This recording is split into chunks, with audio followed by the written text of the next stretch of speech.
Good morning, everyone. Welcome back to day 2 of our 100th annual meeting. I'd like to thank everybody who was involved in planning the 100th anniversary party last night. Wow, they did a really nice job.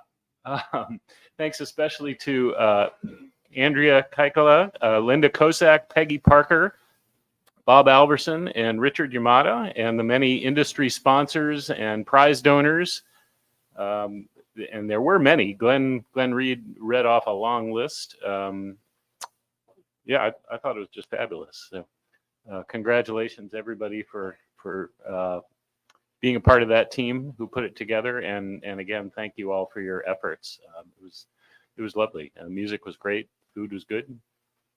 Seemed like everyone was having a good time. Our first agenda item this morning is just an opportunity for public comment and questions. Dave tells me we don't have anybody actually signed up, but I thought I would just open the floor and offer an opportunity. You can raise your hands, and we do have a microphone up here and on the far side as well on any of the agenda items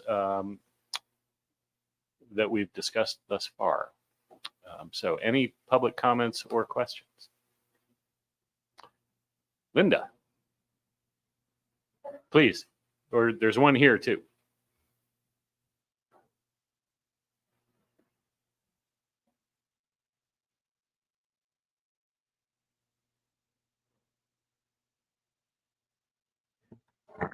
So Linda Benkin with Alaska Longline Fishermen's Association. I had a comment or question sort of based on an issue Dr. Cox raised, and I think something that Dr. Hicks has surfaced around harvest policy, and I'm hoping he can address when he gets to that, if not right now. So sort of prelude to my comment question. One of the, I think, strong concerns of the U.S. delegation is the lack of a consistent harvest policy in this forum, and a real strong desire to have a harvest policy that treats all areas the same, from just across the whole fishery, and recognizing that there are treaty obligations in Area 2A. What happens in 2A doesn't really affect the rest of the stock, but the rest of us are influenced by harvest rates in other areas. So looking for a consistent harvest policy. Dr. Cox suggested that one management objective of that policy could be tied to weight per unit effort in the FIS, or weight per unit effort in the commercial fishery, since that's really ultimately what the bottom line is for commercial fishermen, and can also really affect bycatch rates, as we were talking about this morning. I'm curious about that objective and the potential for the commissioners to use that objective. I went back and looked at what those commercial catch rates are. And if you've taken a look at that, coast-wide, we're at 50 pounds per skate on the commercial catch. 2C is still at 200 pounds per skate. The next highest area is at 100 pounds per skate. So I was curious whether that might be applied on a coast-wide level, an area by area basis, and whether that's a potential objective that the commissioners are considering as you move forward in the harvest policy. Thank you. Okay, thank you for the comment. Anyone want to address that? Not that we need to, but we could. Dr. Hicks, you're welcome to. Yeah, please. Yeah, thank you for that. I think it might be easiest to address that during my presentation. I have some specific slides on that. Excellent, thanks. Okay, please, Jeff. Good morning. My question comes from Ian's presentation yesterday on slides 14 and 15. I'm not sure if we could see those or not. Likely not. So looking on page 14 of Ian's presentation yesterday, there was a slide that showed the fishery sex ratios and average from 2017 to 2022. And in that particular table, it shows, I see it's coming up here. In this particular table up in the upper left-hand corner, you can see region 4 there. And it looks like of all the areas, region 4 is harvesting the youngest fish. But if you slide down to the next slide on page 15, you can see that area 4, C, D, and E, or I'm sorry, area 4 has the second largest fish. Average weight of landed fish is the second highest next to 2C. So on page 14, it shows that we're harvesting the smallest fish, but yet on this one here, on this particular slide, it shows that we have the second largest fish. And so, and I think that makes sense. I'm just trying to figure out what the correlation or what the, why it's like that.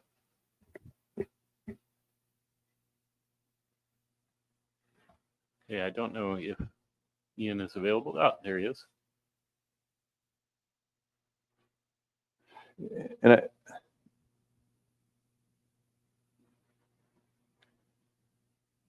Yeah, thanks for the question.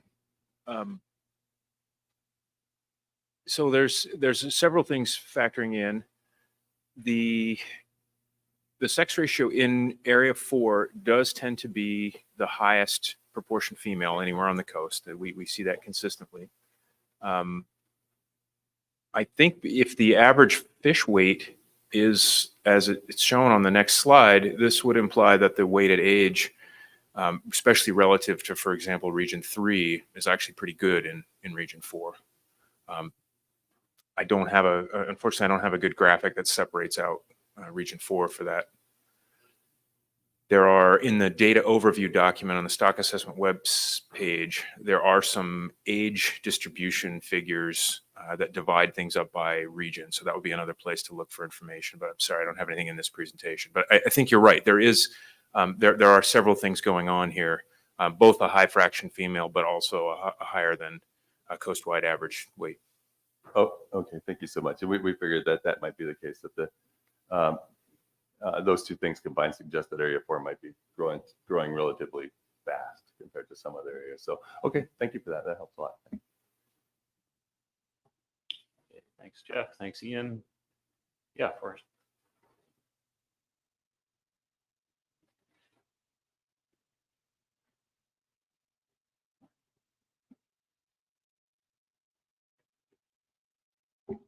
Thank you, Mr. Chair. Is it possible to pull up slide 32 of Ian's presentation on stock assessment to address my question? Hopefully we can get there. Thank you.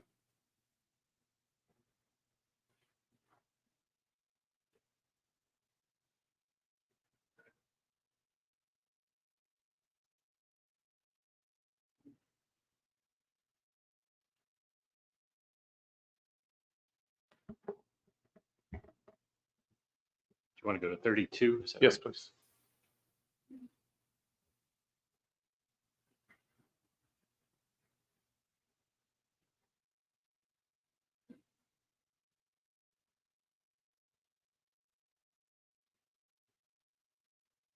Thank you. Okay. For the audience's sake, unfortunately, we don't have an absolute spawning biomass time series, but I do have one that I got from the Secretariat.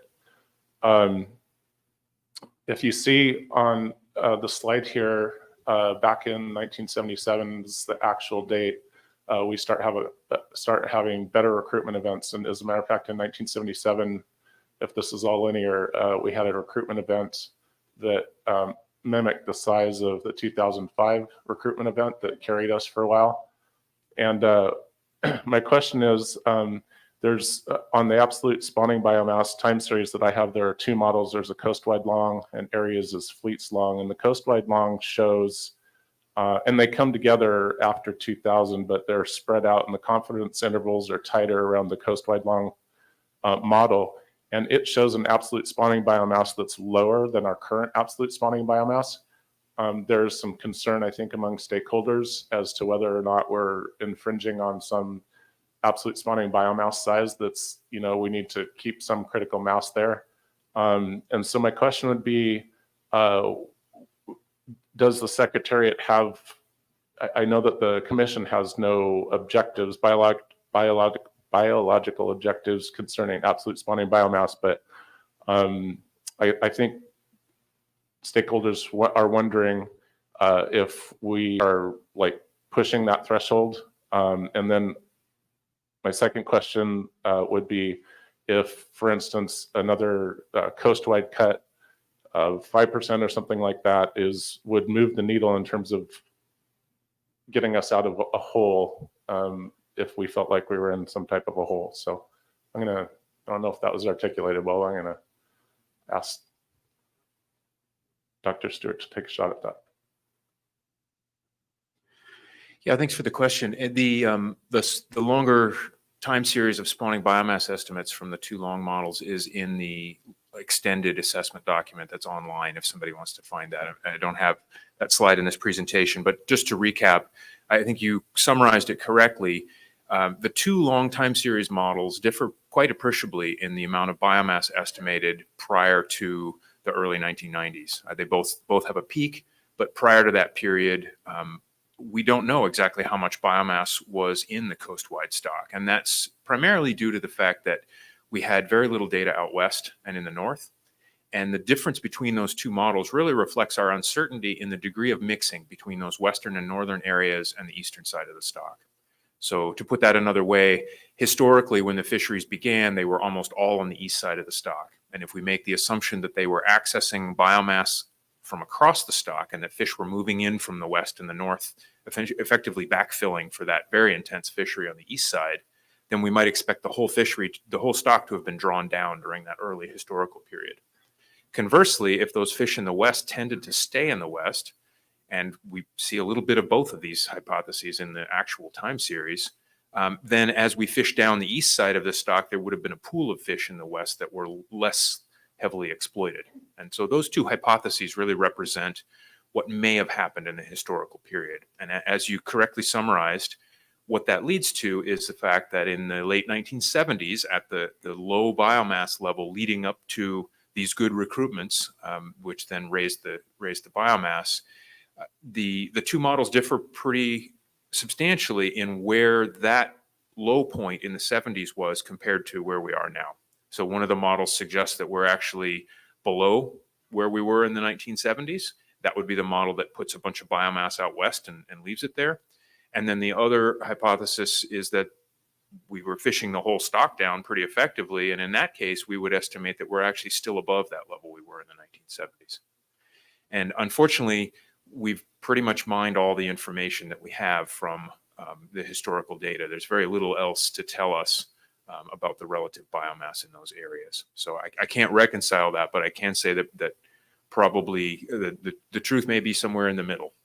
But that would put us somewhere around where we were in that low point in the 1970s, recognizing that it could have been higher or lower. Then do you want me to repeat my second question, if that's still okay? That'd be great, thanks. So our status quo coastwide TCUI is 36.97. If we took a 5% cut, I guess my question is, what would that, are we protecting absolute spawning biomass at that point? It's a fraction of that cut taken in pounds divided by absolute spawning biomass of 171 million pounds is a fraction that's possibly less than 1%. And are we protecting that absolute spawning biomass by taking a measured cut again for 24? Yeah, thanks for the question. I'll loop back to this again in my talk this morning because I'll have the decision table in front of me at that point.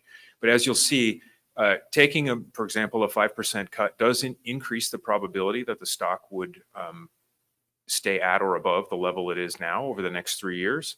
But it's not a huge change in the probability given the uncertainties that we have. So there's no guarantee that a 5% cut will necessarily result in an increase in spawning biomass, but it does increase the chances of that somewhat. And I'll call out that specific probability when I get the decision table up later on this morning. Thank you. Thank you. Thank you. Any other questions or comments? Heather.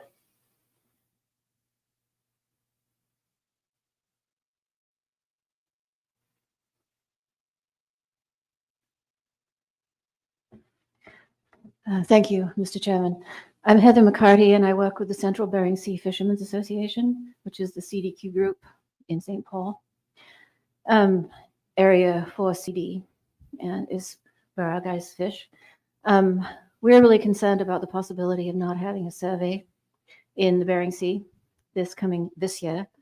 I know you probably noted a number of comments during this meeting and then in other sessions as well, where people say, well, you know, we haven't had a survey out there, so we don't really know what's going on. I don't think that's true. But I guess my question associated with that comment is just to ask whoever the right person is to speak to the veracity of the space-time model that we're depending on for stock assessment in the Bering Sea. I'd like us all to have confidence in that, but I would also like some certainty that we will do a survey in the Bering Sea, in Area 4CD in particular, in 2024, regardless of the cost.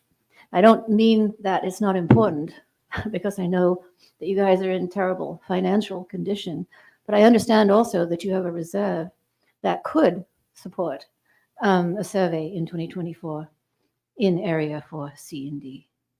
So I'd like a little bit more discussion about that if this is the appropriate time, and also an explanation of how the modeling does lead to an appropriate stock assessment in the Bering Sea without a survey. But I still want a survey. We still want a survey. That's the message. Thank you. Dr. Stewart, are you willing to take on the space-time model question? I can, and I suspect Dr. Webster can speak to this perhaps again later when he comes up.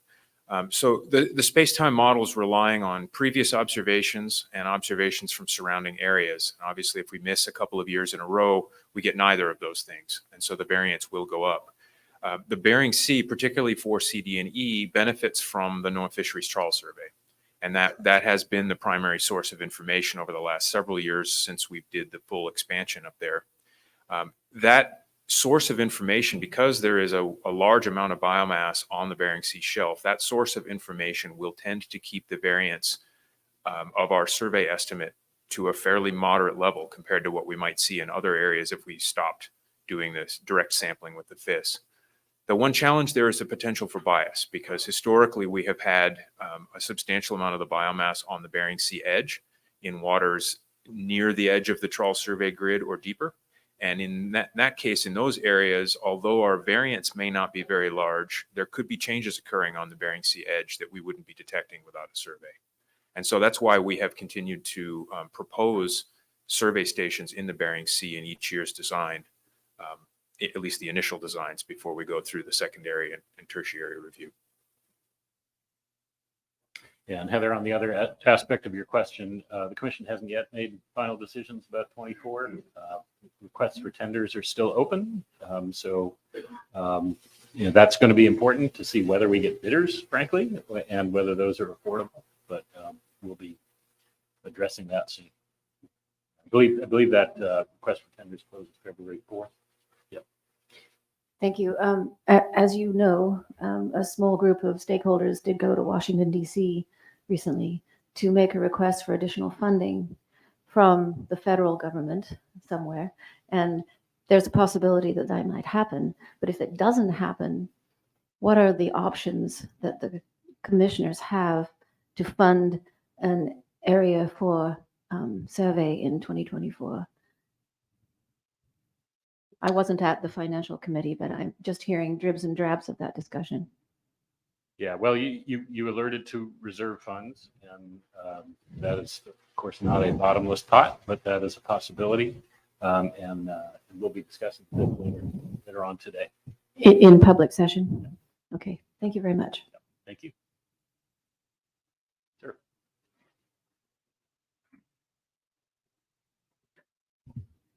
Hello, Chris Spohr with Pacific Halibut Management Association in British Columbia, Canada.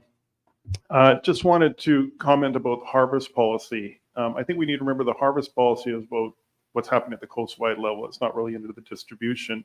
And I think we have to be careful about interpreting what Dr. Cox was saying in his presentation about using catch rates from the FIS or the commercial sector.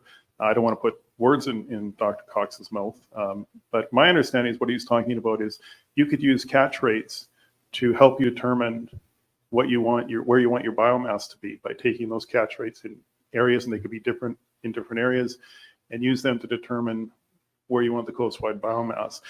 The harvest policy is not about distribution, and I just think we need to be clear on that. And the other thing I'd caution on is using, you talk about fizz versus commercial CPUE.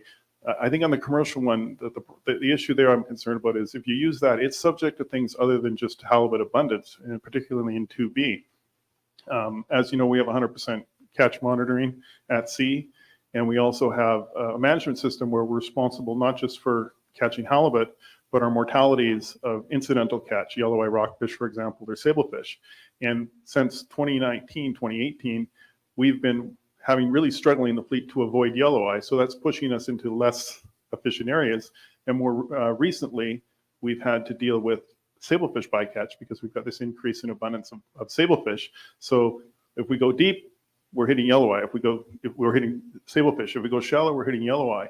So that's affecting where we can fish, and thus it affects the catch rates. Similarly, we've also had marine protected areas introduced, and we've got a network of marine protected areas about to be introduced in the north part of our coast where we catch over 90% of our catch.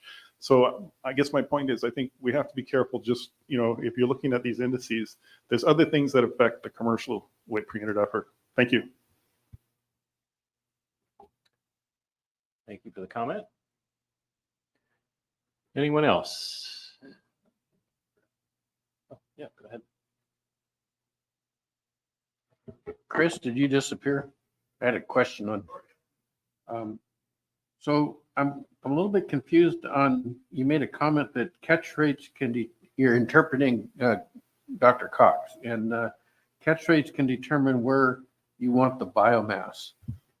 Yeah. Did you really say that? Or? Well, what I think you can do is you could take, my understanding is what he's talking about, is you could use the catch rates and say to stakeholders in an area, not where do you want the biomass, but what catch rate do you need to make your business viable? And you could use that to go back and determine what the biomass should be. You could take it for each area and work it back. But again, I don't want to put words in Dr. Cox's mouth. I think it's a question to put to him. But that was my understanding of what he was talking about. Okay, thank you. All right, other comments or questions on presentations thus far? Not seeing any. Oh, sorry, you snuck up on me. Go ahead. I gotcha. Not so much on, I'm not sure if this is the appropriate time to comment or ask a question on this. I've got lots of opinions, but still kind of little experience in this process. And I'm gonna ask this question just as a stakeholder, not on behalf of any sector or association, just on, it's from the perspective of a concerned stakeholder. And I'm gonna repeat myself a bit from last night, I think. I think that it's a job of managers, and you guys have the hard job here of coming to the table every year and making decisions where you don't give stakeholders or groups a reason to come back the next year and to say that decision you made was arbitrary and it hurt my business model, my sector, my group, for reason X, Y, or Z. And ultimately that's your job. And as I said, this is a process that I care deeply about as a stakeholder, especially as a stakeholder who takes stewardship seriously and as someone who's owned almost completely by the bank.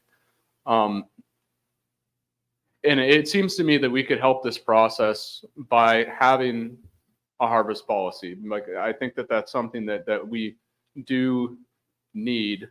And it's something that we need to work on developing really soon. I'm not saying that that's something that we need to have that's completely prescriptive. I think that the hard work after that falls on you to make adjustments and use a harvest policy as a set of guidelines, maybe, because there are extenuating circumstances between areas and things. But I think that we need to have somewhere to start every year so that we don't, so that the only consistency in this process isn't that it's ad hoc, because that's not good enough. As a young stakeholder, I'm 33. Like I said, I'm owned by the bank.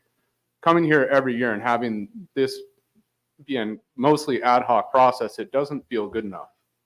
And I'm wondering if it's possible for commissioners and Dr. Wilson, the secretary, to task the MSAB or possibly another group with creating a harvest policy? Is this something that we can get started this year? And I just don't know the process for that, but I wanted to get that on the table and on the minutes here. Okay, thanks for the question, Brian. Certainly Dr. Hicks will be talking about some of these issues in his presentation coming up shortly here. Thank you. Thanks. Anyone else? Okay, if not, Dr. Hicks, I think we are ready for you. Oh, do we have one more? Oh, sorry. Yeah, please.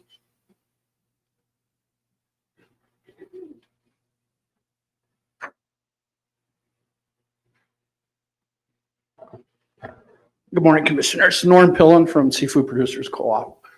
I don't really have a question. I just have a concern. And I was hoping Dr. Stewart was going to still be up there.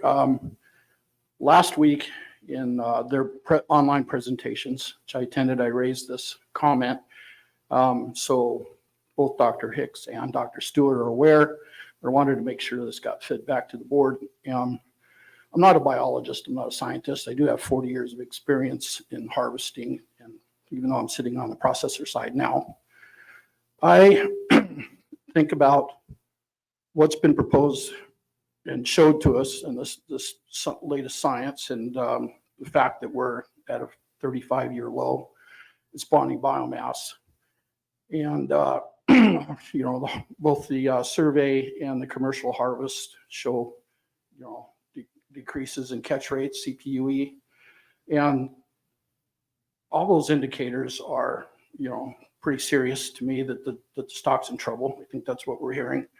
My concern that I raised was that we are pretty dependent on the 2012 year class right now in the fishery, and that both Dr. Hicks and Dr. Stewart's opinion were that those fish have entered the spawning biomass for the most part. My concern with that is what the confidence is with the, you know, the size of age raises this issue for me. Common sense tells me that if a fish is half the size that it was 20 years ago at age now, that there, you know, there's an issue, and likely it's food. So if a fish is struggling for food source, that it's probably stressed. And my question was, what is the confidence that we have that those 2012 fish are actually reaching spawning maturity at the age that you would normally expect? And so that's a concern for me. And if it is a concern, and we don't definitely know the answer, that would lead me to think that we need to be considering that and be conservative in setting our mortality limits. Thank you. Thank you, Norm. Let's see if Dr. Stewart wants to address that. Yeah, thank you for the question, and also the same question at our question and answer sessions last week. This is something I'm going to come back to in the next presentation. It is definitely a risk and a concern that we have right now. As I said, the fish that we have in the water right now, the 2012 year class, is the primary source for our catch rates, both in our survey and our fishery. It is also going to be the primary contributor to the spawning biomass over the next 3 years. We have seen huge changes in the biology of this fish, and that is why we have prioritized reproductive studies as the top priority for our research plan. But we are currently still in the middle of that research, and the critical importance of the 2012 year class right now means that we'll be relying on those fish to mature on schedule. And although we're studying that, we won't have that information at least until next year's stock assessment. So I do think this is a point of concern and definitely something to consider this year. Thank you, Dr. Stewart. Thanks for the comment and question. All right, last call. Okay, Dr. Hicks.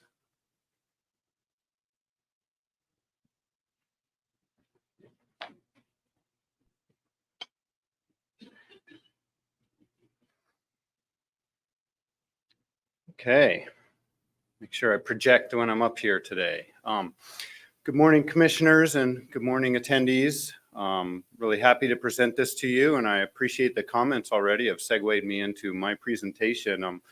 And I think a few of the commenters might be able to give my presentation for me. And that's always the exciting part about working at the IPHC is the engagement of the stakeholders and how well-informed stakeholders are. So hopefully I can provide a little bit of insight into some of those comments and questions.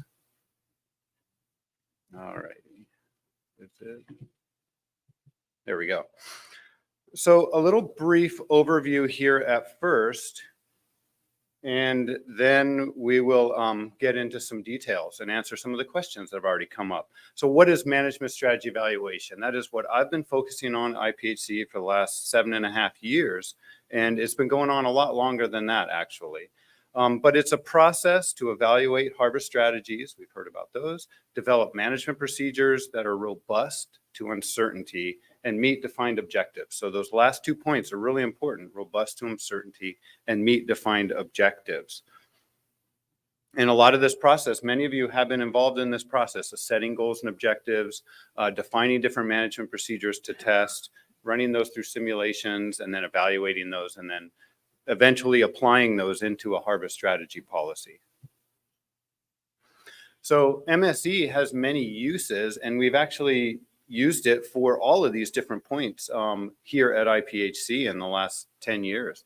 The most common use of MSE is to evaluate different elements of management procedures, such as size limits, which we evaluated last year and actually made a decision on to keep that 32-inch size limit.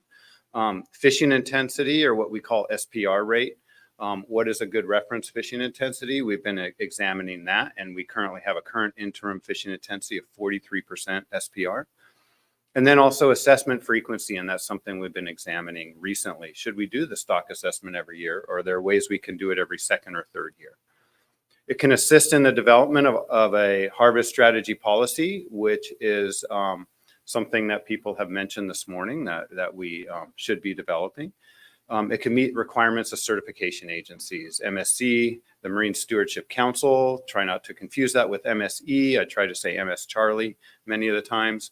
And we can design monitoring strategies, use MSE, the SRB has recommended that, and then examine scenarios such as what are environmental effects on our ability to harvest and manage this stock. And I encourage you to look at a poster that'll be displayed tonight at the poster session that uses the MSE framework to examine the effects of the environment on potential yield and other outcomes. So there's been some talk this morning about a harvest strategy, and I've mentioned in that previous slide a harvest strategy policy. And so what is that really? It's a framework for applying a consistent, transparent, science-based approach to setting mortality limits. And I think some of the commenters have already understand that concept. And this is to really ensure sustainability of not only the stock, but of the fishery as well. And so in that harvest strategy policy, there's going to be many different concepts. There's the policy and the process for setting those mortality limits. The objectives are listed. What are reference points? What's the risk cost? What are some rebuilding strategies if the stock does get too low? It validates the harvest strategy, and it also discusses the joint management and what's the process here at IPHC. So given that it's a framework, I just want to remind you what Dr. Cox said earlier or yesterday about the harvest strategy itself. And they actually recommended separating the distribution or the allocation part from the coast-wide management part. And they suggested a formal management procedure for the coast-wide and then to negotiate distribution independently. And this is done across many different management agencies and RFMOs around the world. So given that advice from the SRB, that recommendation, we've modified this illustration of the harvest strategy policy. And hopefully this illustration helps clear things up where it's coming in. So this illustration is actually the process that we go through here at IPHC for setting mortality limits. And it's divided here into different boxes. That first box is really the setting of the coast-wide mortality limit, or what we call the coast-wide TCY, which is all of the mortality from all sources except for the U26 non-directed fishing mortality. And so that's what we call the management procedure. That is what we've been really testing through the MSE. We've been defining it in a real formulaic approach. So it's a procedure that can be repeated, and we've been simulation testing that part of it. What the SRB recommends is then separating out that next box, the TCY distribution, and that's taking that coast-wide TCY and having maybe a less formal procedure on how to distribute that. Or maybe we have a reference procedure. We have some way to determine reference mortality limits that start the process of negotiation, say. And then finally, we have this sort of reference TCY by IPHC regulatory areas, and that goes through this whole process at the annual meeting where we consider outputs of the assessment, such as the decision table, inputs from the conference board and the PAB and the SRB, goes through the commission to finally come up with the final regulatory area mortality limits. So the harvest strategy policy is this entire process, including the annual meeting and that decision-making step. So where does this TCY distribution procedure fall into this process? And I want to give a little bit more detail on this, is that we can separate this out. We can separate this out from the management procedure and call it a harvest strategy. It's not a defined formulaic approach that, you know, can be repeated every year, say, but it's part of the process and it's part of the decision-making process as well. Now, when we do MSE simulations to examine how these things work, we have to represent the entire harvest strategy policy, and we do that. So we're simulation testing a management procedure, but there's a lot of other uncertainties in there. And those uncertainties include how the stock will be distributed among the different areas.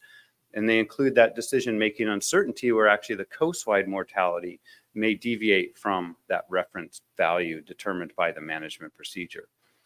So all those are basically called decision-making uncertainty, and we include that in the simulation testing process. But as I mentioned earlier, a defined reference distribution procedure might be useful to have as sort of that beginning point of the negotiation process. And that's something that can that can be developed in many different ways. It doesn't have to be based on stock distribution. It can be based on averages seen in recent years. It can be based on many different things. But it's sometimes nice to have that starting point.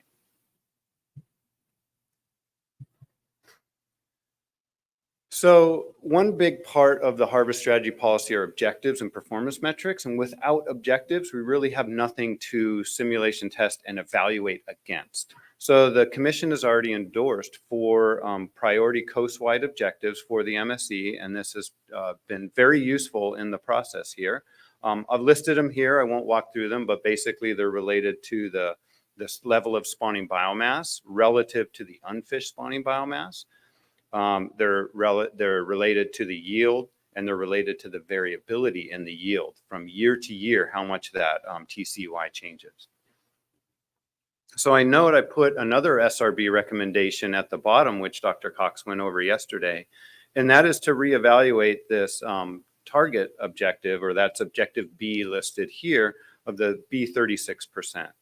And really what I want to get into is that last point is really when you have this target objective and you develop a harvest policy that's related to that objective, but then you have these ad hoc adjustments from year to year that can sometimes limit the utility of the MSE simulations itself.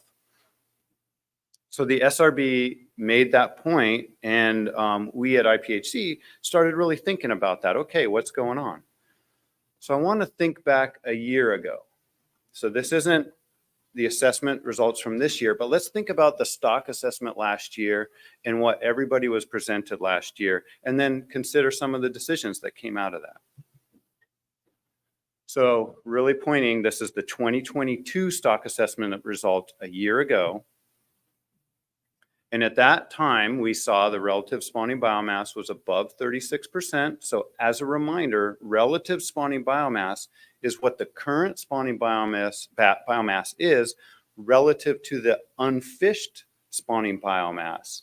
And this is something that Dr. Stewart showed yesterday in a plot with a black line and a blue line.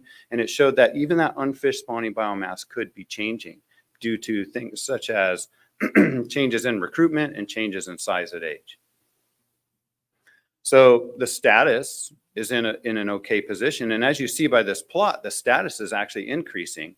And that's because the real spawning biomass is remaining stable while the unfished potential spawning biomass is declining.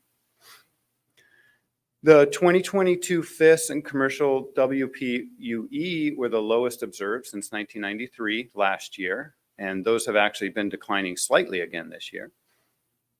And if you remember, last year was when productivity was updated in the stock assessment to be more consistent with data. This was the change in the natural mortality.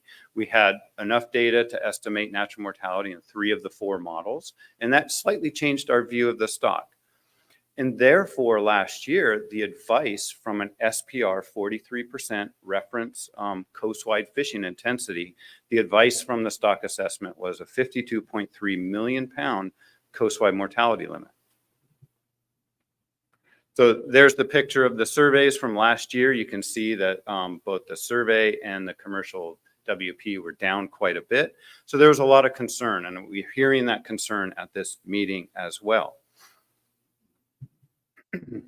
So the first thing we thought was like, wow, this is some inconsistencies. There's the reference fishing mortality suggesting increasing the TCY.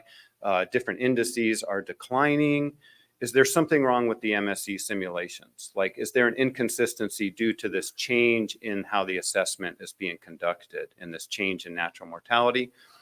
So we updated the MSE operating model, and we made it consistent with that 2022 stock assessment.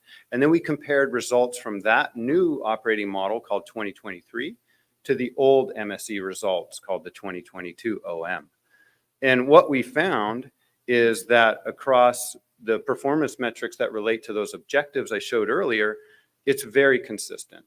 The MSE results, in other words, are consistent across older results and these new results. And that's really because the MSE brings in a lot more uncertainty than the assessment does.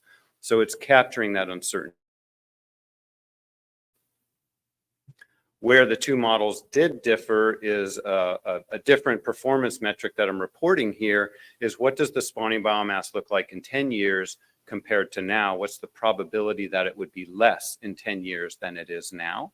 And you can see those probabilities are slightly different because this new operating model was updated with these new results of declining biomass and other things like that. So the short-term performance metrics had a slight difference. But really the key here is we can trust the old MSE results because they are consistent. So all the work that we've done with the MSAB, all the work that we've done with the MSE in the past is consistent and still useful to examine.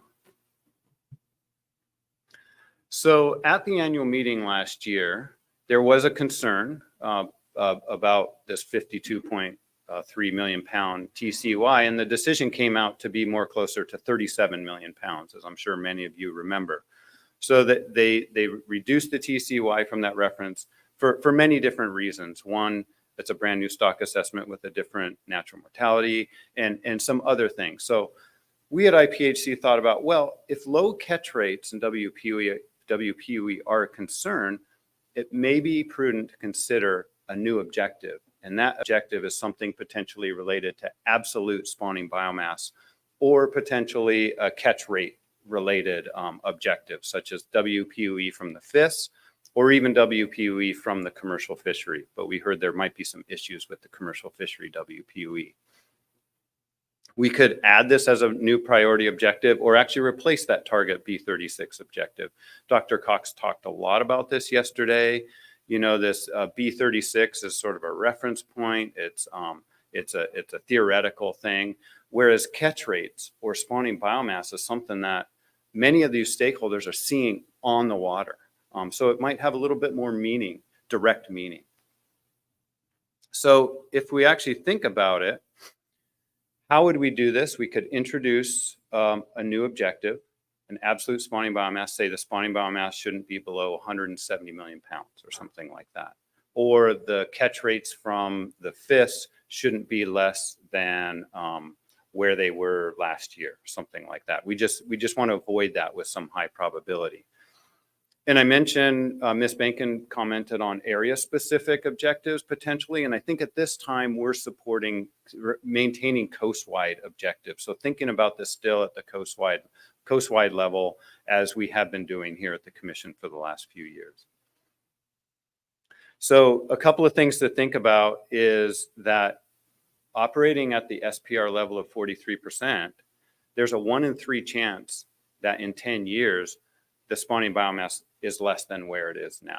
So that's, 1 in 3 chance, a third probability. That's a pretty high probability. Maybe it's too much risk for some of you. Well, if we consider an SPR of 46%, which is actually reducing fishing intensity, we can get that to a 1 in 4 chance, right? 25% probability. And so that's like, oh, okay, that's a little less risky. That makes me feel a little bit better. So we can think about this as we can adjust our fishing intensity to reduce the probability of further declines in the spawning biomass, which may then relate to catch rates. And really what we're thinking of is this is a great topic for the MSAB to consider, the Management Strategy Advisory Board, which we're hoping to have a meeting in the spring. And so this is something that the MSAB could discuss, and I think we've already had some discussion in public comment that really indicated to me is this, that the MSAB would be a great forum to have this discussion, as well as the SRB, which has already been thinking about this. So that's something, what are some of the objectives of the commission related to where we are now, and what's some of those objectives going into the decision-making process? So I just want to go over maybe a few of the tasks that we can tackle in 2024 with the MSE to complete a harvest strategy policy document. We heard some public comment already about we would like to have some harvest strategy. We'd like to have some potentially transparency, some description of how this all works. And that's what the harvest strategy policy document would do. But we think to complete that harvest strategy policy, there's a few more things. There's some evaluation of management procedure elements that would be helpful, such as multi-year assessments, which was a recommendation of the commission last year. And then also reevaluate different fishing intensity levels, especially if we brought in a new objective. Could a different fishing intensity help us meet that new objective, for example? We'd like to work with the MSAB and the SRB to define exceptional circumstances, and I'll go over that a little bit coming up. And then potentially discuss a new objective related to absolute spawning biomass or a catch rate, perhaps. And then finally, the MSAB has requested in the past to evaluate additional management procedure elements, such as smoothing distribution procedures, having constraints on changes in the coastwide TCY. And so those are things we can add to the work plan if desired. So a quick overview here of what a coastwide management procedure for the harvest strategy policy looks like. Well, right now we do have an interim management procedure that is accounting for all mortality from all sizes and all sources. We have an annual stock assessment that produces decision tables for the commission. And then we have a reference FSPR value, that SPR equals 43%. That's a reference fishing intensity, and that's what determines the coastwide mortality limit. And then as we know, the distribution is then happens after that and is part of the negotiation decision-making process. What we're saying is we can investigate biennial, triennial stock assessments as this. And what that means is not conducting the full stock assessment every year or these stock assessments that produce these decision tables, but the TCY is determined by an empirical approach, such as if the If the FIS WPUE goes up, then the TCY goes up. If it goes down, the TCY goes down. And that's been commonly used in many other fisheries around the world, including sablefish in British Columbia. So we can test those procedures and see what works best. And then we can test different SPR levels to see what meets those objectives. And this is an example table of some of the different, different cases that we would evaluate then.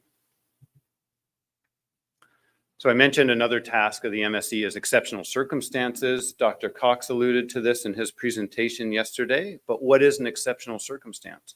So the key here, as Dr. Cox explained yesterday, is the MSE is used to test a management procedure, which you then put into place. But you don't want to then come to the point where you don't like the results the next year and you just say, okay, we simulation tested that management procedure, but we're not going to follow it anymore. No, we want a formal process for when we deviate from that specific harvest strategy that has been simulation tested. This is different than the decision-making process, but this is when do we throw it all out and when do we start the process over and make sure that everything is right? And then we call that an exceptional circumstance. And that is when we see an event such as the FIS WPUE is way outside the expectations of all these simulations. And if we do see that, it's used to determine specific actions that take place. And then it keeps that whole process and that harvest strategy policy in play as a transparent and scientific process. So a couple of things the SRB recommended was clearly distinguishing an exceptional circumstance from unusual conditions. So we see a lot of variability sometimes in the stock. And we want to make sure it's really exceptional outside of what we think was going to happen or simulated what was going to happen. We want persistence. So maybe this happens over a 2-year period. And then the SRB would review that and really be the ones to help declare an exceptional circumstance and begin these actions. So defining that, maybe using coast-wide FIS observations. And Dr. Cox showed a figure yesterday that I helped him create, where we showed the MSE simulations and where FIS observations fell in there. And we saw that really we have not exceeded that. The simulations have captured the observations we've been seeing. So that's great. And then what happens if we do declare an exceptional circumstance? We go through a number of actions, identifying why it occurred. Why do we think this happened? What did we miss? Deciding what can be done to resolve it. Conducting new MSE simulations, which would likely mean conditioning a whole new operating model and going through that process, and then consulting with both the SRB and the MSAP before presenting to the commission. So then I mentioned a few additional MSE tasks, and I just want to remind everybody the SRB has recommended using the MSE to examine management outcomes related to changes in the FIS design. Dr. Cox mentioned yesterday, what if the FIS was missed in 1 year? How would that affect management outcomes? What if we have reduced designs and the uncertainty increases? So we can use the MSE to examine those, and we've already started that process at the recommendation of the SRB. So in summary, here's a list of management procedures to potentially evaluate. And we've identified potential priority ones, secondary ones, and then some additional ones. And the priority ones are these multi-year stock assessment, which was recommended by the commission last year. And then along with that, different fishing intensity levels, and then FIS design scenarios, which has been recommended by the SRB. Secondary ones come from the MSAB and what recommended or requests that they had from the 2023 MSAB meeting. And those are constraints on the coastwide TCY, as well as stock distribution smoothing. And then finally, maybe some elements to in the management procedure to help keep the spawning biomass above desired levels, for example, and then TCY distribution procedures. If the commission desires, we can always test those with the management strategy evaluation as well. So in summary, the IPHC has an MSE framework that can do reasonably quick analyses for MSE. When I say reasonably quick, that's a couple of weeks. It takes time to do these simulations, but we have this framework in place. And we have a newly conditioned operating model that is consistent with this change in the assessment model we saw last year, and then has been consistent with this year as well. Is there potential to examine a new fishery objective related to absolute spawning biomass or say the FIS WPUE on the coastwide level as a start? And that may be useful. And then we could adopt a harvest strategy policy document soon using our current interim harvest strategy. And what we could call that is an interim document that could be changed as we develop this a little bit more. And so we have a few tasks to complete this year, multi-year assessments, just putting the final details on exceptional circumstances, and then additional evaluations of FIS survey designs using the MSE as recommended by the SRB. So some recommendations potentially for the commission to note the paper. The SRB has endorsed this newly conditioned operating model for MSE simulations. Past MSE results are still useful, remain relevant. And then that the Secretariat work with the MSAB and the SRB to potentially identify a new objective related to absolute spawning biomass.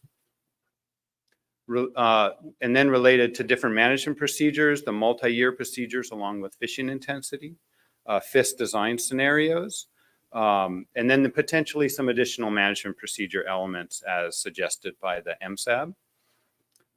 Defining exceptional circumstances and working on all those details with the MSAB and the SRB. We've been working on that for a while, and I think we're really close, just putting the final touch on that.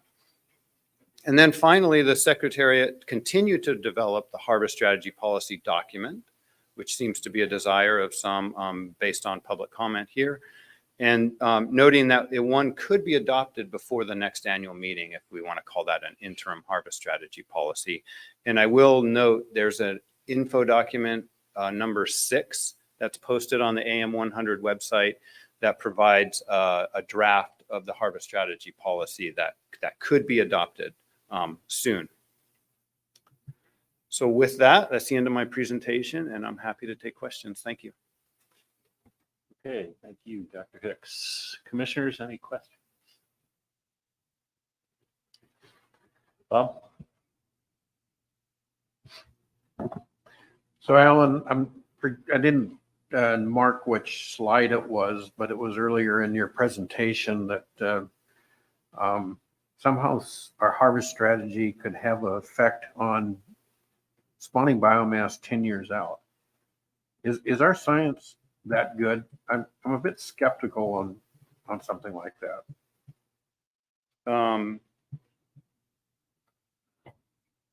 Yes, that's a great question, Commissioner Alverson.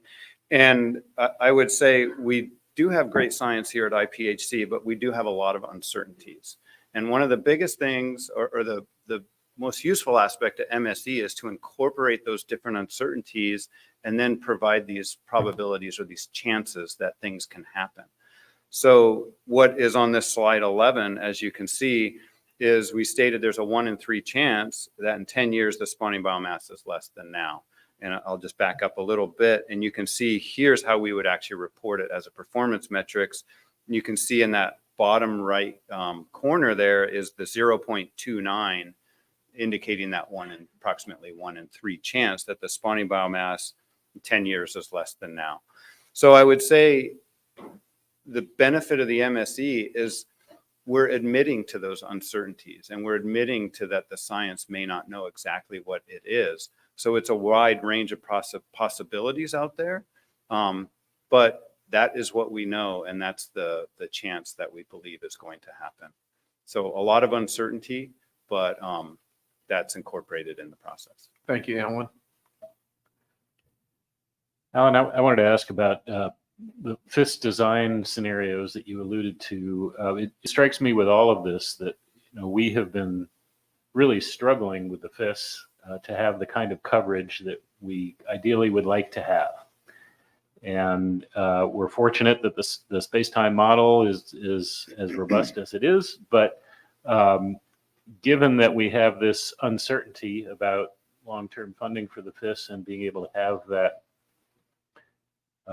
more desirable level of coverage consistently, how should we be viewing that as a potentially limiting factor in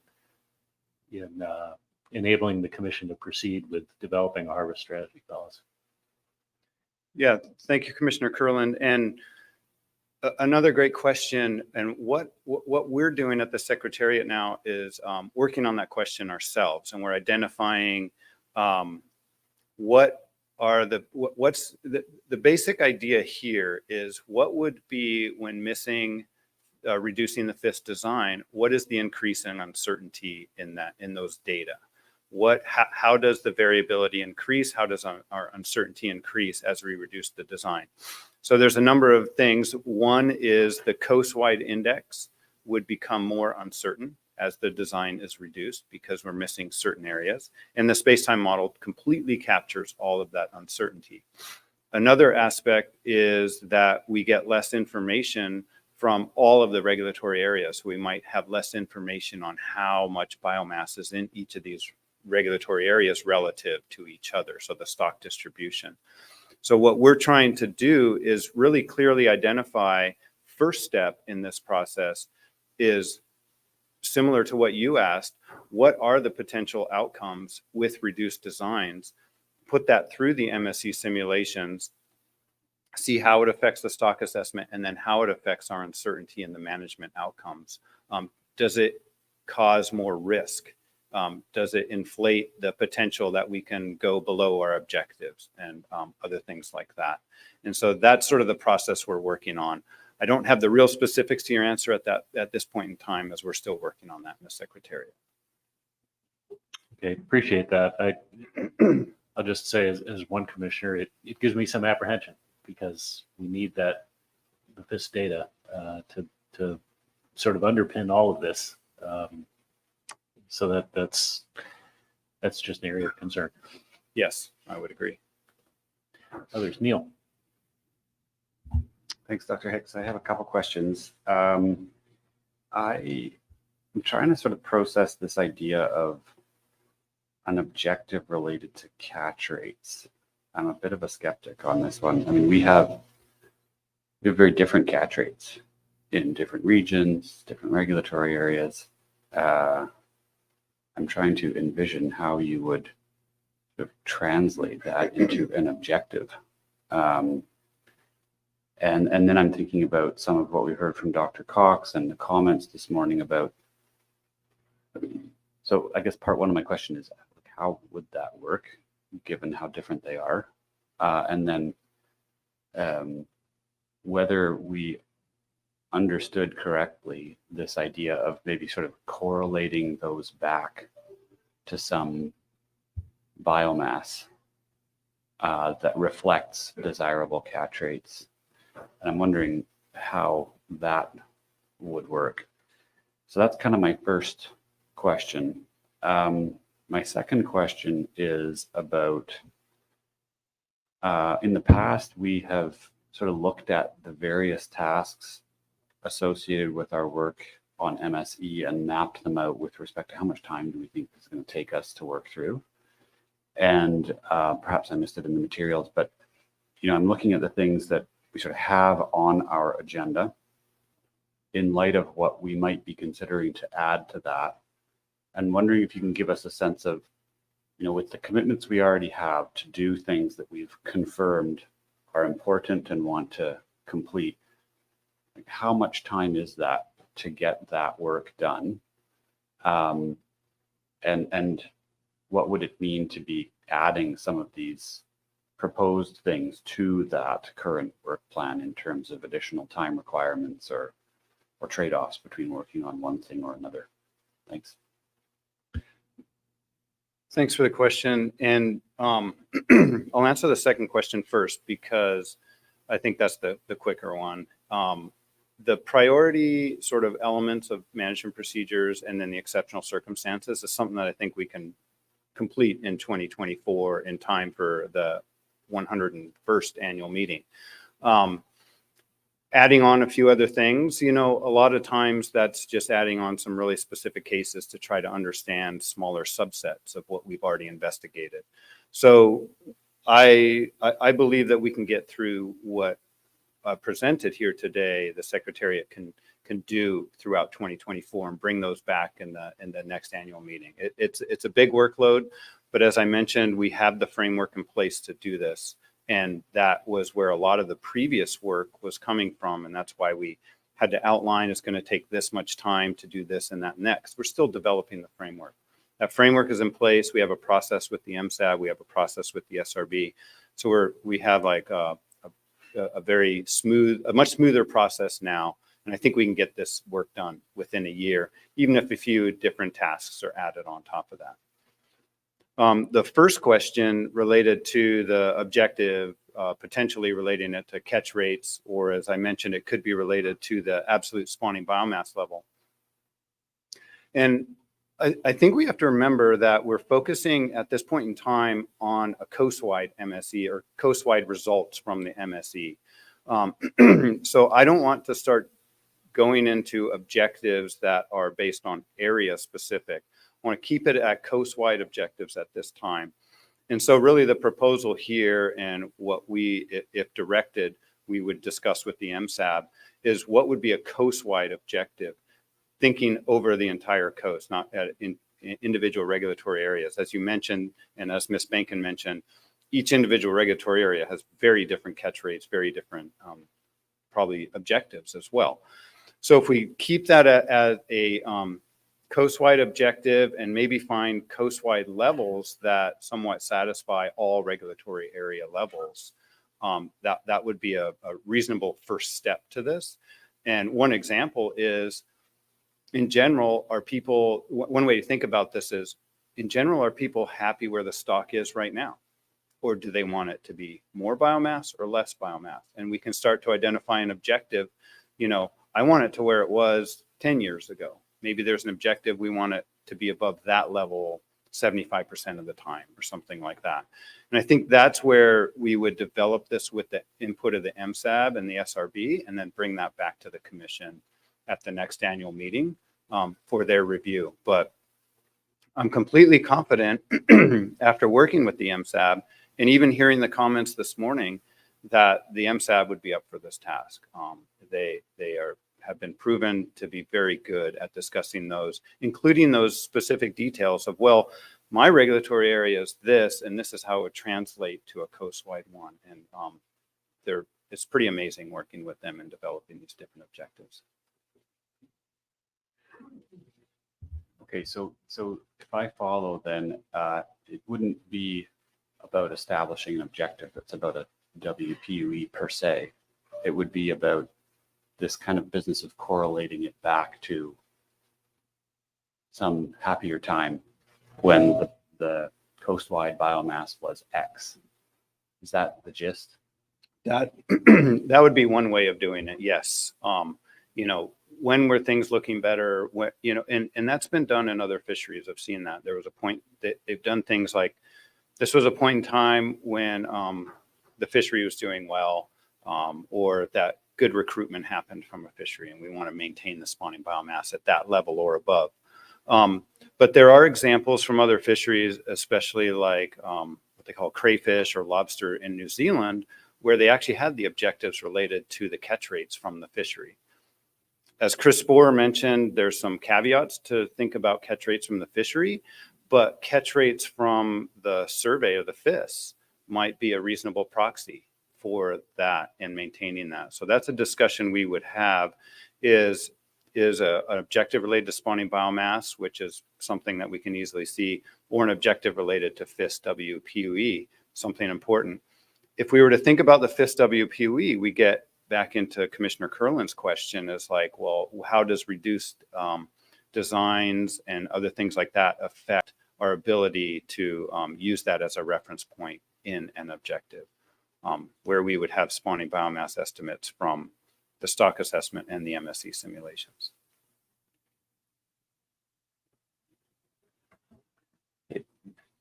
Paul?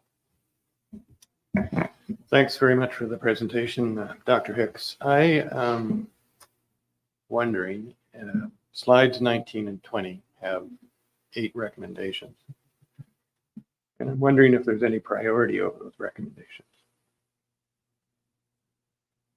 Yeah, thanks, Commissioner Ryall. I realize it does look like a lot of recommendations. I think the ones on slide 19 are pretty simple, and there's really just one priority recommendation there, whether or not the commission would like the Secretariat to work with the MSAB and the SRB in developing a new objective. So I think that would be a pretty important decision point for the commission here at this meeting. On slide 20, I think the 5 and 6 are very high priority recommendations, things that have been recommended by the SRB and actually by the commission in the past would be number 5. So we see those. The 7 would be a decision point of the commission that would be less priority. And then 8, 9, and 10 are all related to exceptional circumstances. Those could be combined into one recommendation if desired. And that is something that I feel we're at the final little bit. So it'd be something easy to do and a task that would be easy to complete. And then number 11 is something that we just wanted the commission to be aware of, that there is an interim harvest strategy policy, and that it is very important for the commission to make a recommendation, if desired, to work with the SRB and the MSAB on finalizing or coming up with a final harvest strategy policy document. Yeah, thanks. That's very helpful. This is my observation. I find that we're building a very complex model with many outputs and objectives. And I kind of wonder if that adds to, all this complexity adds to a challenge for making decisions. And I'm wondering if there's a way of making it simplified, I suppose, or prioritizing some key items that would help commissioners and the delegation have some more straightforward understanding of the outputs from the model, rather than adding new processes to the actual model itself. Dr. X, what's your view on that? I'm not sure I fully understand your question, and I apologize, but are you suggesting a simpler model or a simpler outputs? Not so much the model, I guess, Alan. It's more around the outputs. Mm-hmm. Well, we have been working with the commission, the past few years on simplifying the outputs, and what we've come up with was those 4 priority coast-wide objectives. And I think that's a good set of objectives that really helps people understand how these different procedures perform. And we're suggesting adding this new objective because it just seems like a concern and something that this current set of 4 is not quite capturing. So we wanted to make sure that we're capturing the actual objectives. And this is something Dr. Cox has taught me over many years. Geez, it's been a long time since I've been learning from him. But one thing he has taught me is that MSEs are always sort of in a development. And as you learn more from your MSE, especially in the early phases, some of the outcomes are identifying the new objectives or objectives that you might have missed in the initial process. So these objectives sort of come out of the process as well.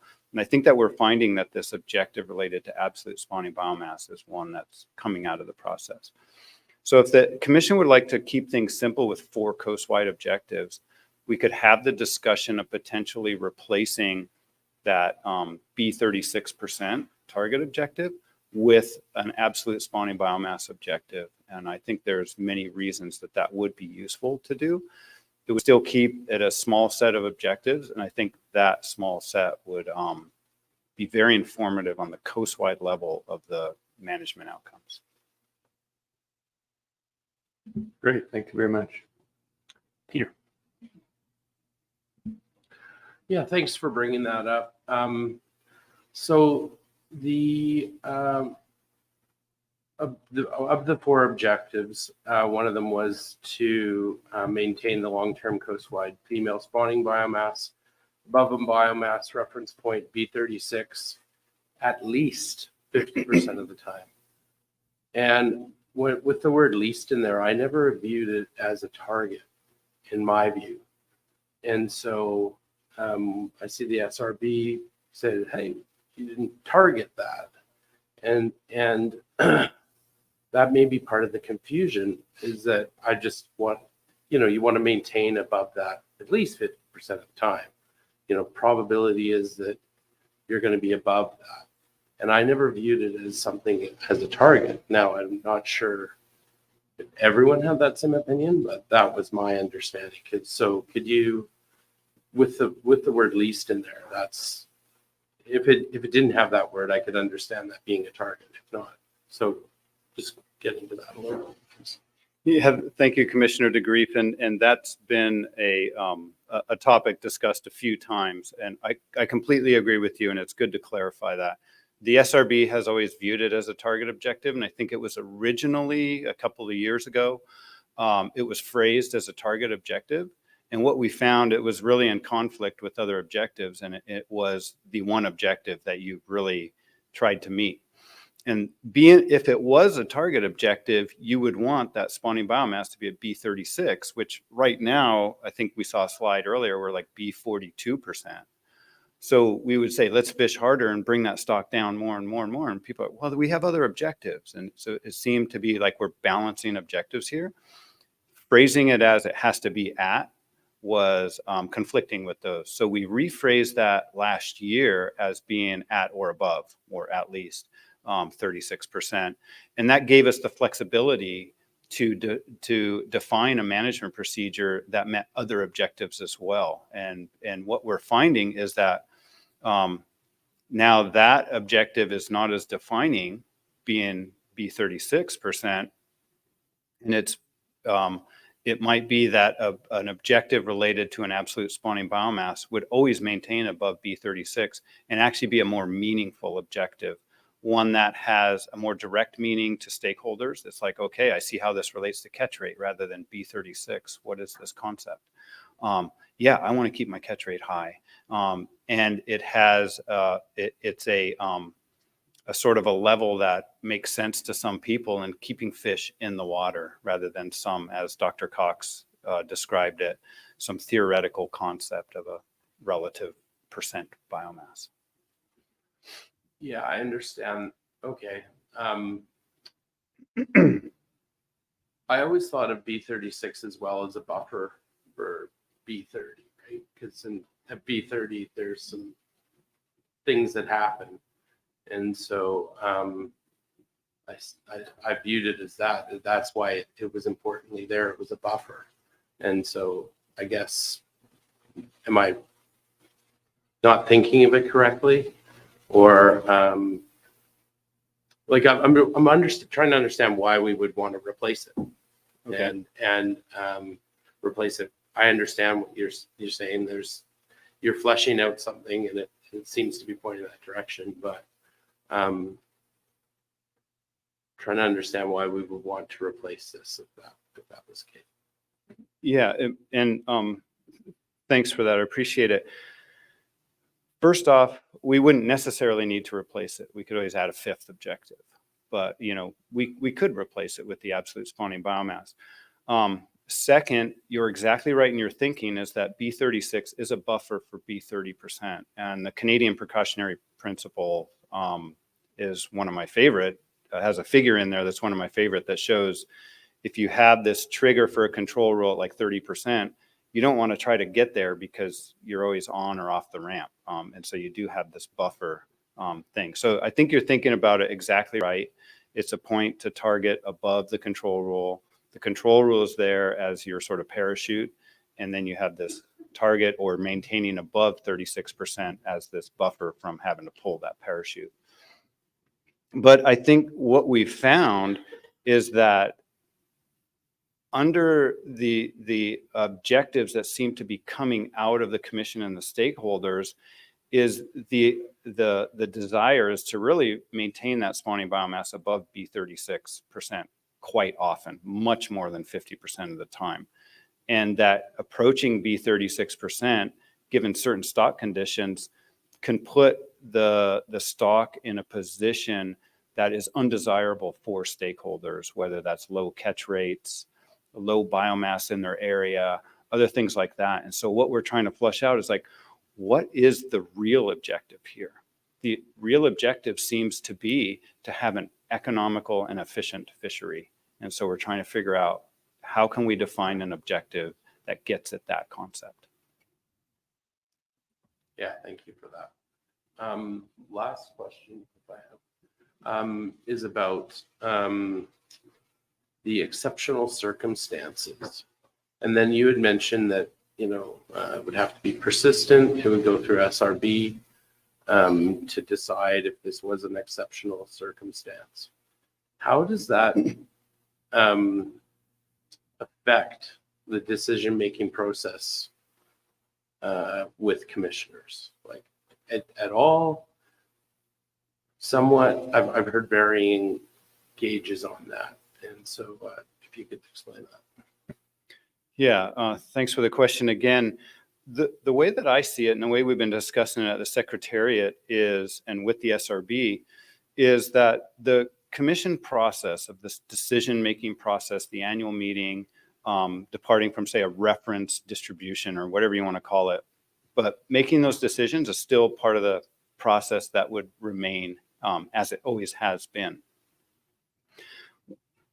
However, we would have a defined harvest strategy policy, say, that is developed from the MSC, and that harvest strategy policy might say, we have a reference SPR 43% and things like that.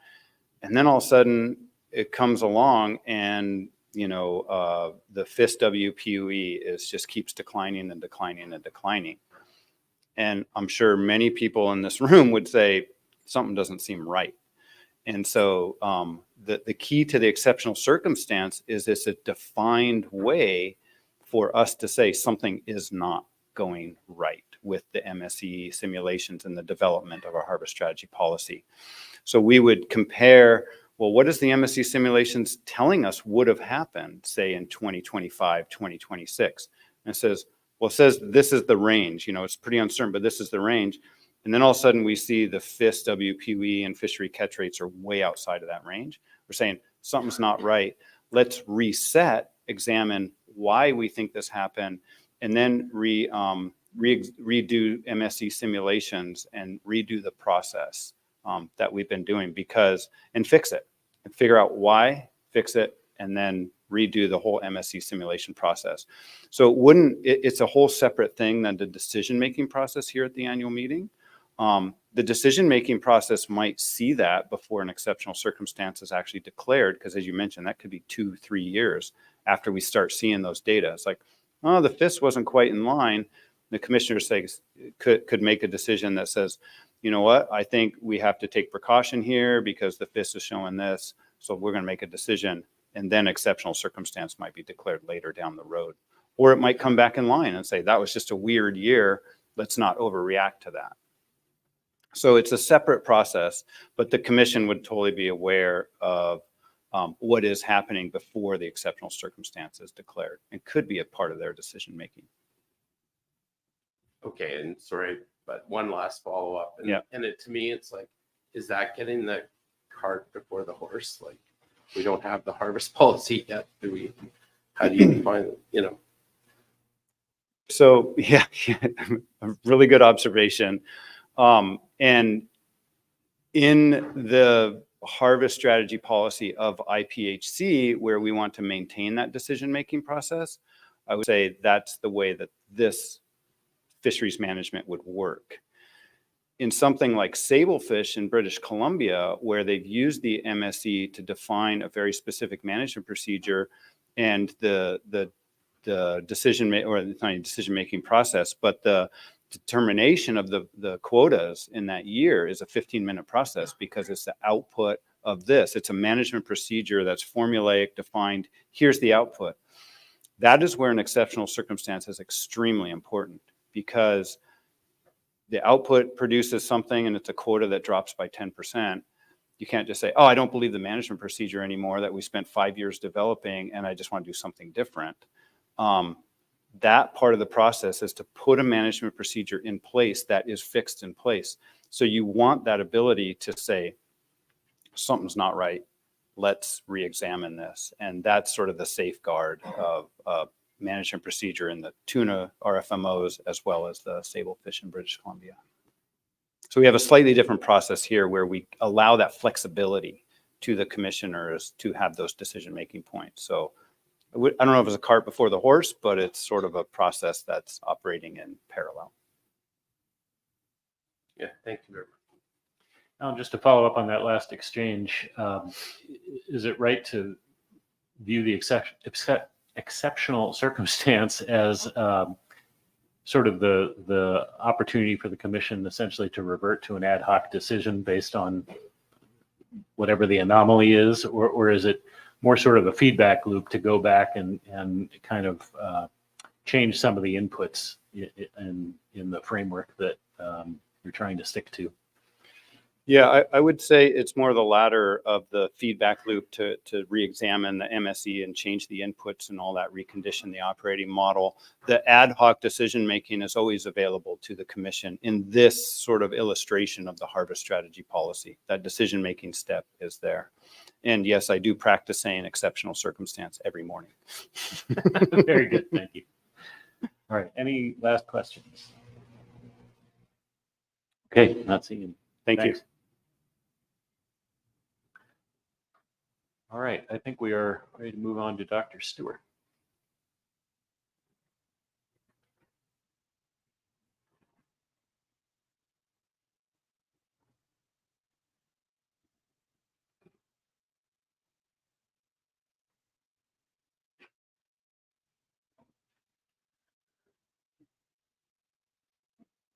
Okay, this presentation will complement the one yesterday, which provided the results of the stock assessment. Now, this is the forward-looking presentation, bringing in some of the concepts that you heard from Dr. Hicks, as well as short-term projections based on the results of the stock assessment.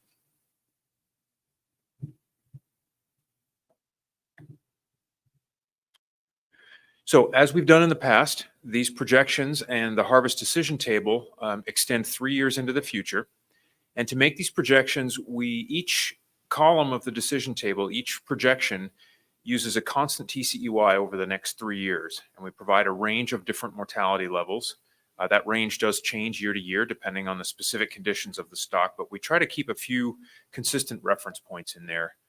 The first being a no fishing alternative, just so that we can evaluate how biologically productive the stock could be in the next 3 years. This year, you'll see there are several options in and around the status quo being last year's coast-wide TCEY of 36.97 million pounds. We also calculate the surplus production, or the amount of yield that we might take out of the stock and have less than or equal to a 50% chance of dropping below the current spawning biomass. And we do that both at a 1-year projection and a 3-year projection, although as you'll see, those are quite similar in this year's results.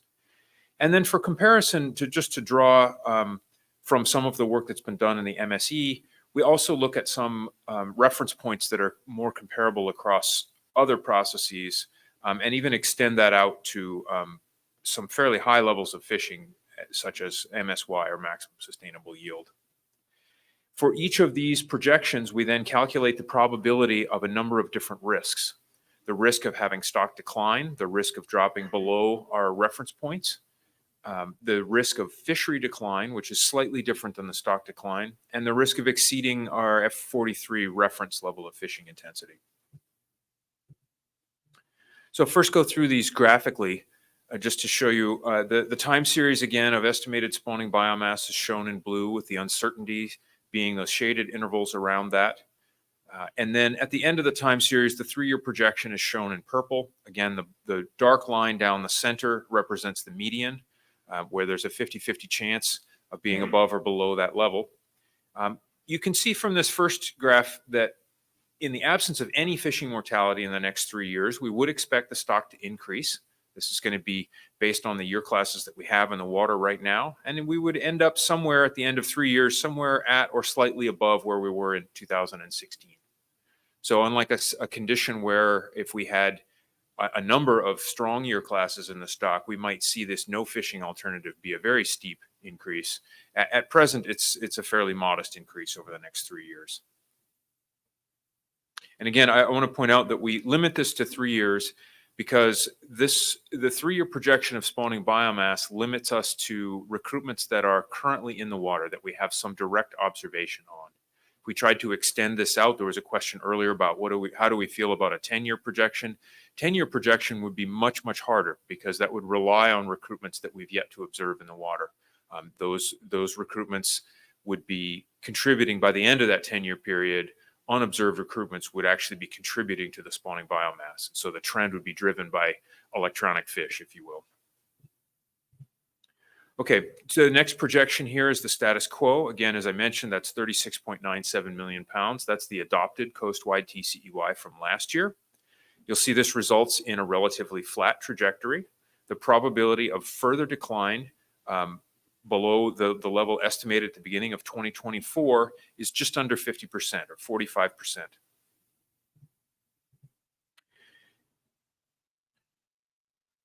I don't think I did that. The next, there it is. The next projection is the 3-year surplus. And so this is, we find this iteratively. So we run a projection and we see where the stock ends up and we adjust the catch and we continue doing that until we've found a projection that leads to exactly a 50% chance of further stock decline at the end of 3 years. You see there's, so this is essentially the biological break-even point over the next 3 years. And that value is 39.1 million pounds or slightly larger than the current status quo. And finally, the next projection that I'll show you is the reference level, or F43%.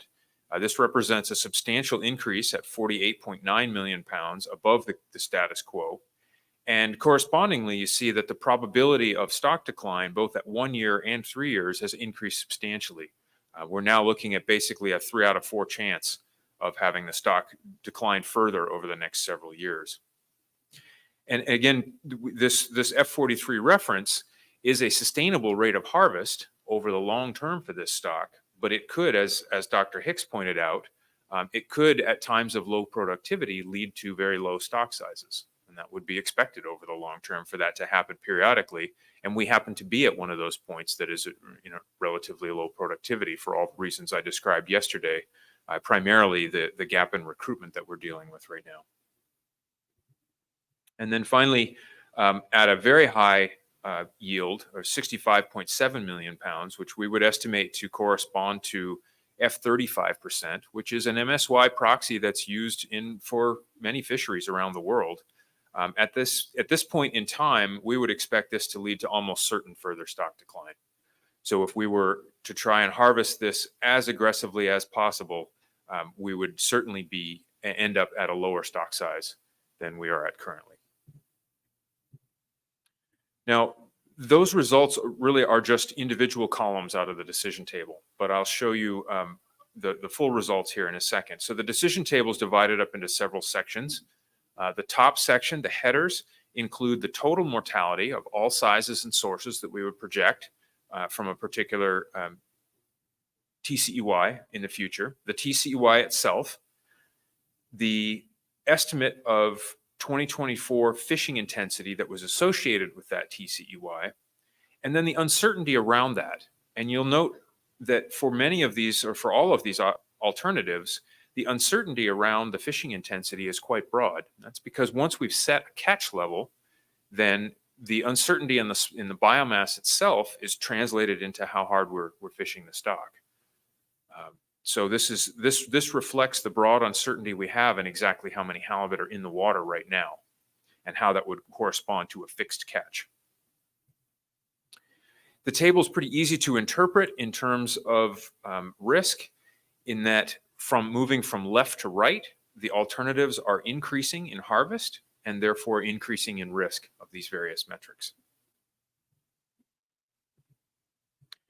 Now the table is broken up into several sections. Here I'm just showing you the section related to stock trend, or trend in the spawning biomass.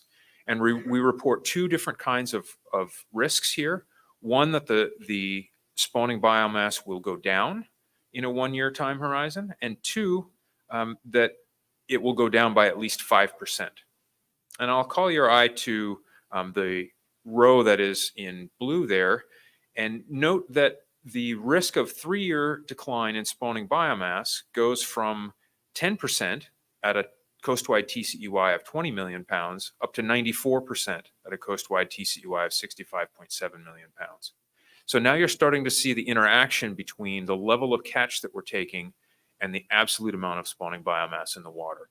As we're at the lower level, we're taking less than the spawning biomass than the spawning biomass that's going to be produced over those next 3 years. And at the high end, we're definitely tapping into the existing capital of the stock, exceeding the productivity of the stock over the next 3 years. Similarly, if we look at stock status, we can look at the probability of dropping below our reference points. Remember from yesterday that we estimate the stock is currently at 42% of the biomass we would estimate to have been there if we weren't fishing on the stock. And because that 42% is substantially above B30%, the risks of dropping below that reference point are relatively low. Now remember, this reference point is a relative reference point. So the stock, we could have less absolute biomass in the water over the next 3 years and still not drop below that B30% relative biomass reference point. And of course, because we're starting at B42%, even at fairly high levels of harvest, it would be difficult for the stock to go below B20% in a short 1 to 3 year time horizon. Those probabilities ranging only up to 19% at the end of this 3 year period. So we provide the full decision table, and this allows for an evaluation of the risks across all of these different alternatives. There was a question yesterday with regard to how much would we gain in terms of reduced risk if we went from the status quo to the status quo minus 5%. And I'm actually, since these are probably really hard to read, I'm going to go back to here to make this point. The status quo being right in the center or just left of center of this graphic, and there's a 45% chance that the stock in 2024 would be less than it was in 2023.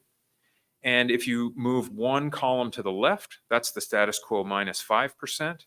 And so the reduction in risk just happens to be also 5%. So we would go from 45% chance of further stock decline to a 40% chance of further stock decline in a 1 year time horizon, with that drop from the status quo to the status quo minus 5%. There are several risks, and we've already touched on a number of these that are not included explicitly in the decision table. The decision table captures the uncertainty in our stock assessment models, the uncertainty in the range of biomass in the water. But as we've noted already, the stock is currently at the lowest absolute population level we've seen since the early 1990s in terms of numbers of fish and biomass that's actually in the water. And this, as we've noted several times, this is due to poor recent recruitment and still relatively low weight at age across most age classes relative to that long-term average. The risk here is the risk of continued low catch rates, both in the FIS and the directed commercial fisheries. And that's not included in the decision table because obviously those risks are difficult to quantify and they mean different things to different people. A second risk is that biological region 3, as I described yesterday, is at the lowest observed proportion of the coastwide biomass we've seen in this time series. Now, to be fair, we don't know what the distribution of biomass might have looked like over the last 100 years. This stock is highly dynamic, and we would expect large fluctuations in the distribution of the biomass. So this may or may not be a true biological concern. The reason that we raise it here is because the biological region 3 is the geographic center of the stock, and it's an area that we know is an important area for spawning output. And so we think this is worth flagging for those reasons alone. As I spoke to yesterday, the ecosystem or climate uncertainty, the conditions that these fish are currently experiencing is uncertain. We are seeing changes in the environment in the North Pacific that are in many regards unprecedented. And that means that it's very difficult to understand whether looking at the historical long-term average productivity is a good indicator of what we might see in the future. It could be better and it could be worse. And then finally, this last point came up this morning in the questions about how much are we banking on the maturity schedule of the 2012 year class. So I do have a slide on that. This is our best understanding of the maturity schedule, and this recognizing that we have seen large changes in size at age, But yet the maturity schedule of the proportion of a particular year class that's mature at a given age seems to have been very constant over the same time period that we've seen large changes in size at age. So what that implies with reduction in size at age is that these fish are maturing at younger and younger ages. At this point, we have no evidence to suggest that this isn't still accurate for the age, for the cohorts that are in the water. However, as I mentioned, and you'll hear from Dr. Planis soon, we have prioritized this as our top priority for biological research. And we very much would like to confirm that this maturity schedule is holding up over time and hasn't changed. And we can do so with much more sophisticated methods today than we have in the past. What is critically important right now is that in 2023, this last fishing season, we would estimate that just under half of the 2012 year class was mature. Now we're accounting for that. When we calculate the spawning biomass, we're not including the entire year class. We're multiplying by the fraction that we think would be mature. But over the next 3 years, moving up to 2026, that proportion of this year class that's going to mature is effectively going to double. And so this is really where the spawning biomass is coming from over the next 3 years. We're counting on these fish to mature.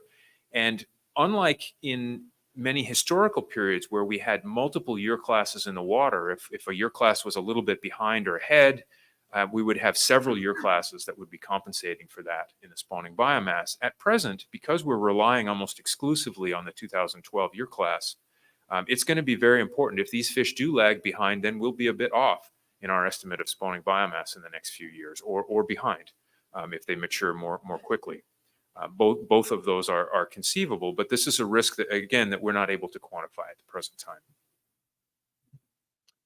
So we have the commission at AM100. The commission did request that we consistently provide a table of recently adopted TCEYs.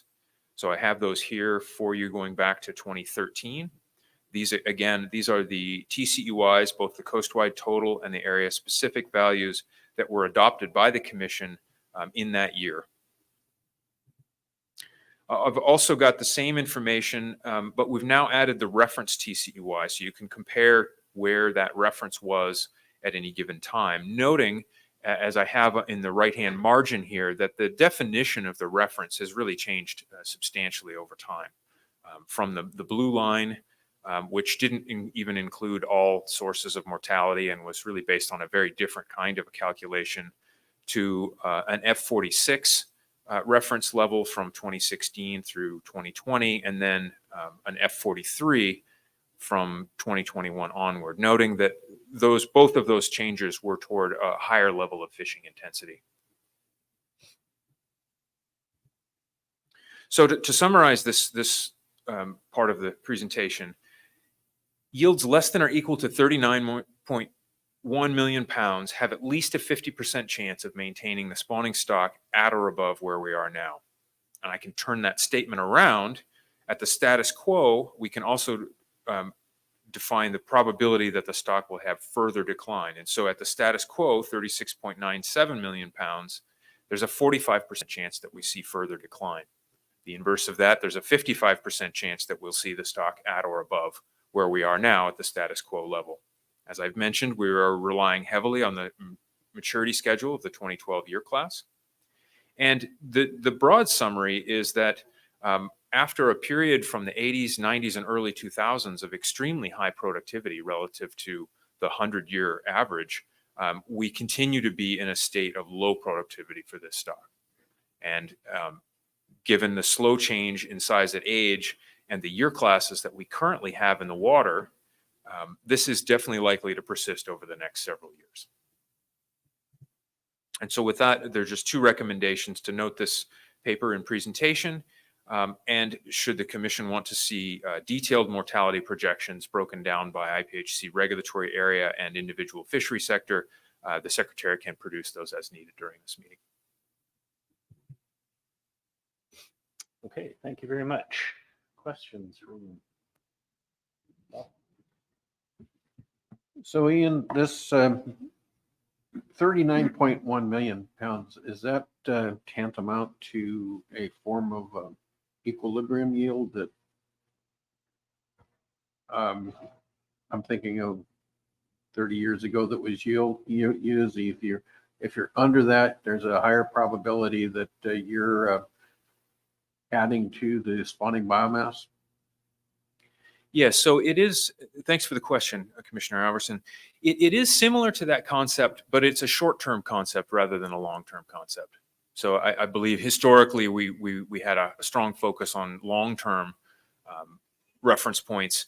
This is very much a short-term reference point. This is given everything we know for the next 3 years. This is the break-even point for the stock. More than 39.1 million pounds, and we'll be tapping into the standing stock of the spawning biomass. Less than that, we can expect some additional spawning biomass to be accruing to the stock. Peter? Yeah, thank you very much, Dr. Stewart. Something resonated with me yesterday with Dr. Cox, and I just want to ask you about the actual risks of this, and that's the assumption that the compensatory assumption versus the compensatory assumption. And is that a real risk? Is that what, or how I'm trying to gauge, how that risk is, and maybe just a bit more explanation on the difference and why. Thank you. Sure, and thank you for the question. It was a good conversation yesterday. So a compensatory response is where the stock becomes more productive as we fish it down a bit. And that can occur from different things. It can be driven by density dependence. So fish, when there's fewer fish in the water, they can grow faster. And in some cases, you can actually have increased recruitment at lower stock sizes. For example, for fish species that's cannibalistic, where they eat the offspring. For Pacific halibut, the flip side of that is you can have a stock where when you get to very low stock sizes, those dynamics act against the stock. And so that's generally referred to as depensatory dynamics. And that's where there's a threshold at which when you drop below that, the stock actually becomes less productive per capita. Now for Pacific halibut, we do account for the fact that we would expect lower recruitment on average when the spawning biomass is lower. However, even though that is built into our models, there's very little evidence for that in the data. So the data that we have for Pacific halibut, and we've been looking at some of these time series, for example, the large recruitments that occurred in the late 1970s and early 80s occurred at a time period when the spawning biomass was at relatively low levels. And so we don't have any evidence that we have either been at a critically low biomass level for the Pacific halibut stock, nor that we've ever been at a place where the stock was critically impaired. So I would say that compared to many other species, we don't really have any evidence for that kind of risk in this stock, but it is something that it could be there. It's unfortunately, and I think maybe Dr. Cox said this yesterday, you don't really know it until you fish the stock down to a level where that occurs.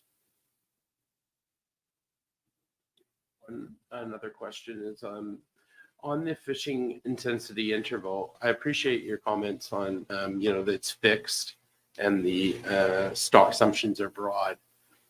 I was going back through the documents. How broad is that stock assumption? Yeah, thank you. It doesn't really matter which one of these we look at, but I guess I would draw your attention to the end of the blue series here, noting that the estimate at the beginning of 2024 is 174 million pounds of spawning biomass in the water. But you can see that blue confidence interval ranges from I don't know the values off the top of my head, but not that far above 100 million pounds to pushing 300 million pounds. So you think about that range of uncertainty in the stock size, and then we start subtracting off 30, 40, 50, 60 million pounds, and that's where that broad interval of fishing intensity occurs. Yeah, thank you very much. Any other questions for Dr. Stewart? Okay, not seeing any, thanks. All right, we are scheduled for a break. Let's take 15 minutes and reconvene at 5 after. Next. If you're looking for more background on some of these designs and the motivation for those designs. And while I'll be presenting this work, it is joint work with my colleagues. And when it comes time for questions, all of us should be available to answer those. And I am trying to remember which button I'm pushing.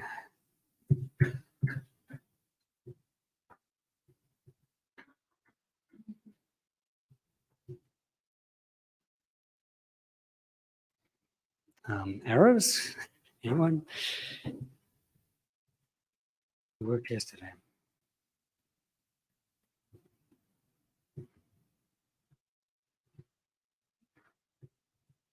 Okay, I don't appear to have control of the slides. My apologies. Thank you. Now I do. Okay. So a little bit of background. The FIS, we've had a lot of discussion on the FIS already. It's our most important source of data on Pacific halibut, provides data for estimating weight and numbers per unit effort, indices of density and abundance. We use these to estimate stock trends. They're used to estimate the distribution of the stock among regulatory areas and biological regions, and provides an important input to the IPHC stock assessment. Also provides biological data for use in the stock assessment, age, length, genetic information, and so on. An annual FIS has been undertaken since 1993, and this design was expanded over the period from 1993 to 2000 until it included sampling in all IPHC regulatory areas.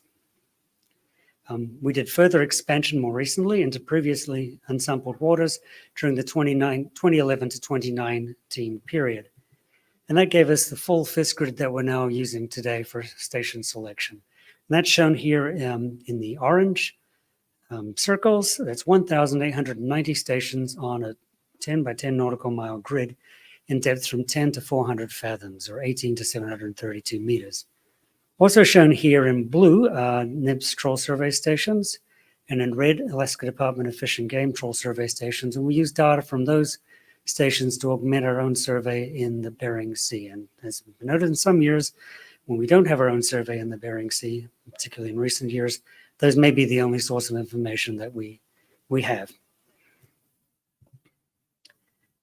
The objectives and design layers of the FIS, with the primary objective is to sample halibut for stock assessment and stock distribution estimation. That's our scientific objective. And that brings with it minimum sampling requirements instead of station distribution, the count of stations, and the skates per station. Secondary objective, long-term revenue neutrality, logistics and cost, operational feasibility, and cost revenue neutrality. And most of the designs you'll see in this presentation strive to balance those two objectives. Then we have tertiary objectives, minimizing our impact on the stock, assisting others in collecting data, and ad hoc decisions of the commission. So the timeline for this design process essentially starts following this meeting.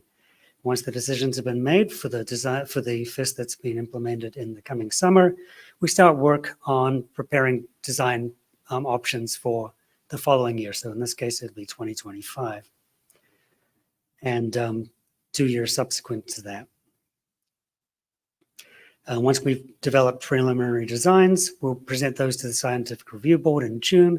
And for the first time in June this year, we plan to present preliminary designs that account for the secondary objective. As Dr. Cox mentioned yesterday, the Scientific Review Board will benefit from seeing some designs that are more likely to go through the review based on secondary objectives as well as the scientific objectives.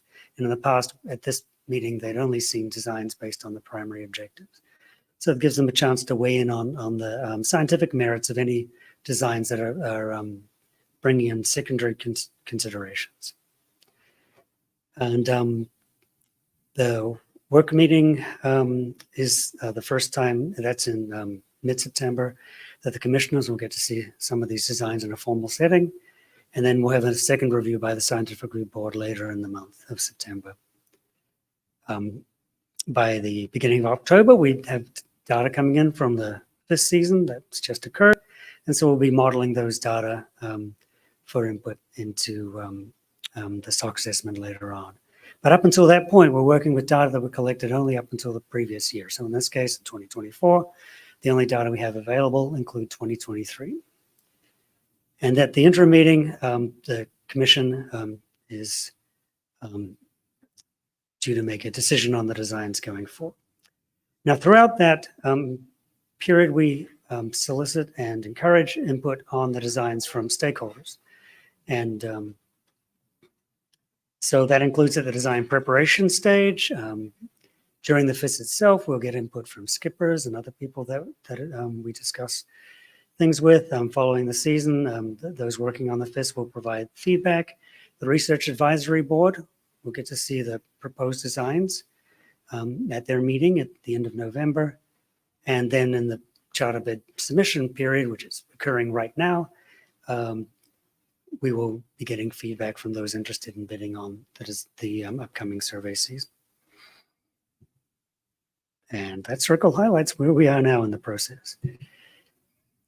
So in June last year, we presented a design to the Scientific Review Board based solely on the primary objective. And that's what we've done for a number of years now.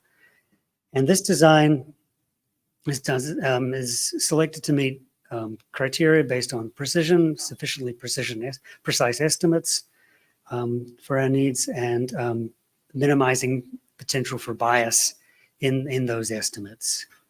And so this design that we presented to the SRB for 2020, this design for 2024, we presented in June 2023, has randomized selection of stations in the core of the stock, 2B, 2C, 3A, and 3B, a little over 50% of the stations. Quite extensive sampling in 2A, recognizing that we haven't sampled some areas like Northern California or central part of the Washington, Oregon coast for a number of years now. And quite extensive sampling in 4A and 4B, as we've had reduced sampling in those areas in recent years as well. And those designs were selected to reduce the chance of bias in those particular regulatory areas, along with extensive sampling on the Bering Sea shelf edge. When we bring in the considerations for revenue and try to come up with a revenue positive design, this is what we came up with. And this includes added efficiencies that I'll talk about in a moment. So if our goal is to do as much sampling as we can while still breaking even from a revenue perspective, then we'd only be sampling half of 2B, all of 2C, and a very small part of 3A. And so a greatly reduced design, which not surprisingly raised concerns among the people we presented that to, from the commissioners to the Research Advisory Board and the Scientific Review Board.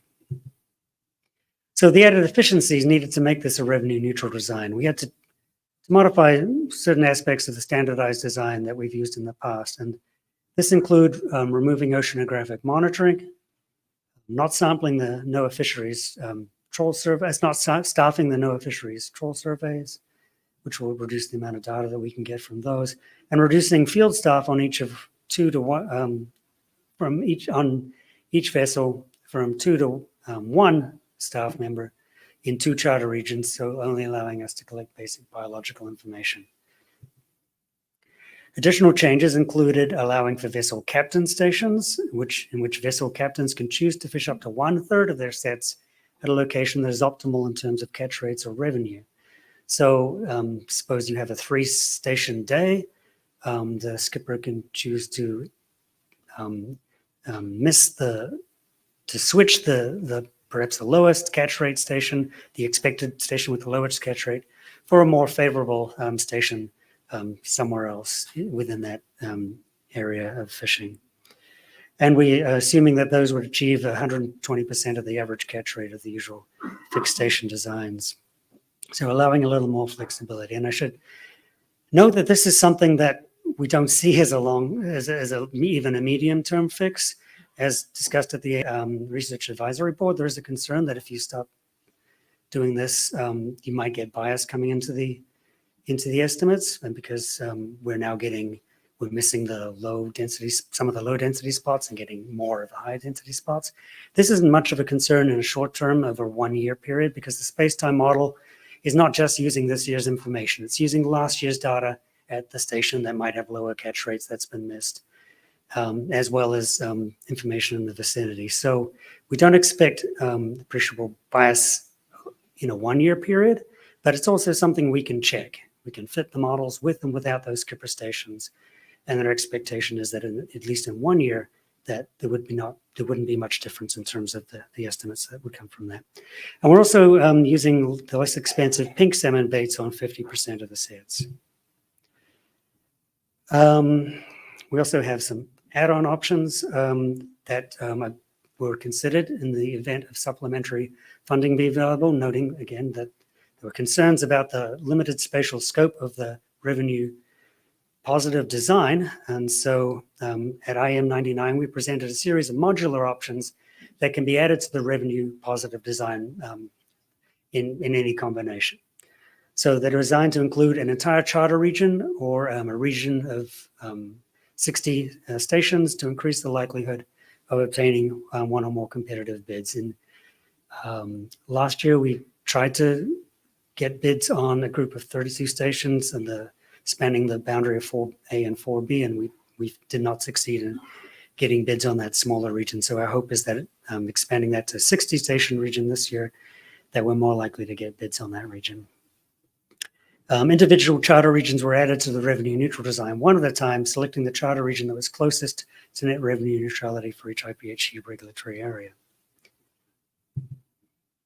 The exception 2A, we're looking at 60 stations that are broken into 2 parts, and we're at the most productive parts of 2A in northern Washington coast and central Oregon coasts. And as already mentioned, the 4A, 4B, 60 stations spanning the boundary of those 2 areas. So these were the potential add-on options that we presented to the commissioners, with one additional option that's been added since the interim meeting, and that's option 9. So option 1 is the revenue neutral design you just saw, which has 2 areas, 2 charter regions in 2B, 3 in 2C, and only 1 in 3A. So working off that as the base design, each of the options listed here will add an additional cost that's in the column on the right. So if we added an additional 3A charter region to make 2 charter regions in 3A, that was projected to cost an additional $47,000. Adding additional charter region to 3B, $62,000. The 4A, 4B option, as was mentioned yesterday, in the order of $245,000. And then some additional options that were not moved forward at the interim meeting. But I will point out the additional cost of oceanographic monitoring at $55,000 per charter region, I believe. And, the baseline revenue neutral design, I should say. And option 9, which was discussed yesterday, which is to add sampling in the southern part of the 4CD shelf edge for 60 stations for an additional cost of $205,000.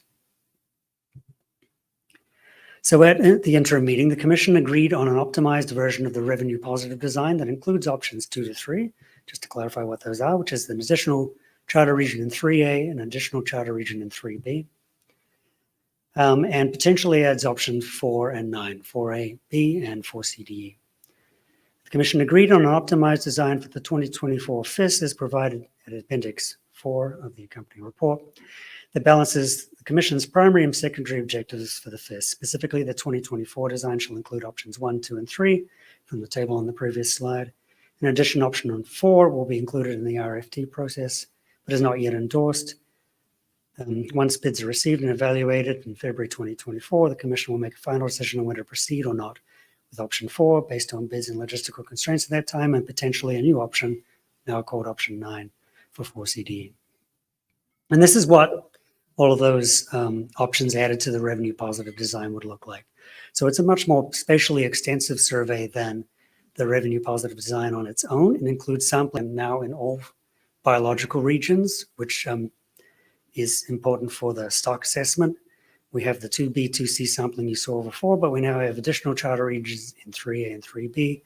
We have that sampling spanning 60 stations in 4A, 4B, and we have the southern shelf edge and the Pribilof and St. Matthew Islands in the Bering Sea in 4CD. highlighted with green ovals.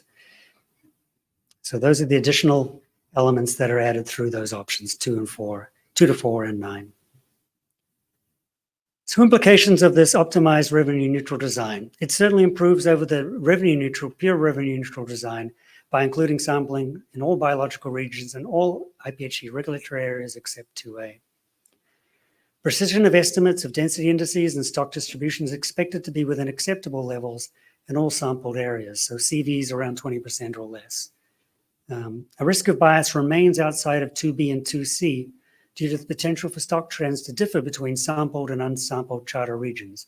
While it's an improvement over the revenue positive design on its own, there are still large parts of 3A, 3B, Area 4, and 4B, Region 4 and 4B, that remain unsampled. And so there's a potential for the trends in those areas that we're not seeing to be different from the ones that we are seeing, and that would result in bias. But they're certainly mitigated by having some sampling in all of those areas. So compared to recent years, the 2024 spatial design will result in less information for the stock assessment and management supporting calculations, such as stock distribution. Increased uncertainty is likely to cause the assessment model to rely much more heavily on the commercial fisheries CPUE index. And given current variability, uncertainty in the magnitude of younger year classes, limited biological information on the core of the stock, biological region 3 in particular, makes it unclear that the stock assessment will detect a major change in year class abundance. A greater portion of the uncertainty in stock trend and demographics will not be able to be quantified due to missing FIS data from a large fraction of the stock's geographic range. And these are the implications for the assessment. And Dr. Stewart can discuss those in greater detail if requested. Future FIS designs. In recent years, the FIS has fished a random selection of stations in the core IPHC regulatory areas, as you saw in the design that we presented to the Scientific Review Board. This method of station selection was chosen in 2019 over a proposal to instead fish a selection of charter regions as blocks of stations. I think the desire was to have as extensive spatial coverage in the core of the stock as possible. However, in September of last year, commissioners directed the Secretariat staff to evaluate potential block designs for future FIS sampling, so similar to what we presented in 2019. I think one of the main motivations for this is the potential for reduced cost due to greater efficiency in fishing stations that are near together in a compact charter region compared to a randomized design. So we would expect reduced running time between stations on average in a block design, and that would lead to greater operational efficiency. So we evaluated, among other designs, and I refer you to the interim meeting report if you'd like more information. We evaluated a base block design for 2024 to 28 based on sampling selected FIS charter regions in the stock's core. This prioritized some annual sampling in each biological region for stock assessment purposes. So it included some of the sampling that you might have seen in the designs we typically present at the Scientific Review Board in areas like 2A, 4A, 4B, and 4CD. But ensures all charter regions, but also fishes groups of charter regions fishes charter regions, whole charter regions in the core of the stock. And ensures that charter regions in the core of the stock are sampled over a 3-year period. So if we're not sampling a particular charter region this year, we're going to sample it next year or possibly the following year. So in a relatively short period of time, we still have comprehensive spatial coverage of the stock. And coverage in other areas is prioritized to minimize bias potential and maintain CVs below 25%. And the sample blocks, charter regions, are rotated over time. So this shows what these rotational designs would look like over the period from 2024 to 2028. Were we doing this kind of design in 2024? And I should note that the proposals we've had for 2024 are a type of block design where we are fishing charter regions in the core of the stock, but they account more for the secondary objective than perhaps these designs do. But as you can see, if we look at the 2024 design, which is the first one in the upper left, we've sampled half of the charter regions in 3A, 2 out of 3 charter regions in 2B, half the charter regions in 2C, half the charter regions in 2B, and 2 out of 5 charter regions in 3B in the core of the stock. The following year, we switched to different charter regions. So we essentially complete 3A, complete 2C, complete 2B, except for the Salish inside water, the Salish Sea that we don't need to sample frequently. And we almost complete 3B. 3B is completed in the 3rd year. And then we start, the rotation starts over again in some of the other areas. So over a 2 to 3 year period, we have extensive sampling, but each year we have sampling in all biological regions. And so for the base block design, the 2026 CVs, which is after essentially the one complete rotation, are projected to be 5 to 9% for biological regions 2 to 4, and with a 5% CV for the coastwide mean. And these are very good CVs. We've had a target CV of 10% or less for biological regions and coastwide for a number of years. So that meets that target, and is also pretty consistent with what we've been getting for CVs for these. CV being the coefficient of variation, which is a relative measure of precision. It's the standard deviation divided by the mean.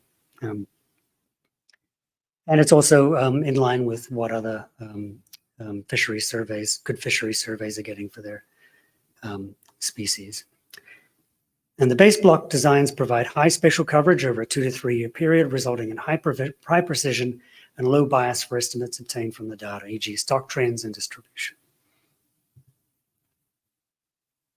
So Secretariat staff recommends using block designs for all future planning as a viable alternative to the randomized sampling currently in use in the core of the stock. Block designs are expected to increase efficiency by reducing vessel travel time among stations. Sampling effort should not be lower than the levels presented in the base block design, and based on current FIS cost estimates, the Secretariat recommends that consistent supplementary funding of $1.5 million per year will be needed to allow implementation of the base block designs reported here. As I've noted, these base block designs, or the design we presented for 2024, has more sampling than the revenue positive, or even the revenue positive with the additional add-on options. And so would require additional funding to cover the cost of that design. So in the interim meeting report, the Commission agreed that the base block design, or a block design with similar sampling effort, looks promising for implementation as an alternative to the FIS designs based on random sampling in the core of the stock. We have a series of recommendations. Some of these are reiterations of recommendations we made at the interim meeting.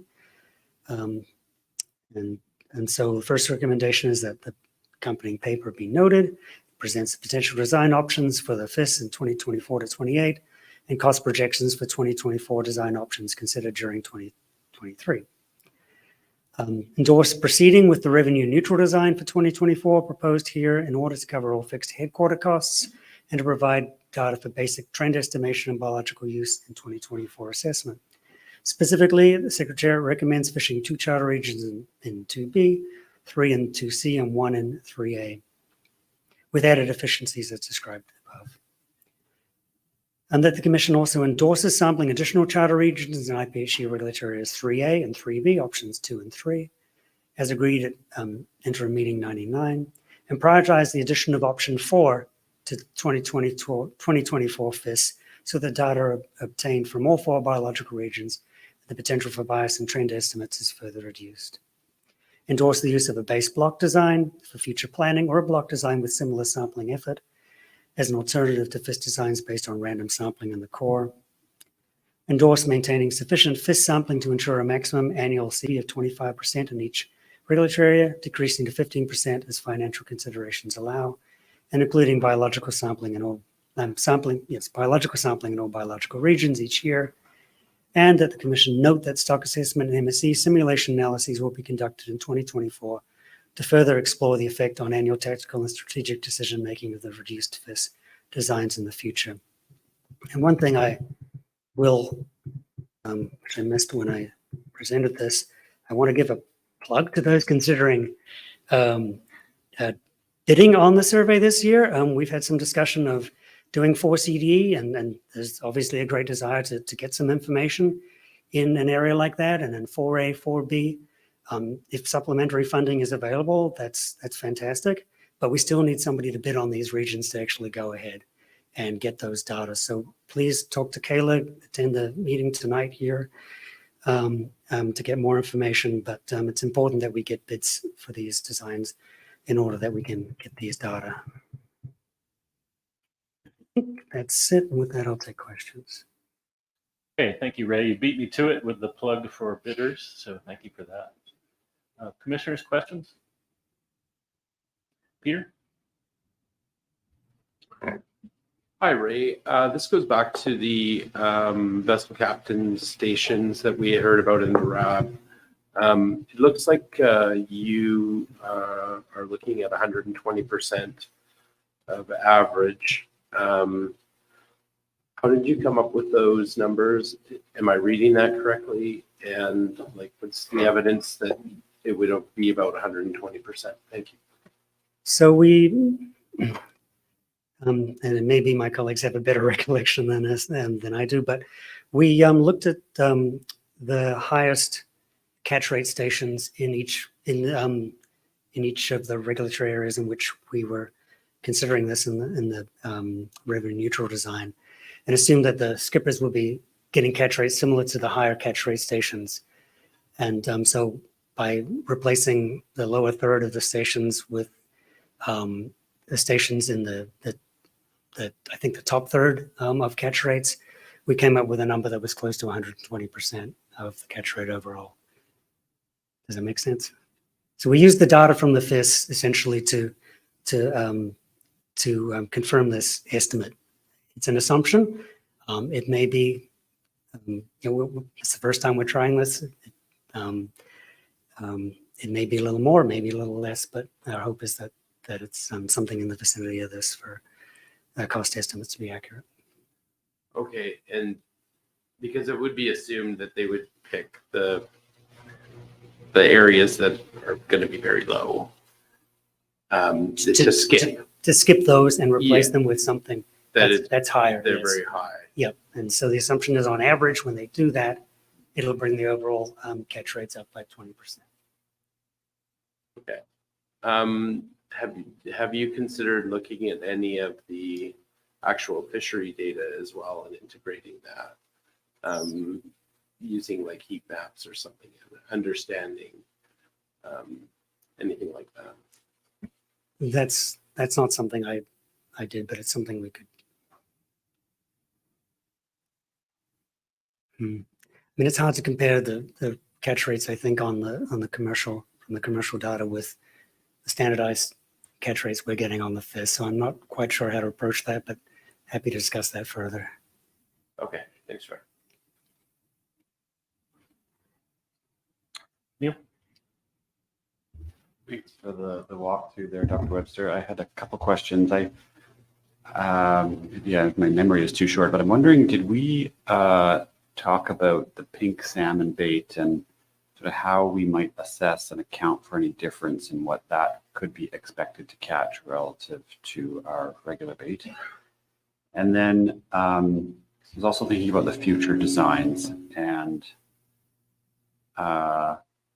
I'm interpreting that the recommendation for how much money we would need to find to fund those designs is based on a sort of some kind of approximate modeling of what we expect the revenue shortfall to be for the implementation of that design. I mean, my observation is that could be very challenging, and so I think we will very likely be interested in designs that might get us somewhat closer to affordability. But I also thought maybe this isn't such a big deal, but the designs in each year, I'm guessing they are going to be variable one to the next in terms of their revenue shortfall. And maybe this becomes a question more for us and for Dave.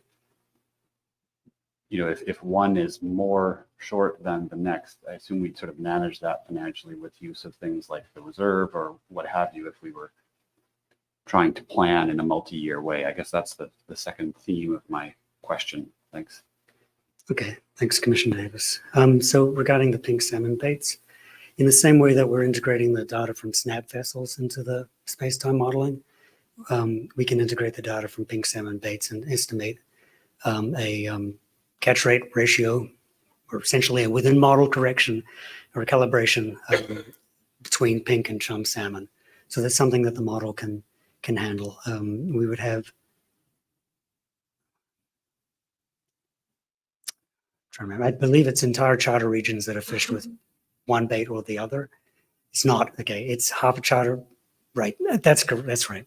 So the vessel will be fishing both baits on different sets. Yep. With sets in relative close proximity, we can get quite a good contrast between those two baits, independent of other factors that might be affecting the catch rates. So we can get that estimated quite well. The second part, maybe that can be better handled by Dr. Wilson, but my understanding is that this is something with average out over time. The cost of the survey, you're correct, would be higher in some years than others. That $1.5 million is a very approximate cost projection based on today's understanding of revenue and expected costs, and is likely, as you know, to vary from year to year. But averaged out based on today's estimates, that's what that 1.5 million represents, an average over that period. We would expect it to vary from year to year. Yeah, Dave, go ahead. Yeah, thank you, Chair. And just to clarify as well, we do have that general request for supplementary funding that's out to the contracting parties. And as Dr. Webster has indicated, that includes a $1.5 million annual request. There is variability associated with that, and that would just be kept under review by the Commission depending on the performance of the FIS on year in, year out. In addition, we also have a request for $100,000 to $500,000 each year from the contracting parties, specifically for the purpose of rebuilding a reserve for the FIS. And again, that's something that would just be reviewed by the Finance and Administration Committee and the Commission on an annual basis to see what level of supplementary funding and what form that should take would occur. Thanks, Chair. Thanks, Dave. Yeah, the commissioners have had a number of discussions around the financial constraints, the severe constraints facing the FIS, and a number of questions about whether this revenue neutral approach is even workable into the future. So I want to acknowledge and appreciate the efforts from the Secretariat to try to bring some innovative thinking to this in considering other cost efficiencies, other mechanisms that we can use. The block design is an example of that, and appreciate the cost estimates associated with that. The U.S. has been rigorously exploring options for additional funding for this, and I know the Canadians have had some discussions around that. I'm not sure how far that has progressed on the Canadian side. Dave, I did want to ask you about our decision making for 2024 here. So the commissioners have had a little bit of offline discussion around this in just thinking about the sequence of events here. The request for tenders closes, I believe, February 4th. I know your team doesn't have a whole lot of room after that to make arrangements for the coming field season, but we're thinking that seeing the results from the request for tenders would be really important information in making decisions on this, whether we get bids for some of these areas, how expensive those bids are, et cetera, and what options we may be able to select from the ones that Ray has highlighted here. So hoping that we can have those conversations intersessionally in mid-February and conclude decisions then for 24. But I just want to ground truth that with you and make sure that works from your standpoint. Yes, thank you, Chair. So as you pointed out, the tender process will close on February 4th. We do expect, given the timeliness and need for the decisions to be made, to a rapid turnaround in the processing of those bids. We're hoping it does take a couple of days because we received quite a lot more bids than we did last year. That would certainly be beneficial, and we expect that we'll be able to tabulate, prepare those summary bids for the commissioners within a couple of days of that deadline. If we circulate those to the commission, say by the 6th of February, and again, I don't have a calendar, so I'm not sure if that's actually a weekend or not, but we can target the 6th or 7th of February to get that summary to the commissioners, and then if there could be a rapid turnaround, review and approval, particularly of the proposal for the additional charter regions in Area 4. And so you saw on the table, Ray, if you could just bring up that table quickly.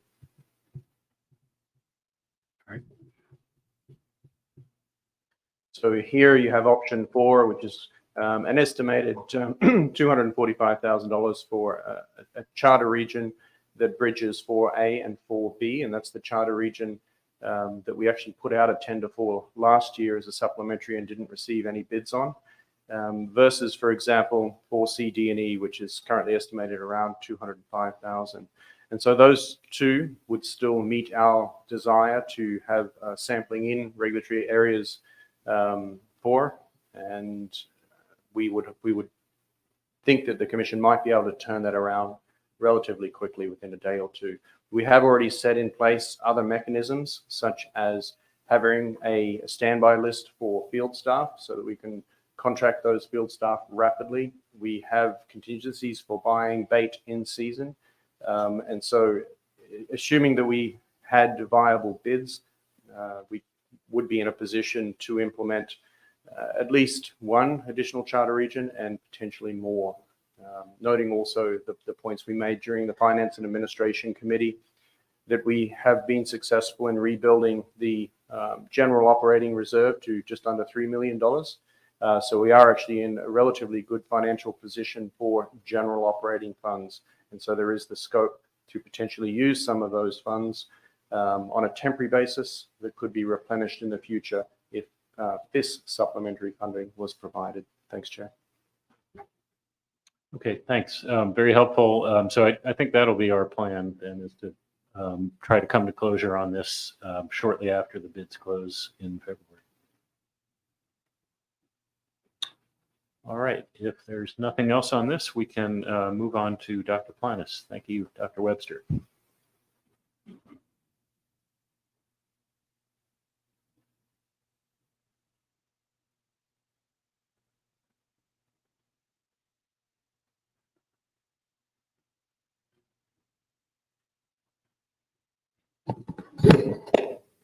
Thank you, Commissioners.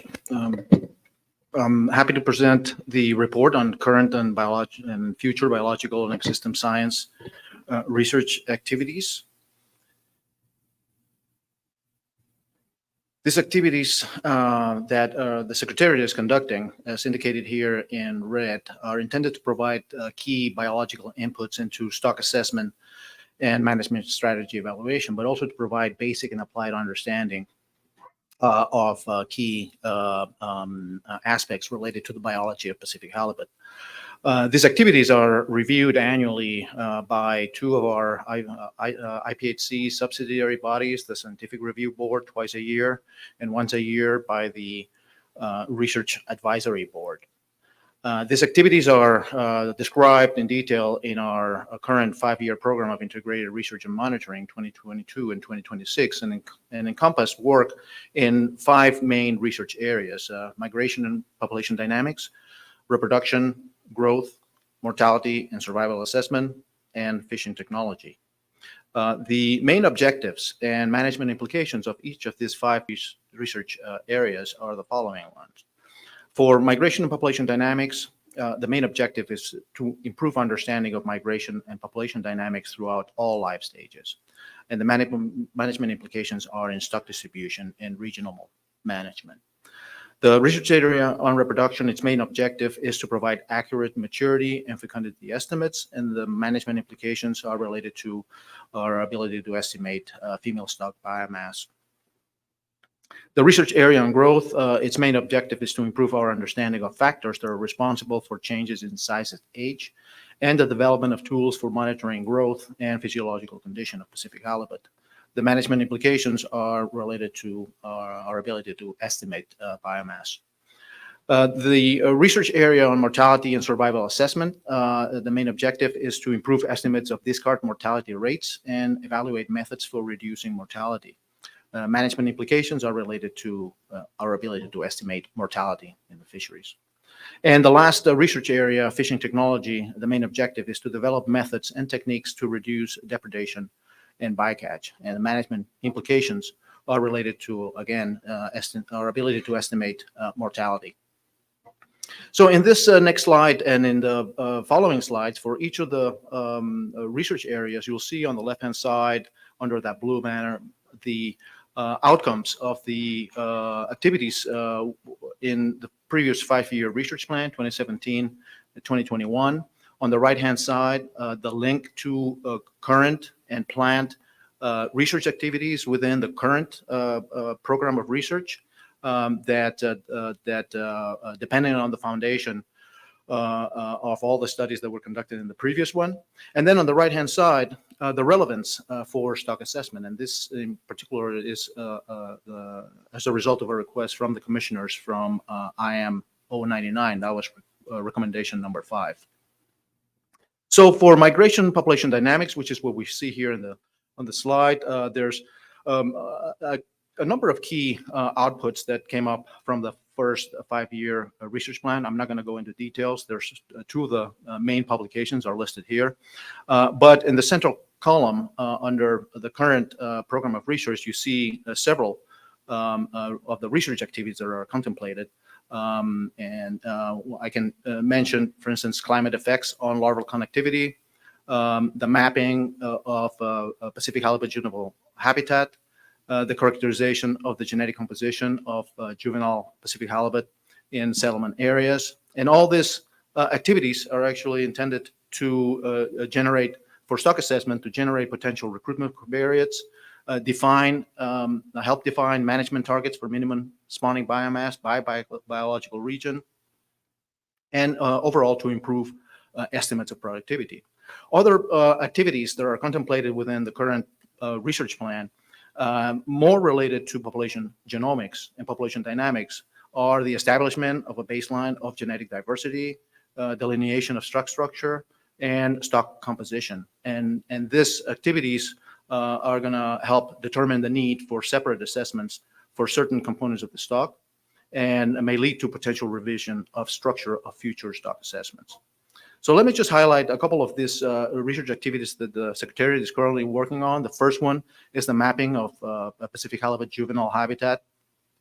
The Secretariat has collected a number of records of presence of absence of juvenile Pacific halibut throughout conventional waters from a number of different sources.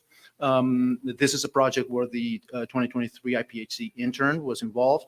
And one of the initial outcomes is the mapping of presence absence of Pacific juvenile habitat at different ages, age 0s, age 1s, which is what you see here on the map, and age 2s. And supplemented on top of that is the information on the type of substrate, and future work will incorporate also depth. We'll be adding a bathymetry layer, and this work is in progress.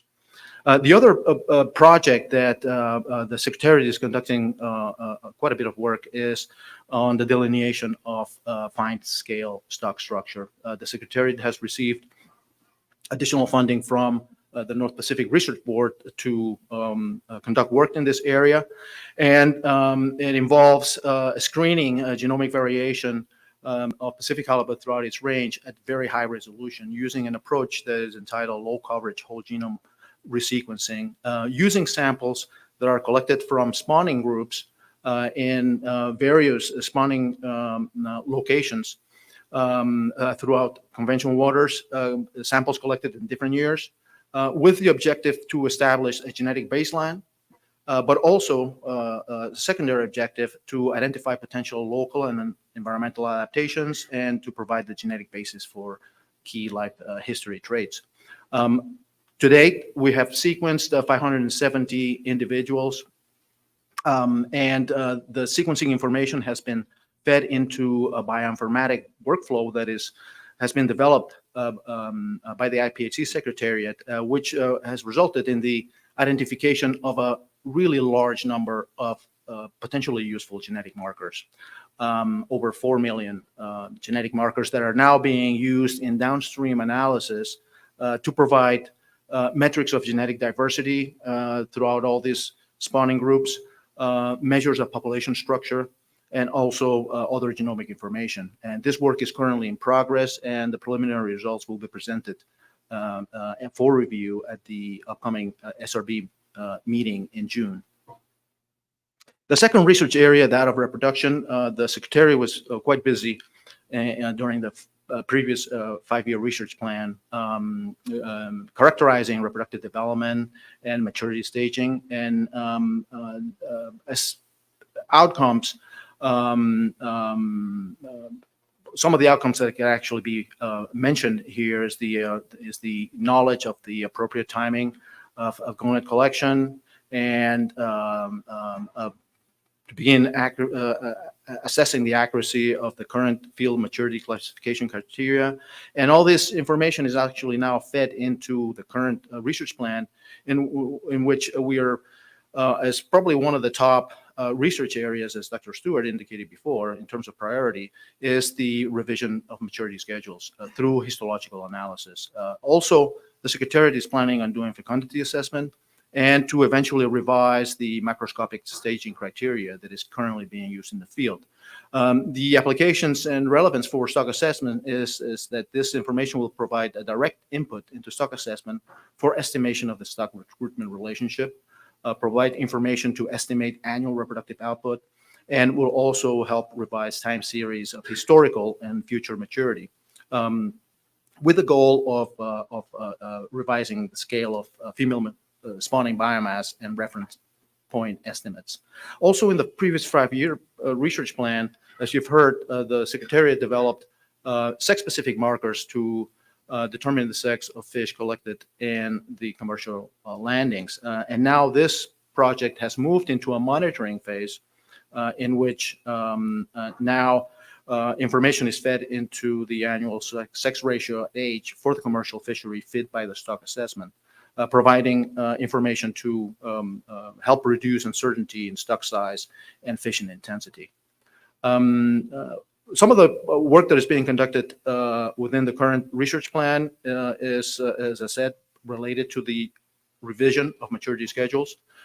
In 2022, there was a big effort during the FIS to collect gonadal samples coastwide to revise maturity estimates per biological region through histology. So a number of samples were collected in the 4 biological regions, and you can see here the numbers in this table. A total of over 1,000 samples collected in 2022 that have already been processed, have been analyzed, and a preliminary analysis are now being conducted. And in 2023, samples were also collected for fecundity assessment. And this is another area where the Secretariat will be working later this year to generate estimates of fecundity at age and size for the first time. In 2023, unfortunately, due to the reduced footprint of the FIS, samples were only collected in biological regions 2 and 3. So we did not have any samples in biological regions 4 and 4B.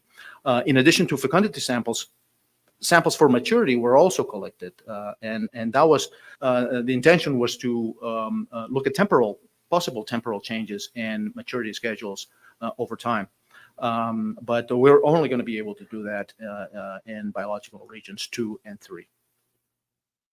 The third research area, that of growth, this area contemplates within the current research plan work on 2 aspects. One is the environmental influences on growth patterns, and then secondly, the influences of diet on growth patterns and physiological condition. The relevance for stock assessment, as you can see on the right, is this information will inform on yield per recruit and other spatial evaluations of productivity that support mortality limit setting. Will provide covariates for projecting short-term size at age. Will help delineate fishing and environmental effects on size at age, and overall will help scale stock productivity and reference point estimates. Work in this area is now being in a planning stage. The fourth research area, that is mortality and survival assessment.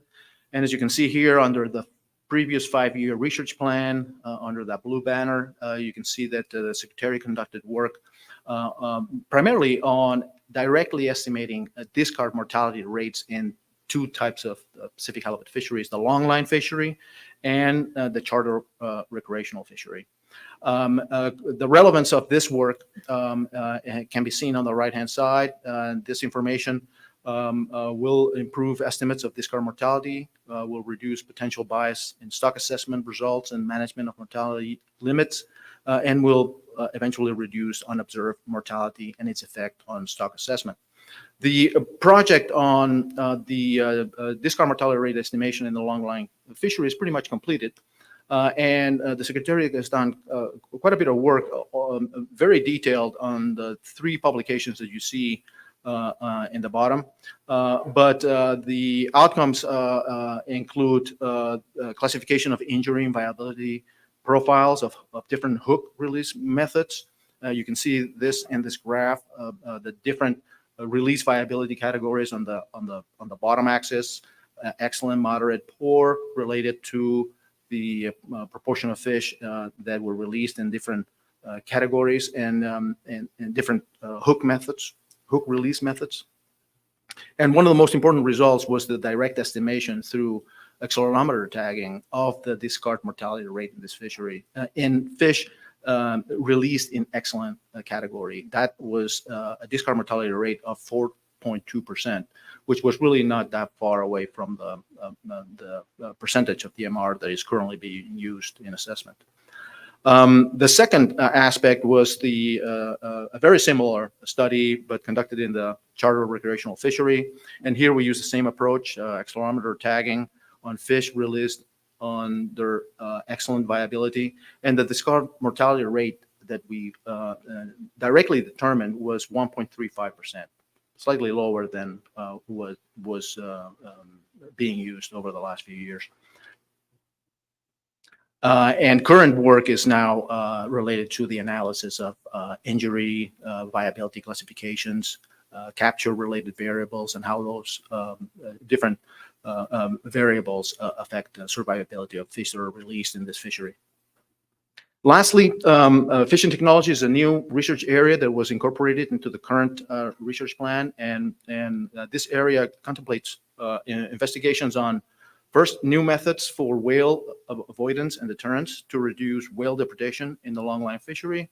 And secondly, investigations on the behavioral and physiological responses to fishing gear to reduce bycatch. The relevance of this work for stock assessment is in our ability to be able to increase available yield for the directed fishery, also to reduce potential bias and uncertainty in the stock assessment, with the goal to improve our ability to account for different types of mortalities.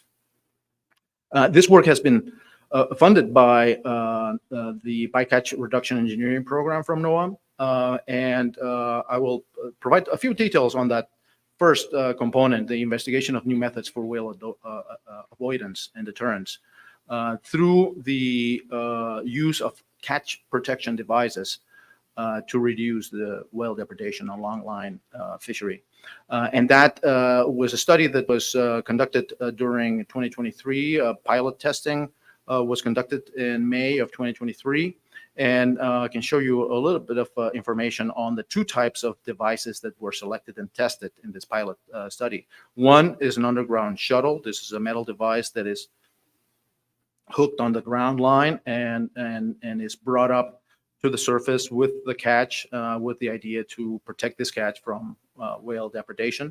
And the outcomes of this initial pilot study that was again conducted in May of last year indicated that the logistics of deployment and retrieval and were feasible for a longline vessel, and that the catch size and catch specifications were comparable to sets that did not have the protection device.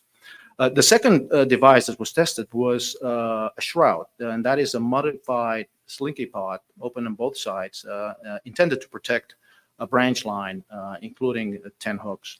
And this device proved to be difficult for deploying, for retrieving, and the rates were particularly low. So there was a decision made not to pursue this type of devices. What is coming up next is under funding from bycatch reduction and engineering program from NOAA that started in November of this past year, is the refinement and improvement of this shuttle device and the testing of this device in areas where there is known whale depredation, particularly in areas in biological region 4.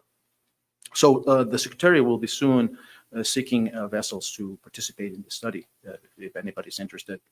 The second component of this research area, the investigation of biological and physiological responses to fishing gear, has mostly been done in collaboration with Pacific States Marine Fisheries Commission, and IPHC has participated in the studies. And just to give you an example, one of the studies was the use of artificial illumination to reduce Pacific halibut bycatch. Secondly, the use of circle hook modifications to reduce rockfish bycatch in the Pacific halibut longline fishery. Below, you can see some of the publications that resulted from this work. Just to finalize, I would like to summarize the two external funding sources that the Secretariat has to conduct some of this work. One is a grant from the North Pacific Research Board, Pacific Halibut Population Genomics. And then the second one is what I mentioned just recently, the Bycatch Reduction Engineering Program grant to field test the catch protection devices. And I would just like to finish with a reminder that at 5 o'clock today, from 5 to 6:30, we have a poster session where a lot of details of this research project that I just mentioned can be found and can be provided if anybody is interested. So thank you. Thank you, Dr. Pinus. Commissioners, any questions? Doesn't look like it. All right, thank you very much. And we'll move to regulatory proposals.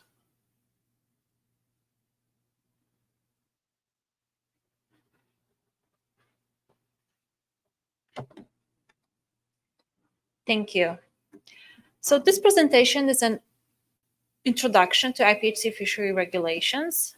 In this presentation, I will start with providing an overview of the IPHC regulatory process, and then I will proceed with introducing the regulatory proposals that have been submitted to the Commission for decision at this meeting, as well as the proponents of these proposals. Proponents will be invited to provide comments in support of their regulatory proposals, and as well to answer any questions that might arise. I will be also available to make the same presentation to both Conference Board and Processing Advisory Board at any time during their proceedings, and the proponents of the regulatory proposals are also very welcome to join these sessions. As I mentioned, this will be an overview and introduction to regulatory proposal session, but we have also time on the agenda on Thursday, and at this time we'll be asking the Commission to make decisions on these proposals. This will be after the reports of the Conference Board and Processing Advisory Board are available, as the Commission will be able to have also the stakeholders' input to the decisions on those regulatory proposals. Our aim is to make a decision on the regulatory proposals on as many of them as possible on Thursday, in order to streamline the agenda for Friday, when the decision on the mortality and fishery limits will be the main one. Following this presentation, I will also note that we have a time for public statements. So anybody interested in submitting a comment on the regulatory proposals is really welcome to sign up for that public statement.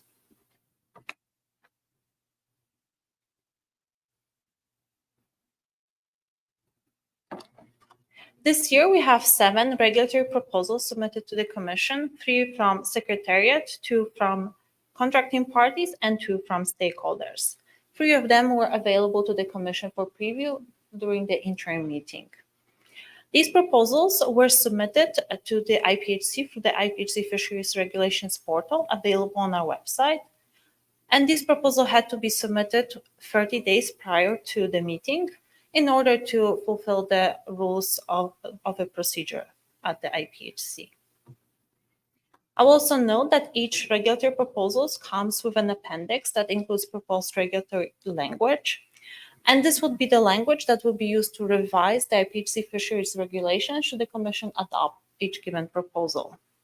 The final text after all these revisions will be sent to contracting parties for adoption and implementation at that time. In terms of Secretariat's proposals, as I mentioned, we have 3 proposals from the APHC.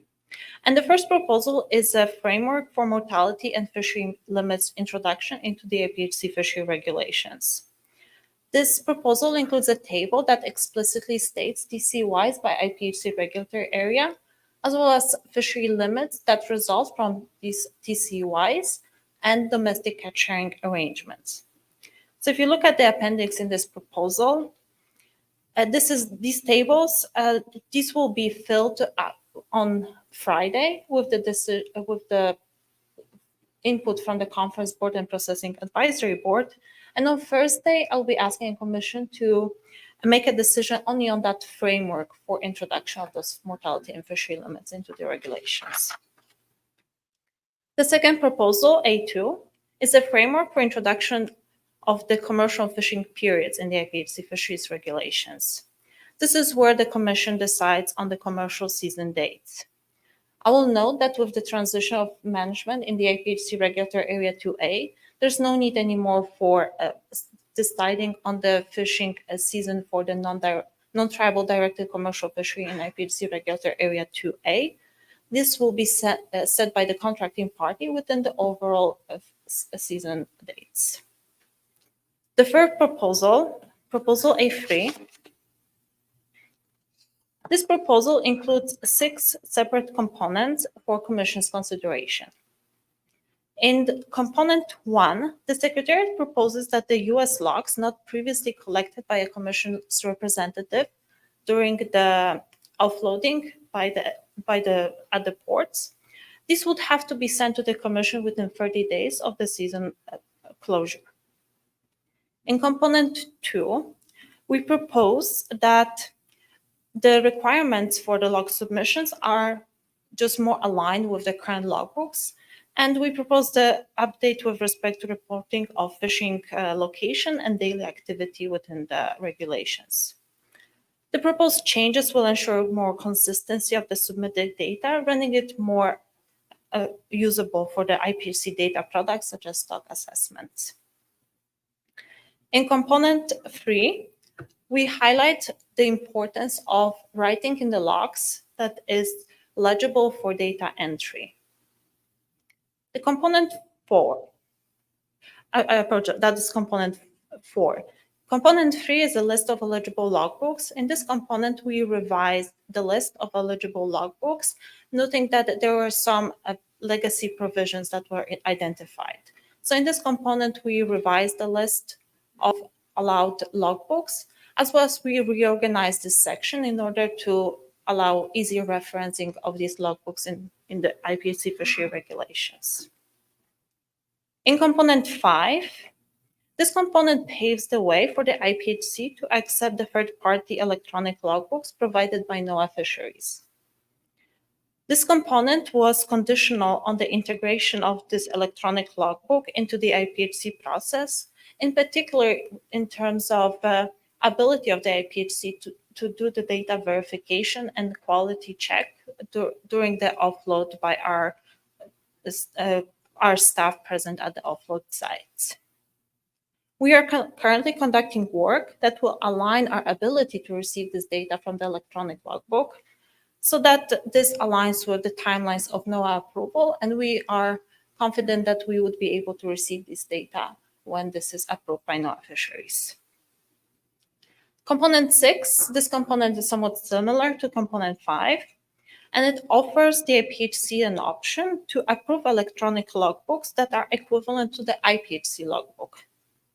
This approval will be conditional on the electronic logbook integration into our data processes, and this includes, again, the requirement for the ability to verify the data by commission's representatives available at the offload sites. Overall, this proposal A3, except component 4, directly affects commercial Pacific halibut fishery in all IPHC regulatory areas of the United States.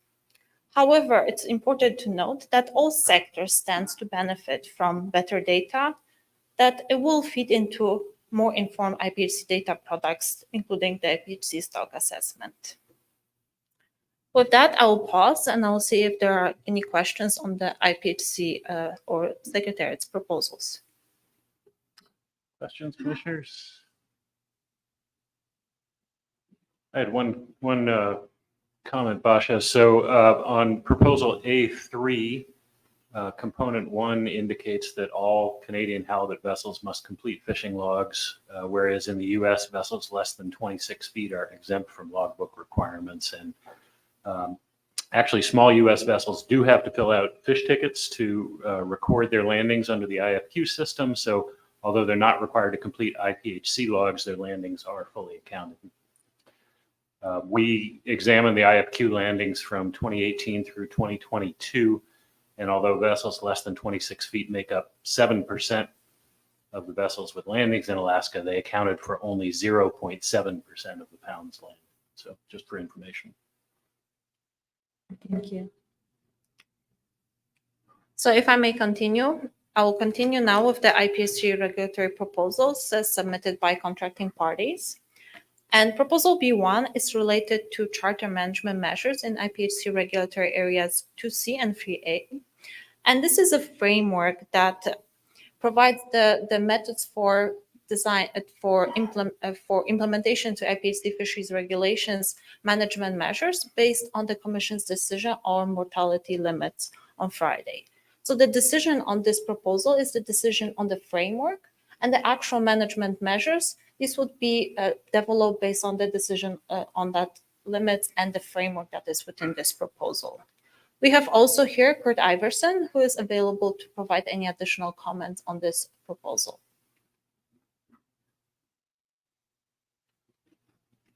Okay, if there's no questions or comments, we can move to proposal B2. This proposal makes clarifying modification in the IPHC fishery regulation sections 5 on mortality and fishery limits and section 6 in season actions. And these changes reflect the changes to the catching plan that allocates the IPHC regulatory area to a Pacific halibut catch limit, specifically the added flexibility on allocation of a for the recreational sector in IPHC regulatory area 2A. And we have Frank Lockhart here, who is available if the Commission has any questions on this regulatory proposal. Not seeing any questions. We're going quickly. Proposal C1. This proposal is the first of the stakeholders' proposals. And this proposal proposes a minimum TCY of 1.65 million pounds in IPHC regulatory area 2A. This proposal was submitted on behalf of the Makah tribe, and we have Timothy Green, who is available to provide comments on this proposal.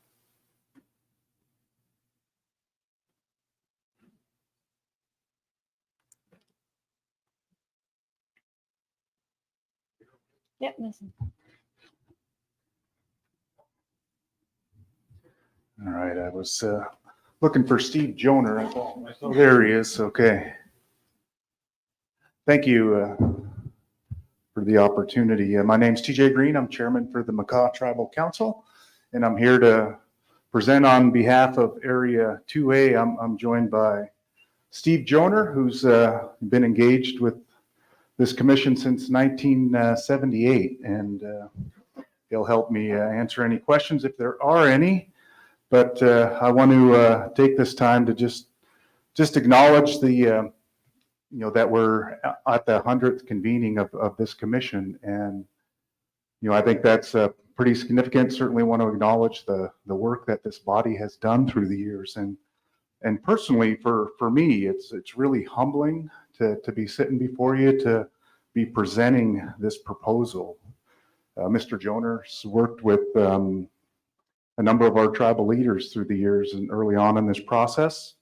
including the late Dale Johnson and my late father, Phil Green, in the early days, late 70s and early 80s. And so to be sitting here with them now and on the 100th convening is pretty special personally to me. My father and my grandfather, both born on our traditional homelands and in our traditional villages. My grandfather born in a longhouse, and then both of them learned how to fish halibut out of canoes at a very young age on the halibut grounds that are off our homelands. And so it's very personally important to me in terms of that family history, and that history repeats itself with dozens and dozens of families within our tribal communities. And certainly want to acknowledge our other sovereign tribal communities that have played a part in this as well. There's 13 sovereign tribes in addition to the sovereign states that represent their constituents and user groups that are part of this proposal. So I'm definitely honored to do that. In 1924, the first convening of this commission was also the year when Indians in the United States were first recognized as U.S. citizens. So that's just an added significance that I wanted to put forward, and that gives me the honor to be here. So with that, I'll jump into the proposal. From 2019 to 2023, Regulatory 2A has received constant TCEY allocation of 1.65 million pounds. This allocation, initially put in place in 2019, has provided a consistent and biologically justified TCEY for Area 2A, which is minimal impact on the coastwide Pacific halibut biomass, as acknowledged by the Secretariat. At each commission meeting since then, the Makah tribe is submitting this proposal for the 2024 IPHC process in support of a constant TCEY of 1.65 million pounds. And so you have that information, those reports, and those proposals. We certainly welcome any questions or comments from the commissioners or the Secretariat. And then so I just would like to highlight in this proposal that, number one, it's biologically justified. And then I'd also like to point out that Mr. Joner has been around for a long, long time. So he's fully prepared to answer any questions. Thank you for your time. Thank you, TJ. Any questions? Neil. Thanks for the proposal and for appearing here. I guess I think I've asked a couple of these in the past, but it is a challenge for me to understand why 2A shouldn't bear some of the conservation burden as the rest of the users do or should. So I wondered if you could sort of share your views with us about that question. Certainly, Commissioner. I'll share some, and then I'll let Mr. Joner add as well. So your question about why 2A shouldn't share in the burden of conservation that's being seen as necessary in the other areas. And I think when you look at the research, the reports, the data, Area 2A has not has consistently stayed stable in the measurements that we use to make those determinations that would trigger a conservation measure. So our numbers per unit effort and our weight per unit effort, those have remained constant or increased, I think since 2011. So, should that data start to indicate that we're trending in an area that would trigger a conservation concern, we certainly feel that then at that point, then we can have that conversation and how Area 2A would share in that burden. And so, I think that's, certainly my understanding and my position that I would speak to regarding that question, and I'd welcome Mr. Joner to respond further. Well, thank you. I'll add that, 2A as the most southern area at the end of the range is really at the mercy of the areas to the north. Obviously, as the fish move south, they're harvested in the northern areas before they get to 2A. So I think the view we have in 2A is that the northern areas have the potential and actual do impact 2A more than 2A could the remainder of the IPHC areas. But as Chairman Green indicated, we're closely monitoring our catch levels, our WPUE in both the set line survey and in the tribal and non-tribal commercial fisheries, and those have maintained steady since this was implemented in 2019. And we did make the commitment back then that if we did see a decline, if we saw a legitimate conservation concern within Area 2A, that we would respond accordingly. But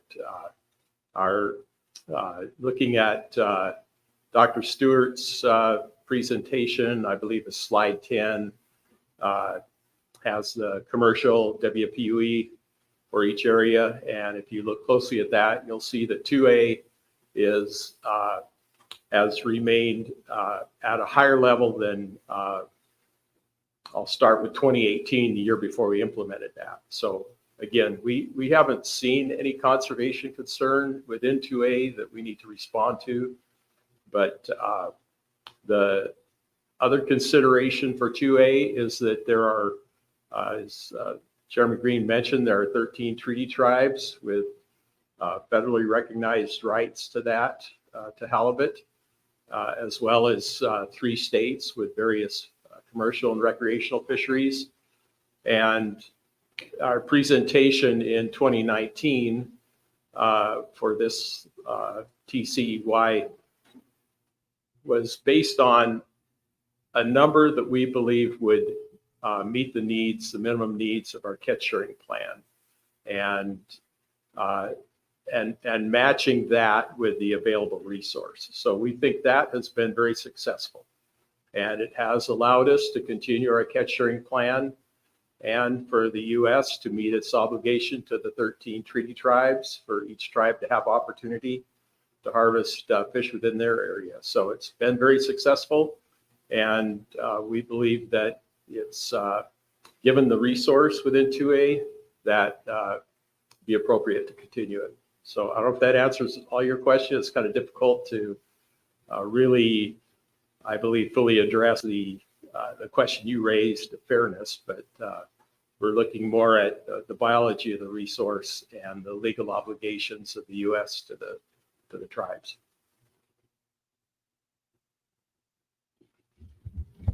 So I appreciate that answer. Thank you. I'm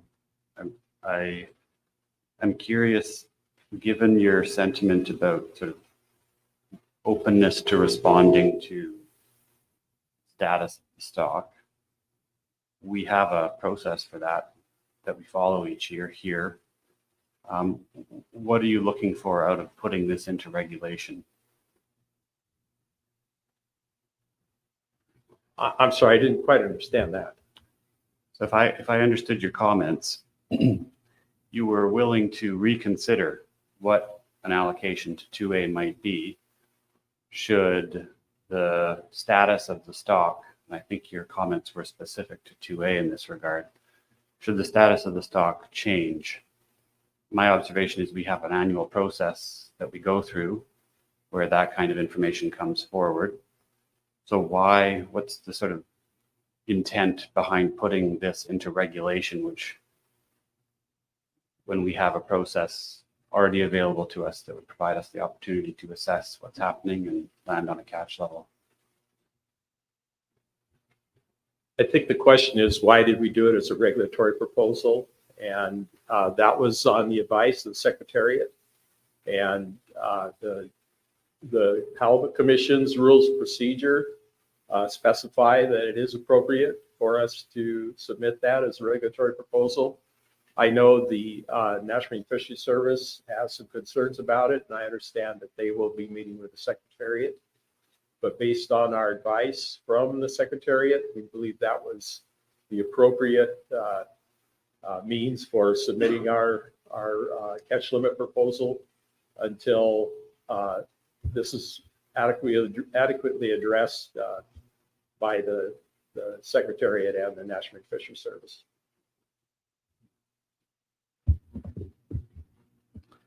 Commissioner, I'd also like to add, this TJ Green, Chairman for the Makah Tribe. I'd also like to add that in order to fulfill those legal obligations to the treaty tribes in Area 2A and that catch sharing proposal, having this be a regulatory proposal is the most transparent process that can be put forward, that puts it before the appropriate people to evaluate, you know, the stock structure and the health of that stock, and to be able to make sure that those, you know, those legal commitments are followed through with accordingly. Dave, did you want to address this? Yeah, thank you. Through the chair. I think the question was not about whether it should be submitted as a regulatory proposal, as I think that's clear within the rules of procedure that you can submit catch limit proposals to the commission for consideration. But I think more specifically from Commissioner Davis, it was about fixing a minimum and in the indication that you might be flexible on particular years given stock biomass to actually going below that limit. I think that was more the questions that was being proposed. But we have Dr. Stewart here because you mentioned slide 10 in his presentation, just to talk about any conservation concerns as well. Thank you. Yeah, thank you for the opportunity to speak to this. As we did in 2019, the Secretariat did review this proposal, and we went through the same criteria that we went through at that time, comparing the request for a fixed TCEY to the overall estimate of biomass in Region 2 as a whole, and evaluating the potential for risk to the biomass for a fixed component. And as we did in 2019, we find that this level at 1.65 is not large enough to pose a conservation risk to the overall biomass in Region 2, noting the migratory dynamics of the stock and the fact that IPHC regulatory area 2A is on the end of the migratory pathway. We also, in 2019, we noted that we would be considering two factors looking forward. We would both be monitoring the trend as observed in the stock, as well in IPHC regulatory area 2A specifically, but also in Region 2 as a whole, as well as the biology of the stock observed both in 2A and in Region 2. Now that this has been in place for several years, I think we can, with even further confidence, say that this is not showing any signs of biological effect. And so we would find there's no conservation concern associated with this. Thank you, Dr. Stewart. TJ, did you have something else? Yes, thanks, Dr. Stewart, as well. You know, I guess in concern to that, you know, your question as a, you know, that fixed 1.65 as it was just referred to. And, you know, I think in the past, there was terminology that was used as a floor, but, you know, I think it's more, you know, it's more accurate to describe it, you know, as a base. It's a starting point that, yes, we have that flexibility. It's because of the data and what we've been able to evaluate and what Dr. Stewart has just kind of mentioned in their evaluation of that. You know, we feel that that's appropriate as that 1.65. It may be better referred to as a base. You know, it's I guess it's, you know, in here it's described, I think, as a minimum, and that's in reference to this year based on evaluation of the numbers. You know, we feel that that should be the minimum for this year that that is considered for area 2A, and that's based on the science and the data. Thank you. Okay, thank you very much. Dr. Hutchinson. Thank you, Chair. So moving to proposal C2, this proposal is including measures to increase flexibility for onboard consumption of recreationally caught Pacific halibut in Alaska. Unfortunately, the proponent of this proposal, Mr. Olson, is not available to provide any comments on this proposal, but I will note that last year the Commission adopted more restrictive version of proposal going to this direction, allowing limited onboard consumption. And if the Commission is interested, NOAA representative might provide some additional comments of how that adopted proposal last year have been playing out in the fishery, mainly from the enforcement perspective. See if any commissioners have questions related to that. I'm not seeing any. Thank you.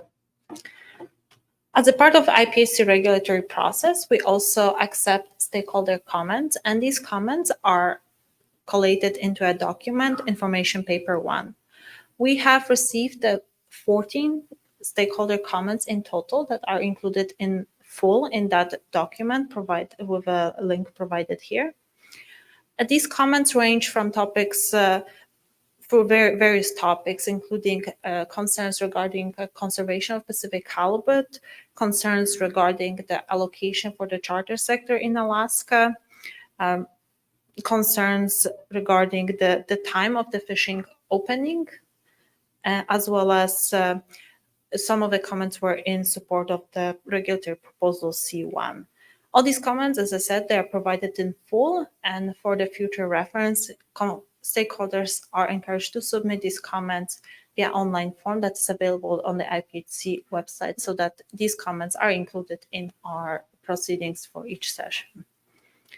With that, I can conclude my presentation, unless there are any additional comments. Thank you. Okay, thank you, Basha. Anything else, commissioners? Okay, if not, we do have another opportunity for public comment and questions on agenda items 6 through 8. I don't know if we have anyone signed up, Dave. Yeah, thank you, Chair. We have two signed up. One's simply a written submission, so if we could bring up that PowerPoint on the screen. And then we have one in person. So maybe while that's being brought up, I don't know if Lang is in the room or he's still outside. There he is. Great. So if you want to come up, thank you.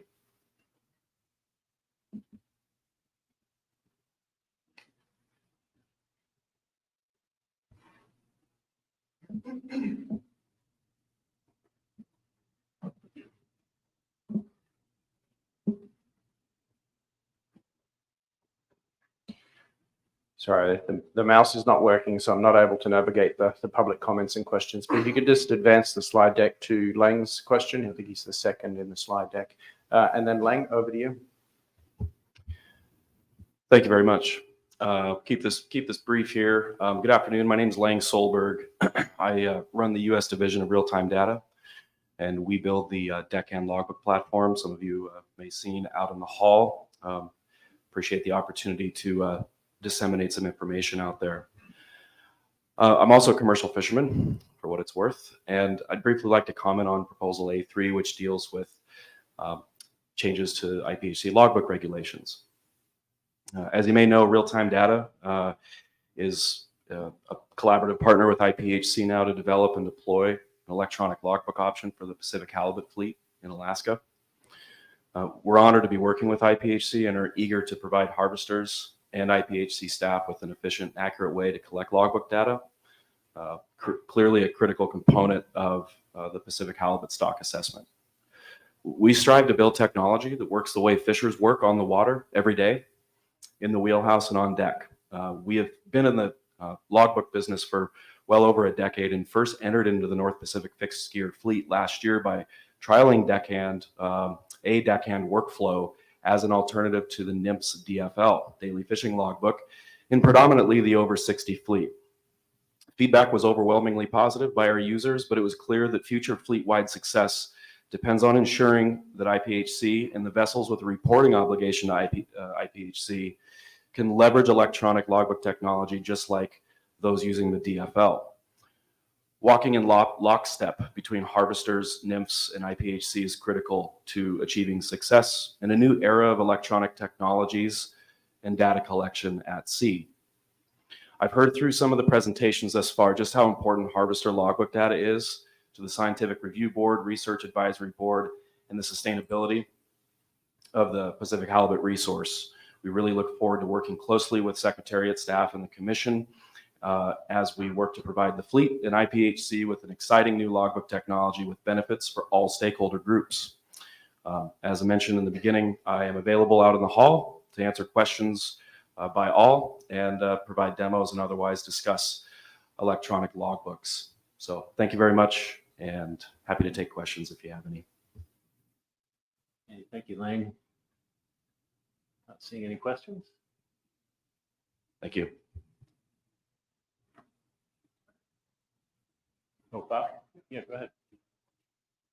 So Lang, I'm assuming that the cost of this is just an app that the fisherman or the boat owner can, the master can download on his laptop or phone or whatever. Can you kind of expand on that? Sure. Deckhand is an iOS iPad-based app. It is like a car.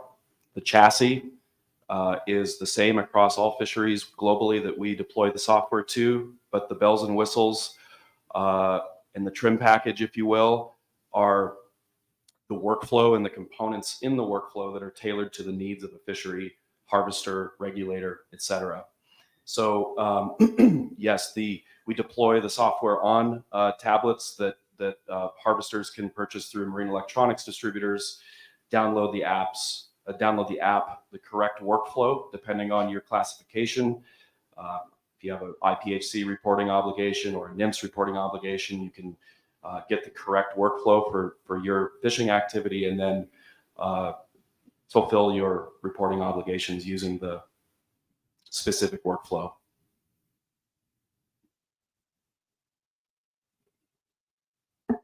So Ling, some of the members of my organization fish both in Alaska. They need a federal logbook, IPHC logbook, and now the new Pacific Council logbook. So does your app allow them to go to all three or potentially? I appreciate the question. Currently, with our work with IPHC and separately the work we've conducted with the Alaska Regional Office, Deckhand will accommodate the Alaska Region Daily Fishing Logbook and the IPHC logbook. As far as the West Coast goes, we don't have a solution yet, but we've been speaking with the Pacific states and others over the last couple of years to try and offer a solution. We know that some of our existing users who use the DFL version transit south later, and we want to be able to accommodate them as well. But that's 2 out of 3, not all 3 at this point. Okay, thank you. Thank you. Yeah, thank you, Chair. We have one additional written submission that didn't make it into the deadline for information paper 01. It's from Adam Schuin in relation to Pacific halibut closures and size limits. I don't intend on reading it because it's quite lengthy, but we will provide this to you for information in addition to information paper 01. And then, Chair, in addition, we have, I believe, a couple who have signed up in the room. I think Chris Forer is the first.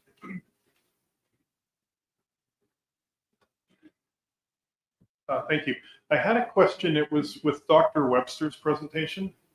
There was 2 questions there. One was when we're switching now to pink and chum, and I might have missed it. I think Commissioner Davis asked about it. The implications on the data and what that can mean for, does it bias the survey? Not. But I wasn't clear. Has analysis been done on what the potential, and I mean, we don't know what the bias will be, potentially impact the revenue stream? For example, if the bait turns out to be not as efficient, Has there been a consideration of that? That was my first question. My second question has been for Dr. Webster is, I was looking at the planning going out to 2028, and in the discussion, I noticed earlier in another presentation, they talked about potential closures in one of the areas to deal with bycatch, to avoid bycatch. And my question is, has the commission looked at, as the parties consider protected areas, for instance, in Canada, we're going to have a marine protected area network in the Northern Shelf Bioregion, which is the vast majority of the North Coast from the tip of Vancouver Island all the way up to the border with Alaska. If the IPHC FIS vessels are not allowed to fish in these new protected areas, I understand that if there's potential, if they're not allowed to fish, it could bias the results, not just within Canada, but coast-wide. But also, has there been consideration what the financial implications could be for the FIS? Dr. Webster, did you want to address those?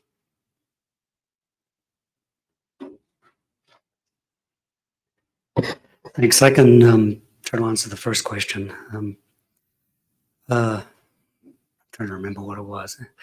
Pink salmon, right, revenue implications of that. Yeah, so we did a bait study in 2012, which compared pink and chum and pollock as competing baits, and we did fish them all on the same set. So from that study, we were able to look at the catch rates of each bait relative to each alternative bait relative to chum salmon. And they varied spatially. There were one or two areas, actually a couple of areas where pink salmon catch rates were higher than chum salmon catch rates, and that included 2C. Other areas, it was the reverse. So it's not entirely clear going into this this season what we're going to get out of that. We did do a bait experiment in 2C at the end of last year, and in the autumn of last year, we had two vessels fishing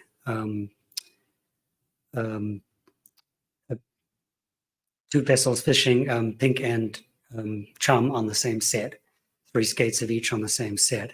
And so those data are currently being analyzed. They've only just been entered into the database. So I don't really have something I want to talk about with that. I'm not ready quite to talk about the results of that analysis yet. But it's a good question. We've made the assumption that we're going to save some money based on the pink salmon baits costing less, but it could well be that that they end up catching fewer fish and the revenue is less as well. So it's a good question. It's an open question. I will leave the financial implications of closing stations, of not being able to fish stations in 2B for later. It's not something I've personally looked at. I'm not sure if we have within the commission yet. I know it's a concern. There's a number of stations. We are concerned about bias, as you've noted, if we're not being able to fish an increasing number of stations, particularly in 2B because of protected areas. But there's no formal analysis associated with that at this point. Thank you, Dr. Webster. Thank you. No, no others signed up. Does anyone else in the room want to ask a question? Linda.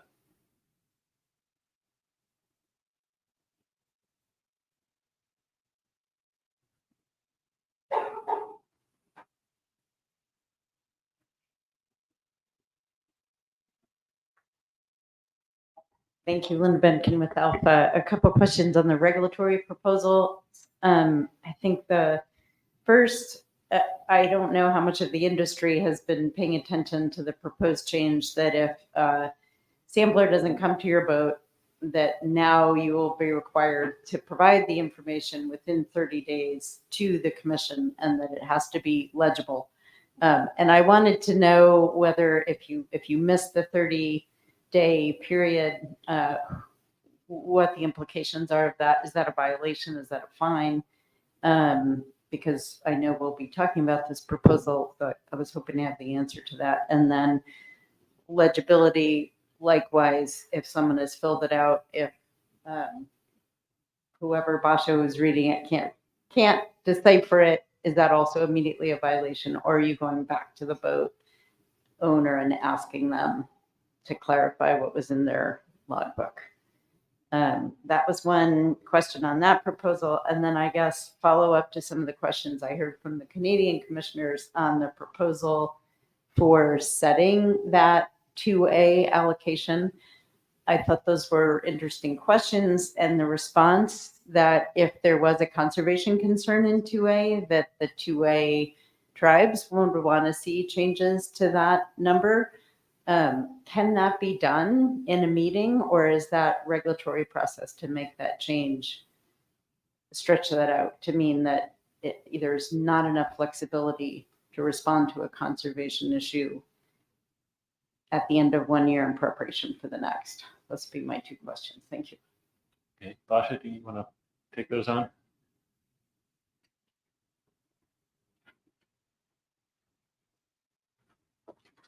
Thank you for the questions. So I'll start with the IPHC does not have enforcement capabilities, but this would provide us regulatory base for asking our commission's representative at the port sites or offload sites to encourage these things. As a reminder, the 30 days submission requirement is already encouraged within the IPHC log form. So this would be a formal request to do it. We do also send reminders for the whole fleet to submit logs that have not been submitted to the commission through the IPHC representatives. So this would be on like this formal statement in the regulations that would be providing us additional base to, instead of prompt the fishermen to submit these logs after the fishing season closes, to have these logs coming automatically. But we would still be seeking information through our ports representatives to collect as much information as possible, to have as much comprehensive overview of the data that is written into the logbooks. Thank you. And how about on the mechanics of the 2A question? I think the question was how quickly the commission could make a change if there were a need to make a change if this were fixed in regulation. For the IPHC regulatory area 2A, if we wanted to make the change of the TCY, that's fine.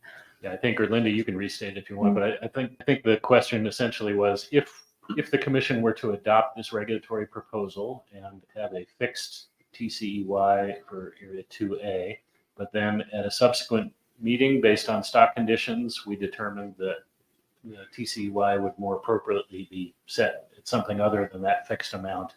Could we do that at that one meeting, or are there some procedural considerations associated with that?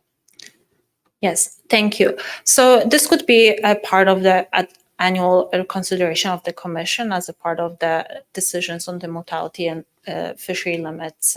So even if it was introduced into the fishery regulations as a kind of adoption of this proposal, it could be still changed as a part of the annual process, and the mortality limits could be adjusted annually. Thank you. Okay, thank you. Other comments or questions? Yes.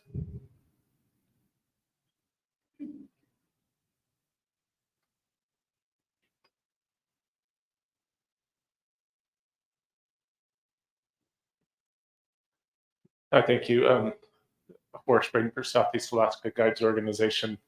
There's been conversations concerning adjustments to coastwide TCY, adjustments for regulatory areas. I'd like to go on record, or actually first encourage, especially the U.S. Commission side, to take a look at some of the letters that have been submitted by stakeholders. I know a number of them from the sport fishery from Southeast Alaska, which I represent. I think it's important context for making decisions. I will state that from where I am coming from and the organization that I represent, that we are not currently in a conservation concern mode, that a lot of the considerations that are being made for coastwide adjustments are maybe based on fishery economics, on low weight per unit of effort in the commercial fishery. And I just want to say that if we feel like we have biology covered and we're meeting our needs there, I would encourage this commission to consider some of these possibly less conservative than taking a 5 or 10% cut, but conservative in the sense that they still project a stock increase somewhere in between status quo and 3-year surplus. And the reason being is there may at this point be competing objectives. Perhaps the commercial fisherman is spending more fuel and more bait trying to catch the same amount of fish. But that is also occurring in the sport fishery. We are burning more fuel. We are going through more bait, trying to produce a product for a sport fisherman that is appealing to return or to come in the first place. And that's very difficult to do, at least speaking for Southeast Alaska. So I'd encourage, unless this commission really feels like there's a biological concern, that some incremental small change is going to help in the short term. That I think that we need to feel like we're at a place where we're being conservative already. We're fishing at F51, F52. We're above our biological objectives that you've set as a commission, and that there probably is not a need for an adjustment unless we see in future years that the 17, 18-year classes aren't going to manifest themselves, et cetera. So I would encourage that. With that, I do have a question if the chair will permit that. So I'm trying to wrap my head around exactly what, being largely based on the 2012 year class means. And we've heard that presentation. And so one place my head is going, we know that the 2012 and 14 year classes of where we've kind of, looked, that's what we have a better estimate on. So I guess another way to understand it, if this question could be answered, is if we turn the spigot off and there was no recruitment moving forward, what does that mean if we fished at current levels? Does that mean we dry up in 2027, or is there enough recruitment from previous 2012 year classes and 2012 to carry us for a while? I'm not getting that. And so if that could be addressed, maybe that would help us understand what that actually means. That might be a Dr. Stewart question.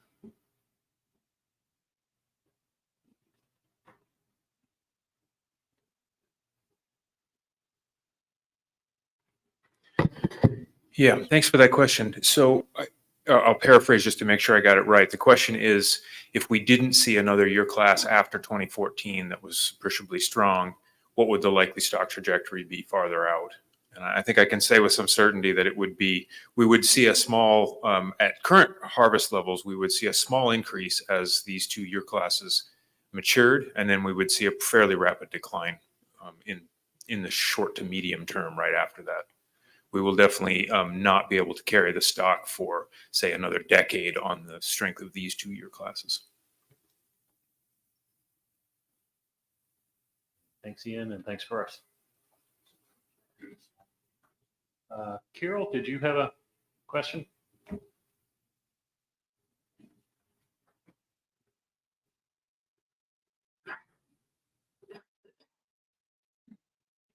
Let's take Carol first. Come on up.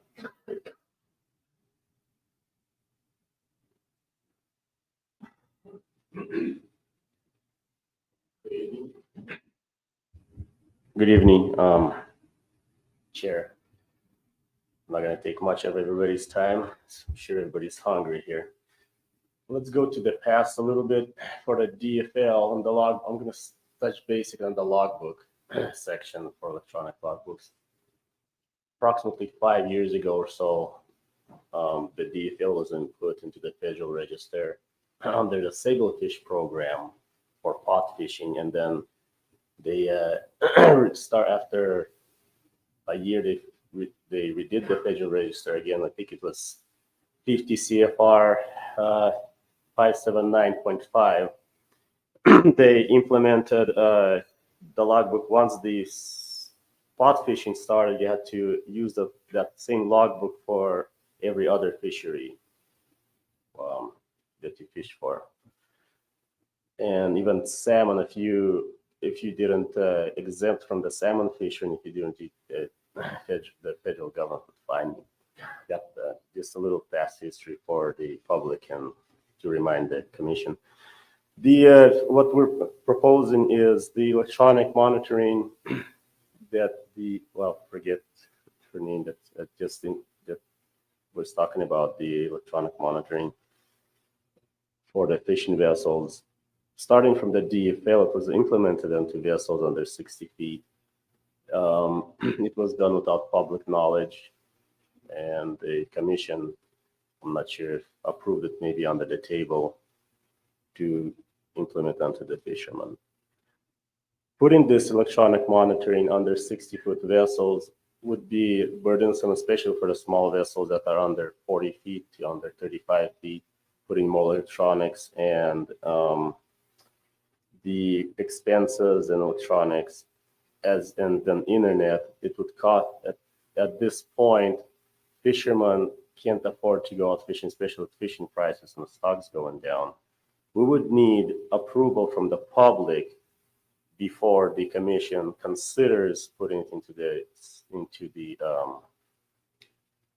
into the register, federal register, or the implementing or requiring it out of the fishermen. I'm hoping that the commission understands from the small fishermen's perspective of how the logbooks work. One thing I was going to say is the DFL was designed for long line processor vessels that are over 60 feet, and putting it on the small vessels was illegitimate, and under the Constitution of the United States, under Amendment 14, is actually violating a law. So I'm hoping you guys consider this strongly and kind of, I'm getting lost here, but I hope you guys understand what I'm talking. So I apologize for this. Thanks for the comment, Basha. Thank you, Chair. And if I understand correctly, the concern here is about the mandatory use of the electronic logbook. I would like to clarify that within the IPHC regulations and also within the proposed regulatory change, these are provided only as options to the fishermen and will be implemented on a voluntary basis for fishermen who are interested in electronic monitoring. The IPHC paper logbook will be continuing as an available option to all fishermen. And there will be the electronic version of the logbook will be available as a replacement of either the DFL or replacement of the IPHC logbook. So we're working on developing this electronic capability. But again, only for vessels who are interested in using this technology, and the paper version will continue to be available within the IPHC regulations. Thank you. Okay, thanks for that clarification. Thank you for your comment. Please.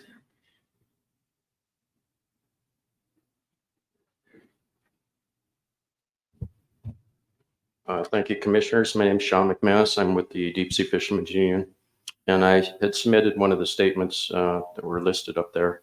I submitted it as a statement because I didn't feel my topic was a regulatory proposal or fit that criteria, but the statement I feel fits the harvest control policy issue, and that is that we don't agree with increasing the TAC in an area where there is no FIS. And there was, for example, in 4 Bravo in 2021, there was no FIS, no trawl survey, and yet we increased the TAC in that area off of extrapolated data. I think that was a mistake. It feels like we're chasing fish which aren't really there, which might explain why we only have 40-something% of that area caught in the 2023 season. Perhaps there's some socioeconomic reasons for that too, but I feel that we should not be increasing the TAC in an area without a survey. Forces our hand for the need of a FIS, and also supports abundance-based management, which, as we know, is being picked apart right now. So I just wanted to reiterate the necessity for a FIS, and that we shouldn't be using extrapolated data to make these increases. Thank you. Okay, thank you for your comment. So we've run a little bit long here, so I think we're going to cut off public comments at this stage. We're up against the lunch hour. Dave, did you have any administrative announcements? Yes, just 3 very quick announcements. And just in terms of the conference board, starting at 2 p.m. next door. And the processor advisory board is in the Endeavour room, which is downstairs, also starting at 2 p.m. And then just very quickly, the hotel chef, as I'm sure you noticed last night, made us a special gift of the 100th anniversary cake, and everybody was too afraid to cut it because it was so beautiful. They have actually placed it in the back of the room. And so if it hasn't already been cut, or it is about to be cut now, I believe, and please help yourself on the way out because you have a short lunch break. So fill up on sugar. Thank you very much. All right, I can't top that. We will reconvene probably close to 2 o'clock.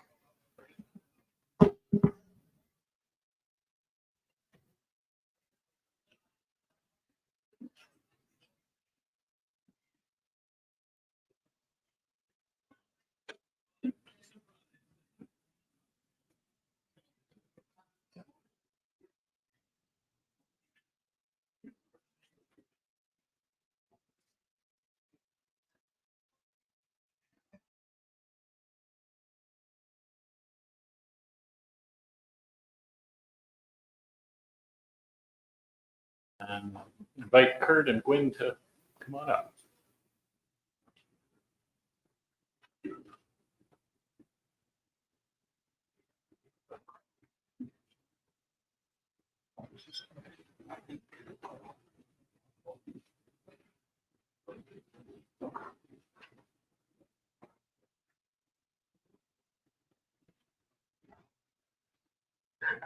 Thank you, Mr. Chairman. Can you hear me?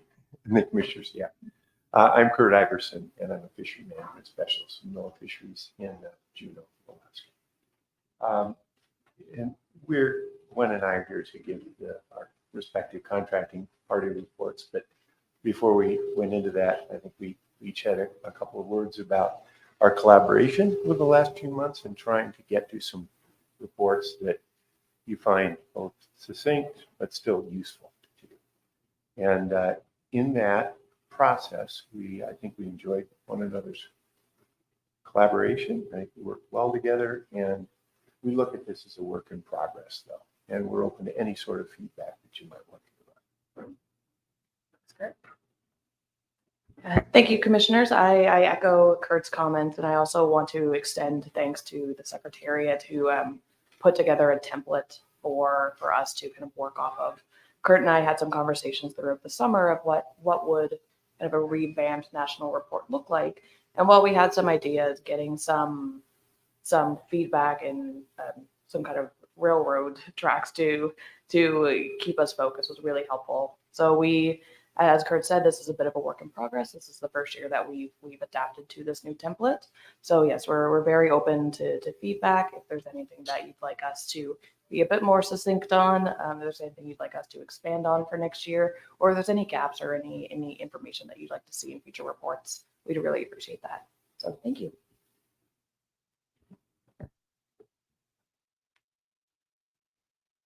Okay, so I will begin giving the Canadian annual report. So thank you very much, Commissioners, for allowing me to speak about this.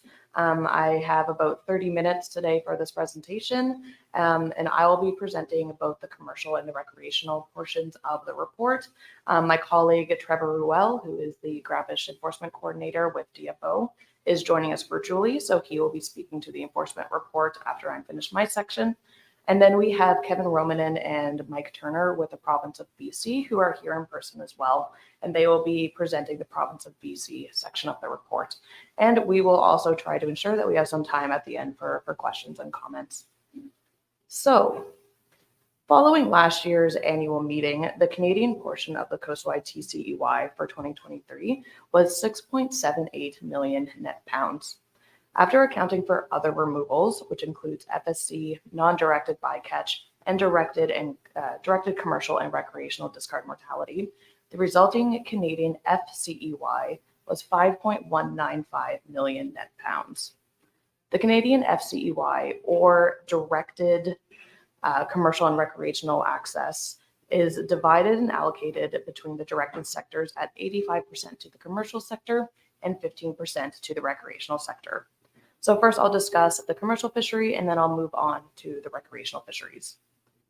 So for the directed commercial fishery, with 85% of the Canadian FCEY, after accounting for domestic research amounts and commercial discards, a 2023 commercial TAC of 4,974,750 net pounds, or approximately 4.975 million net pounds was established.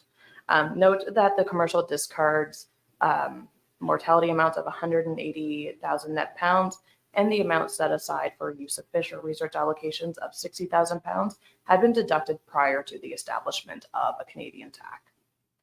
So to follow with that available quota of 4.975 million net pounds, the 2023 commercial catch was 4,862,984 net pounds, or 4.86 million net pounds. And this is effective as of January 21st. I looked up the numbers again yesterday. So this equates to approximately a 98% exploitation rate of the 2023 available quota.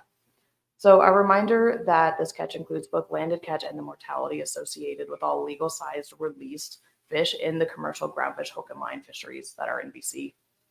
I'd also like to highlight and remind everyone that management measures for all groundfish commercial fisheries in BC include 100% at-sea electronic monitoring and 100% dockside monitoring of landed catch. All groundfish fisheries also have individual transferable quota by species and groundfish management areas to control that quota. So a couple of notable factors that affect the Canadian commercial halibut fishery in 2023 included the consultation of updated science advice for the outside yellow eye rockfish stock, which is a key non-directed species in the halibut fishery. So science advice included an updated management procedure and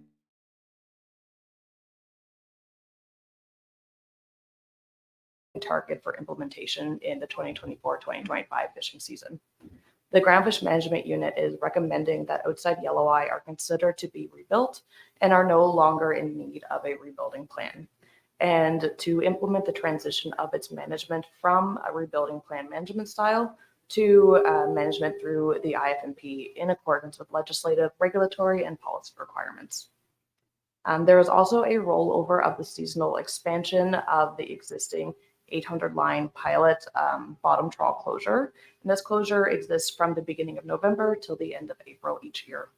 And this was first implemented in 2020.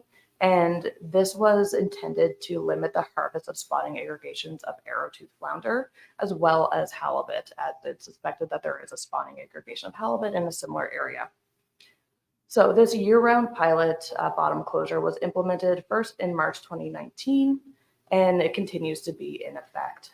The expanded seasonal closure will be reevaluated during the 2024-2025 fishing season, as a new arrowtooth flounder stock assessment was recently published. Lastly, there was endorsement of the Marine Protected Area Network, also known as Northern Shelf Bioregion Action Plan or the Network Action Plan, or the NAP for it. And this was by the trilateral partnership of the Government of Canada, the province of BC, and with 17 First Nations.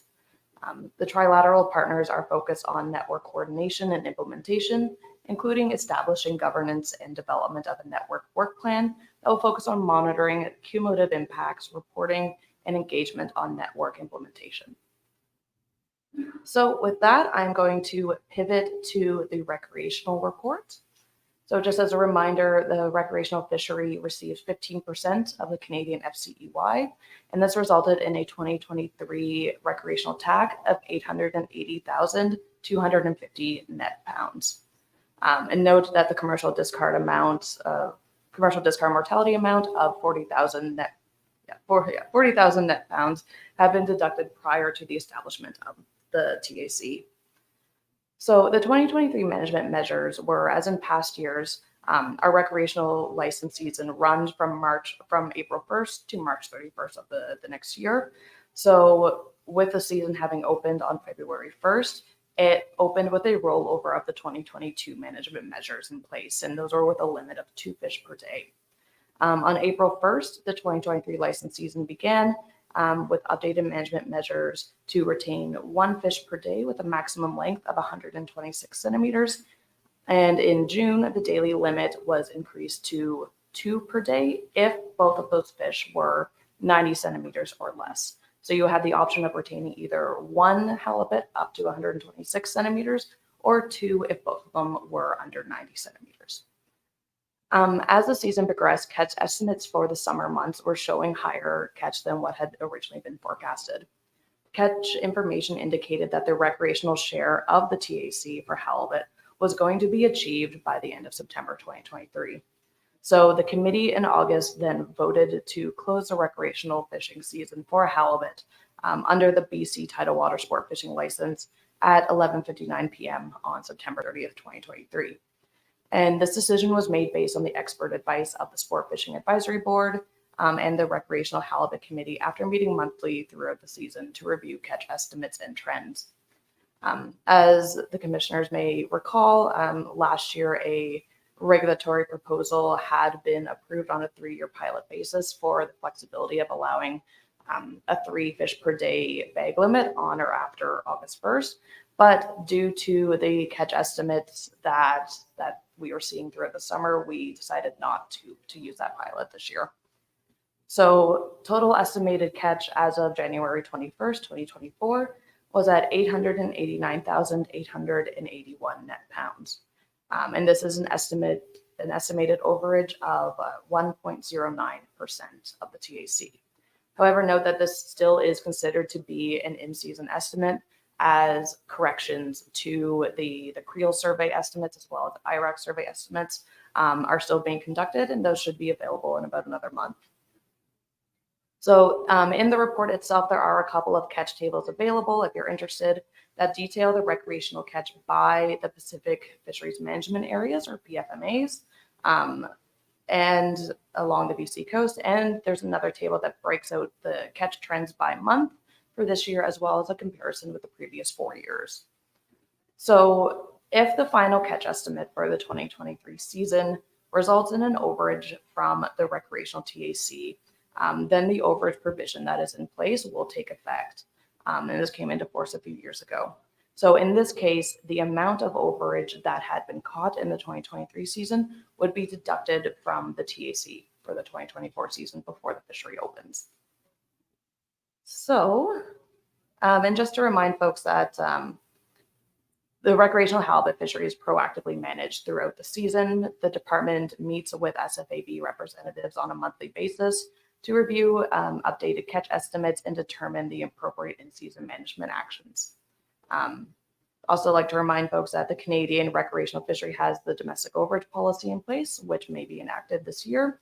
And yeah, any overage that might be encountered would be deducted from the preceding year's TAC. Lastly, regarding the 2023 experimental recreational halibut fishery, this fishery was opened on April 1st and closed on December 31st. Approximately 225 XRQ licenses were issued and 8,256 net pounds of uncaught quota was carried forward from the previous season. As of January 21st, 2024, an estimated catch from the XRQ program was 15,815 net pounds. However, we are still in the process of processing returned logbooks, so we expect that catch to increase slightly as that processing continues. And just a quick reminder that the XRQ fishery, while it has been around for a little while now, this was developed to test a quota transfer mechanism from the commercial fishery to the recreational sector. So harvesters that participate in this program acquire commercial quota to fish recreationally. And so the catch that comes from this program is not counted against the recreational mortality limits. So that is it from me, and I will turn it over to Trevor, who is joining us online to go over the enforcement report.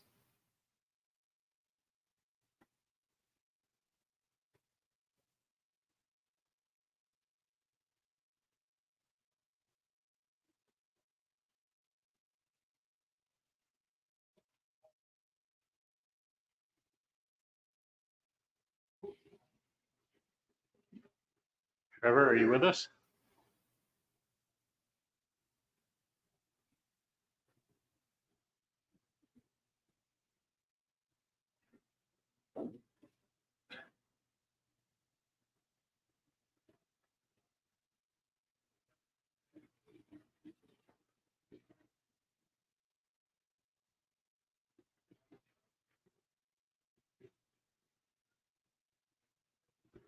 Okay, well, it looks like Trevor may be having some connectivity issues, and I will try my best to summarize his report. But it is more or less reading off the screen of his report that he had provided. So on the first page of his report, he lists out all of the compliance and enforcement priorities for the groundfish CNP fisheries. And the top three that I have here, I won't bother reading all of them off. But is closed area fishing in rockfish conservation areas, sponge reef marine protected areas, marine conservation areas, sanctuary zones, and other permanent and in-season fishing closures. Also, this group is focusing on retention of groundfish caught, retained, or possessed without a license authority, and priority will be placed on occurrences where retention for the purpose of sale is indicated. And also reviewing unauthorized commercial / FSC fishing instances, also known as dual fishing.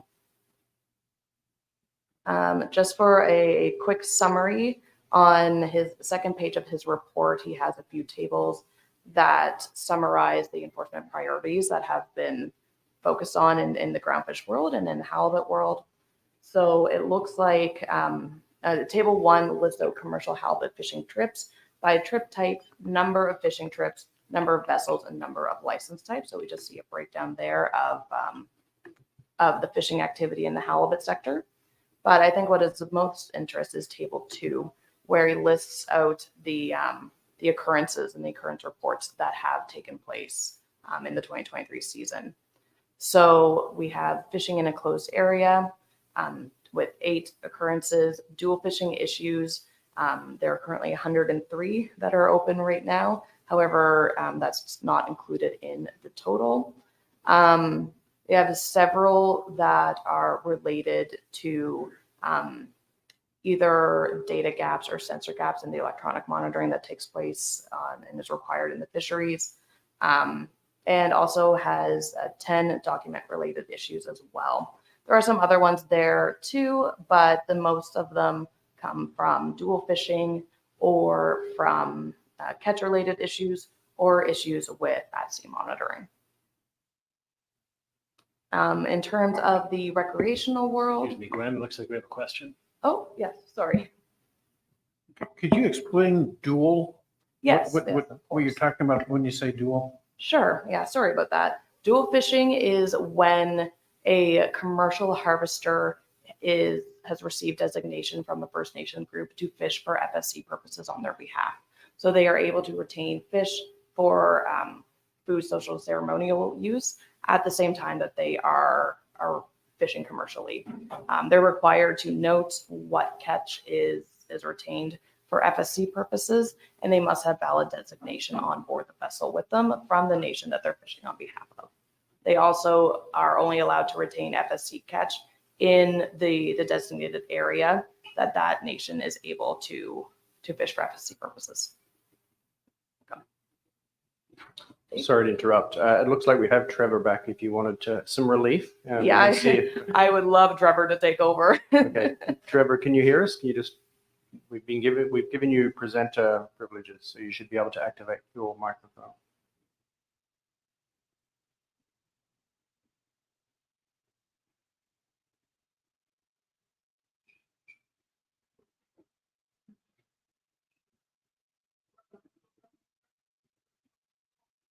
Trevor, if you can hear us, just try and activate it next to your name, off to the right on Adobe Connect.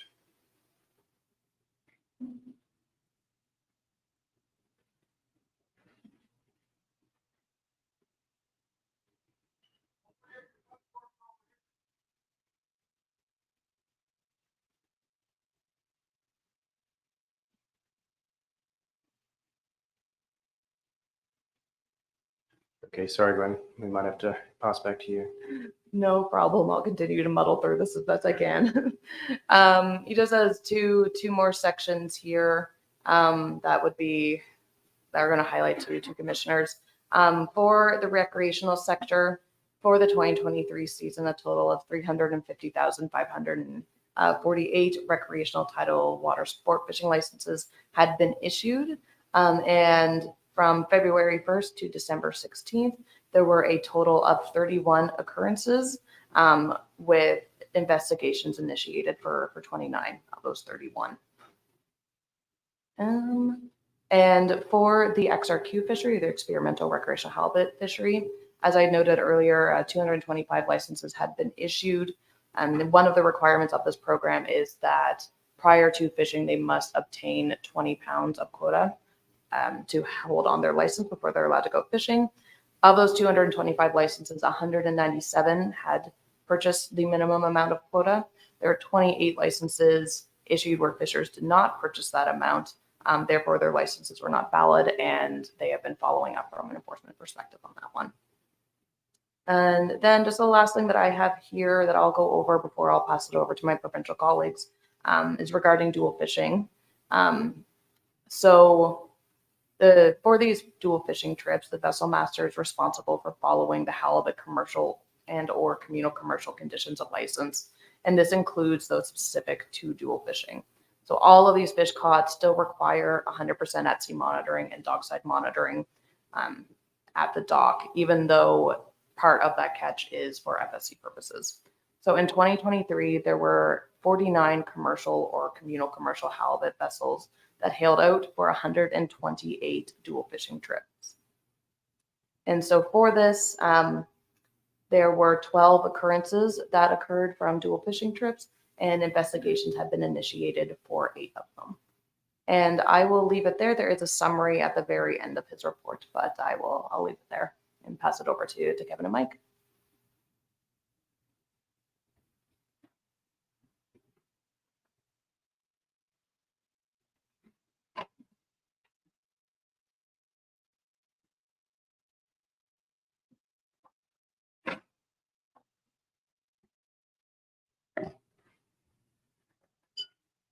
Good afternoon, Commissioners, Secretariat, staff, and other attendees. I'm Mike Turner. I'm the Policy Director from the Fisheries, Aquaculture, and Wild Salmon Branch at the BC Ministry of Waterland and Resource Stewardship. I'm joined by Kevin Romanen here, Senior Policy Analyst on the team, and I might add is wearing an excellent theme sweater for the event. I hope everyone can appreciate the halibut quality on that. We appreciate the opportunity to present the province of BC's agency report to the IPHC. The BC Ministry of Water, Land and Resource Stewardship is a newer ministry, which was a consolidation of the province of BC's fisheries teams into one lead agency for all fisheries, water and aquaculture matters. The ministry is accountable for integrated land and natural resource management, including objective setting for land and marine environments, effectively managing cumulative effects, and advancing reconciliation with Indigenous peoples, environmental sustainability, and economic growth. While the province does not have management authority over commercial marine fisheries in the Pacific, once a fish is landed, it becomes jurisdiction of the province. We work closely with Fisheries and Oceans Canada, DFO, as part of the Canadian delegation to ensure the interests of British Columbians are considered. The BC government submits an agency report annually to reflect the provincial interest in the halibut resource and its importance to our fisheries and people throughout coastal communities in BC. This is our 6th year in doing so. This year's report contains 2 themes.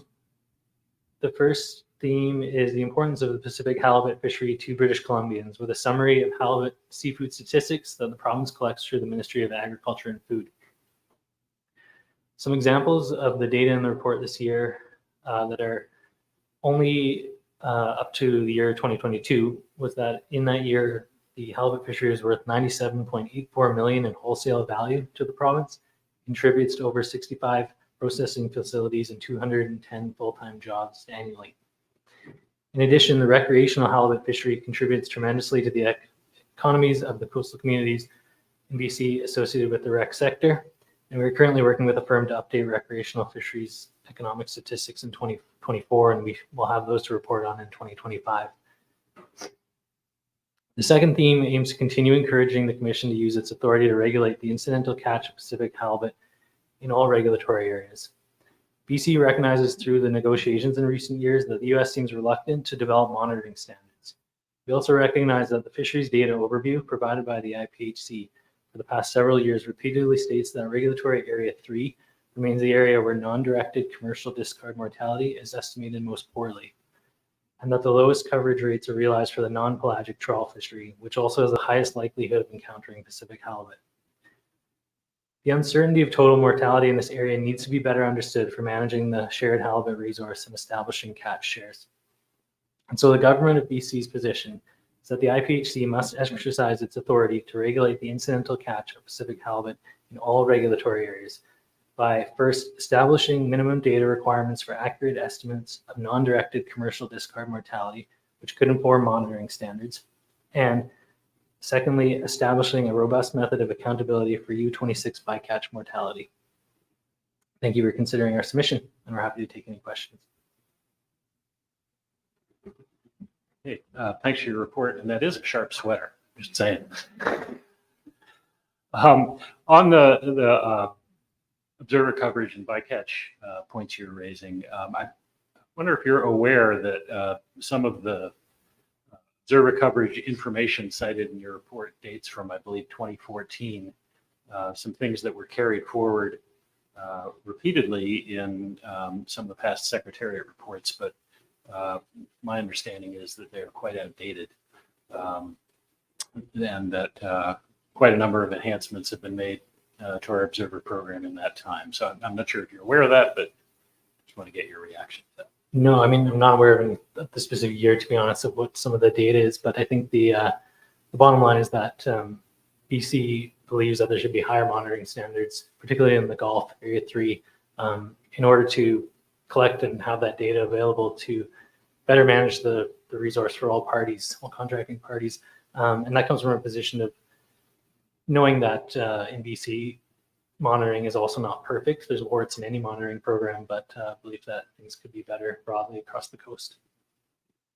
Okay, well, appreciate your comment. I think it would be helpful to get you together with some of our folks to make sure you have the most current information. Thank you. Any other questions, comments? Okay. Thank you. And then, so I think, Gwen, is that it for the Canadian report? Oh, okay, very good. Thank goodness for text messaging. Thank you again, commissioners. I've been speaking with Trevor via Teams. I just have a couple other things to include in the report. He's asked me to state as well that the DFO Pacific region has set groundfish as a regional enforcement and compliance priority for this year.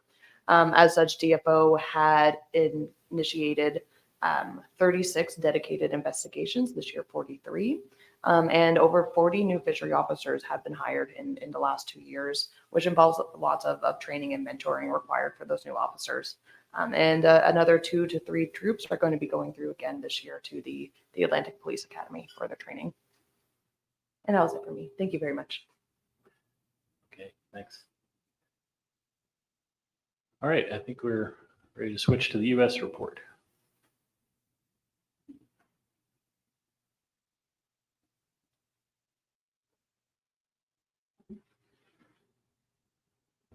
We're going to be tag teaming it on various sections. I'm up first.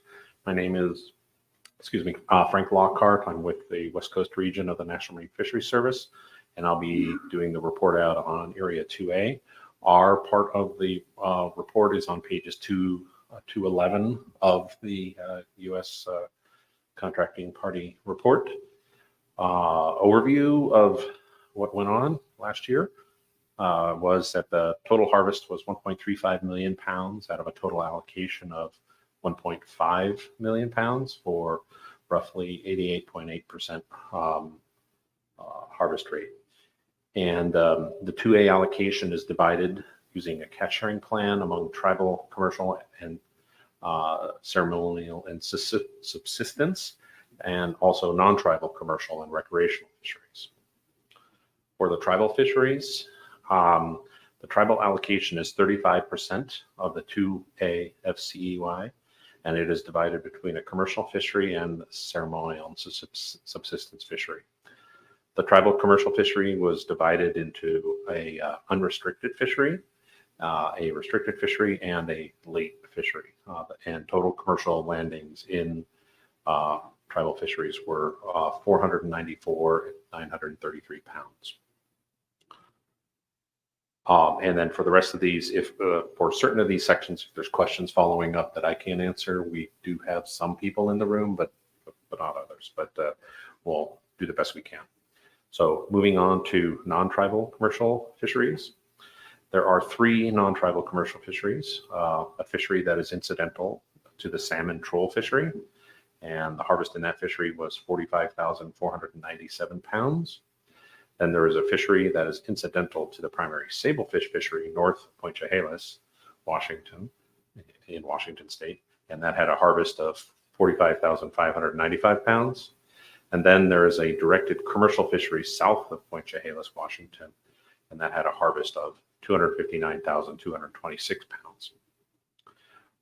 This was the first year that the National Marine Fisheries Service managed the directed commercial fishery. And we set fishing periods and fishing period limits similar to those set by IPHC in previous years. And the fishery was open for 3 fishing periods and harvested 100 point and then 0.5% of the allocation. Moving on to recreational fisheries. The recreational fishery is divided between Washington, Oregon, and California, and it's managed by sub-area in Washington and Oregon. Washington harvested 261,308 pounds. Oregon harvested 228,266 pounds. And then California harvested 36,840 pounds. Another part of the report is on commercial discard mortality. This is not something that we traditionally go through in detail, but it is in, it's available in a separate report, and the contract reporting of the contracting party report has a link that allows you to get there. Finally, we have several parts in the report on enforcement, and it's very detailed and was not planning to go through that in detail, but enforcement activity is available in the contracting party report, and the tables show enforcement activity. And that was my very brief part of the contracting party report. Happy to answer any questions, and I may have to call on other people depending on the detail. Thanks, Frank. Neil. Frank, nice to see you. Tribal allocation of 35%. This is not my area of expertise. There's the Bolt decision that directed agencies to essentially sort of provide half of fishery resources. Can you sort of maybe tell us a bit more about why the difference here, or how the Bolt decision applies specific to this context?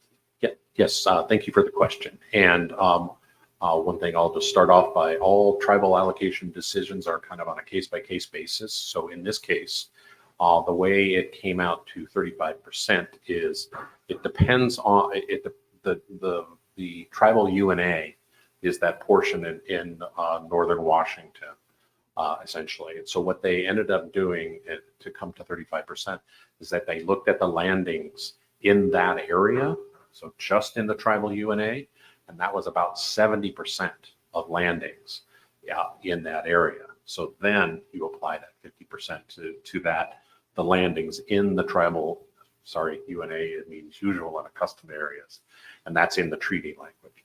And so when you look at 70% of the landings happening in the tribal UNA, you take 50% of that according to the Bolt decision, and you end up with 35%. So that's how we got there. Right. And so one of the things we often hear about, we heard it this morning about the allocation sought for 2A has to do with, I think the language that often gets used is sort of the legal obligations to the nations or the treaty tribes. What are those legal obligations, and what is not being met in them by virtue of an allocation smaller than 1.65 million pounds? So it's a complicated question, and you could probably get 3 lawyers in here and take 3 hours to answer it. So, but I'll do my best. I have had a fair amount of experience with this over my career. So, well, basically, we have a trust responsibility to the tribes. The treaties are often described, at least in U.S. law. I don't know if that's Canadian law, but the supreme law of the land. You know, and so that drives a lot of our activity. And it starts off with we have government-to-government consultations, and then also more informal consultations with the tribes. And during those consultations, we look at what do the tribes need, and in order to prosecute their fishery and kind of meet our legal obligations under the treaty. So the 1.65, it hasn't always been that way. As you know, it's only been about the last 5 years or so, and that agreement was brought about because of some issues with the tribal fishery that occurred prior to that agreement. And the issues are, well, one thing, the tribal halibut fishery is actually still managed under an active and open court case. So it's unique in that sense, and still, in some sense, a judge actually can review this every year.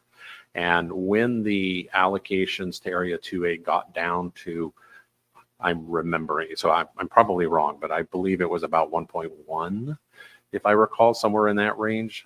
It might have been a little bit more, a little less, but somewhere around there. That created some severe issues for the tribal fishery, in that they could not really actually run the fishery. At that level, it was very difficult to actually run the fishery, and so it called into question into whether we were actually meeting our treaty obligation to the tribe to continue to be able to fish. And so in discussions with the tribes that we had following that, we asked them to come up with a number that would allow them to prosecute their fishery and do it in a way that kind of met the obligations between the U.S. and all 13 of the treaty tribes. So I would probably have to, like I said, call up the 3 lawyers for 3 hours in order to kind of go beyond that, and happy to discuss that further. But that is kind of my attempt to answer that question. I hope it at least answered part of that. It's helpful, thank you. Why not just give them more than 35% of what's available to 2A? Where that 35% was the result of a court case, and that court case had a long kind of history. It was another thing about allocation battles is that they tend to be long and drawn out and hard fought, and would not want to get into that without a lot of forethought. However, you know, it's 35%, but the other parts of the fishery are also very important. And, you know, it's the smallest allocation along the entire coast, but it's very important to all of them. You have on the west coast of the United States, in the areas where they catch halibut, the ports are kind of few and far between, and what often drives tourism is being able to fish, and halibut is a major draw of that. And so at some point in time, the allocation could get too low to where that doesn't happen, and it has an outsized effect, I would argue, compared to the amount of fish that we're talking about. So the amount of fish that we're talking about to get to 1.65 is relatively small over what it might be otherwise, but it has an outside effect on promoting kind of the health of the coastal communities in the United States. So I think it would be a very big deal to the West Coast of the United States to begin to think about changing the catch sharing plan in a dramatic way like that, where we would actually take allocations away from popes. So that I guess that's the answer to your question. It would be a very difficult process, very controversial process. Thank you. Those sound like very familiar challenges.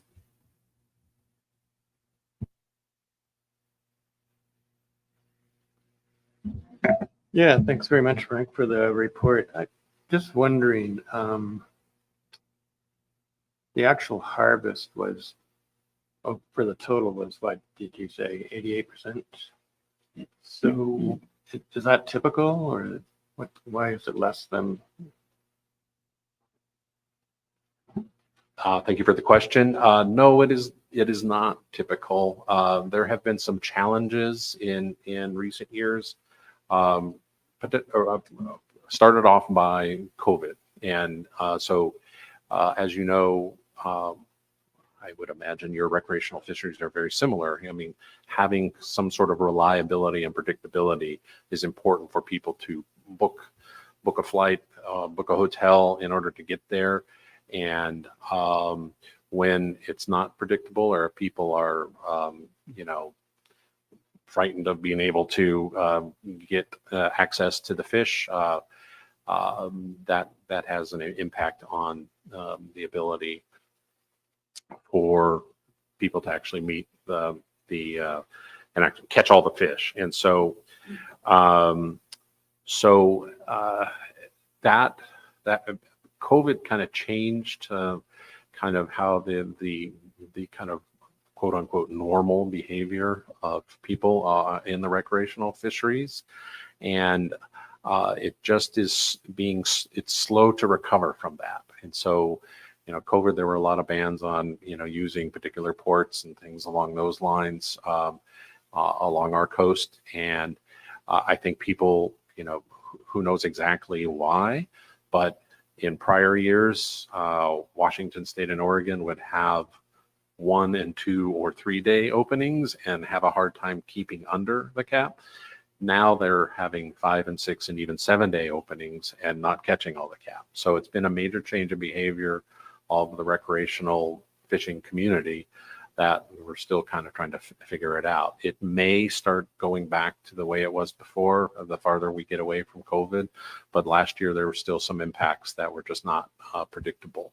In part, you prior to this heard in the regulatory proposals, we're asking for flexibility to kind of change recreational allocations to kind of account for that.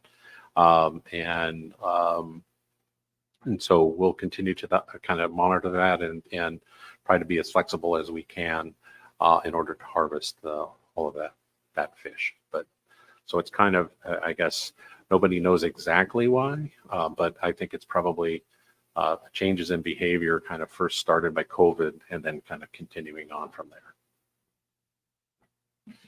So is that applicable to the commercial lenderages then, or is it like less effort that's occurring, but you've provided more days, but there's less effort, or,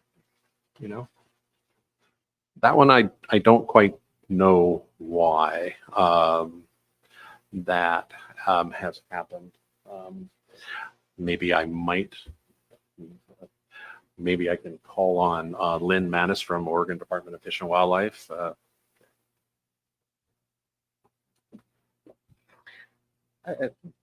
Commissioner Ryall, the commercial fishery, the main place where there was the underage was in the salmon troll fishery. And that was a product of there being no commercial salmon season from Cape Falcon, Oregon, south all the way into California. So the majority of the Oregon coastline, as well as California, did not have that salmon fishery. Therefore, they were not able to participate in the halibut. Another factor on the sport fishery is the 2012 year class. Those fish are about 16 pounds net weight right now. Last year, the state of Oregon landed more halibut than they ever have and didn't meet our quota because of that smaller size fish that we're seeing grow a couple of pounds every year. Yeah, thanks for that added explanation. Helpful.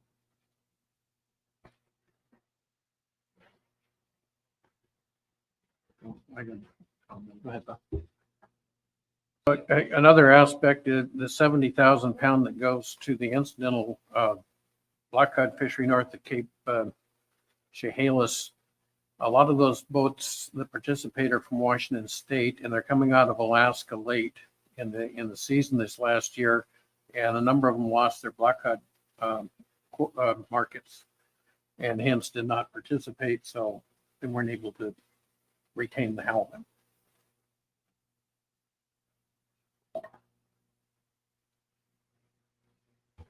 Okay, anything else for 2A?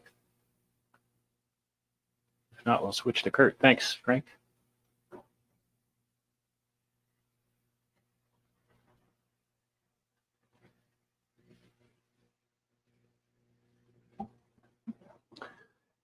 Yeah, I will give you a brief overview of the directed fishery. The Secretariat has put out some excellent information in their data series on all of the removals.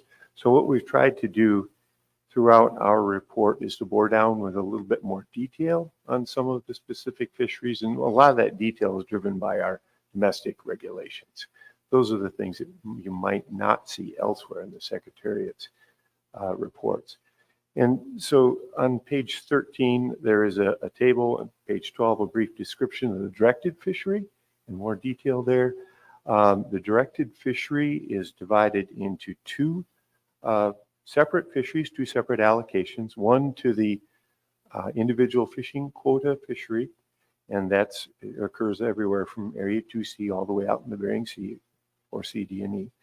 And then a community development quota fishery, which is, those are specific allocations that occur in the Bering Sea and Aleutian Islands only. And those are quota allocations given to CDQ groups. These are organizations that represent communities coastal communities located in the Bering Sea and Aleutian Islands. The table shows that breakout. It shows the respective allocations to those particular areas, both CDQ and IFQ. And I just wanted to point out some of the highlights there. I won't go through this line by line or anything, but one of the things you'll notice that jump right out is the greater number of vessels and disparity of number of vessels in areas 2C and 3A compared to the westward areas. In Area 2C, for example, we have 351 unique vessels that made landings in 2023. Those 351 vessels accounted for just over 1,100 individual landings. Their particular allocation, IFQ allocation, was about 34 million pounds, and they caught roughly 3 million of that 3.4 million pound allocation. I would point out also that each area, the individual fishing quota fishing rights are tied to vessel classes. So that's what you're seeing there. Vessel class A through vessel class D. Vessel class A are the catcher processor class vessels. And then the other three vessel classes are broken out based upon the overall length of the vessel in feet. So again, it provides a little bit more detail. You see the skewness in the sizes of vessels and how it varies from area to area. Area 2C and to somewhat of an extent in 3A, you see a much more greater skewness toward smaller boats than you do further west. Another thing that you might notice when you're looking at this table, I just want to point out an anomaly here. When we are illustrating the vessel counts in individual vessel classes, if you add all of those vessel counts up, they are not additive to the total. I just mention that so it doesn't throw you off. The total is the unique number of vessels that made landings.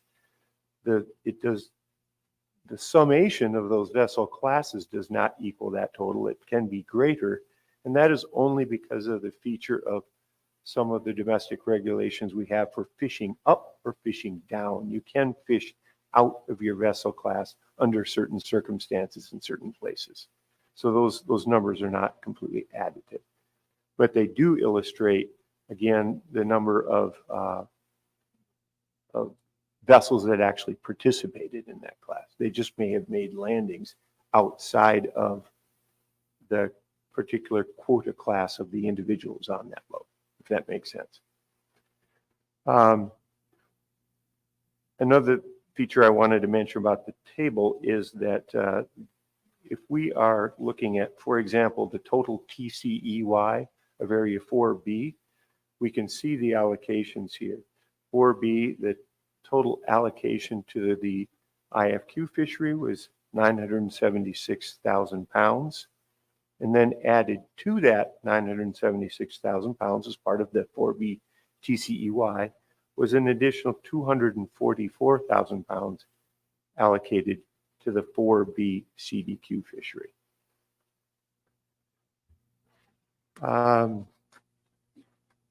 So again, just real briefly, unless you have any questions, we'll move on to the recreational fishery. Yeah, thanks very much, Kurt. I don't understand the purpose of the vessel classes, so could you explain that? Yeah, thanks for the question. That's a good one, and it's a very important feature of the IFQ program. And the idea there was when this program was adopted back in the mid-1990s, the attempt was to keep the fleet profiles fairly constant and to also hold effort roughly constant. But it was really more of a social and economic consideration to maintain a small boat fleet and maintain access into a fishery. If vessel classes were locked into, for example, again, the smaller boats, those particular quotas would be available, generally more available to people who are breaking into the fishery. Because they're fished off of smaller boats, in general, it's easier to get into the fishery that way. So that was part of it. It was just to maintain the characteristics of the fleet, if that makes sense. Yeah, that's helpful. I'm just probably getting into the weeds here. We can talk later, but can you move allocation so across those vessel classes?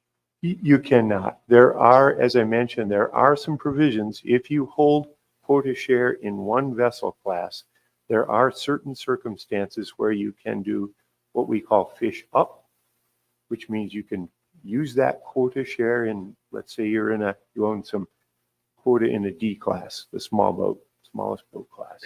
You can use that quota to fish up into a larger class of vessel. You take your quota with you and step on board that vessel and use it there. And vice versa, there are certain circumstances where you can fish down. Those features came in later in the program when people were just seeking more flexibilities. And that was especially, those flexibilities came up especially in the westward areas where the number of participants were fewer. And there were times when being locked into specific vessel categories was just constraining. People were not able to find quota to buy. They wanted to grow.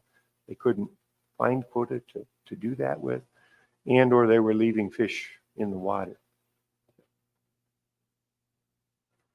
Yeah, thanks.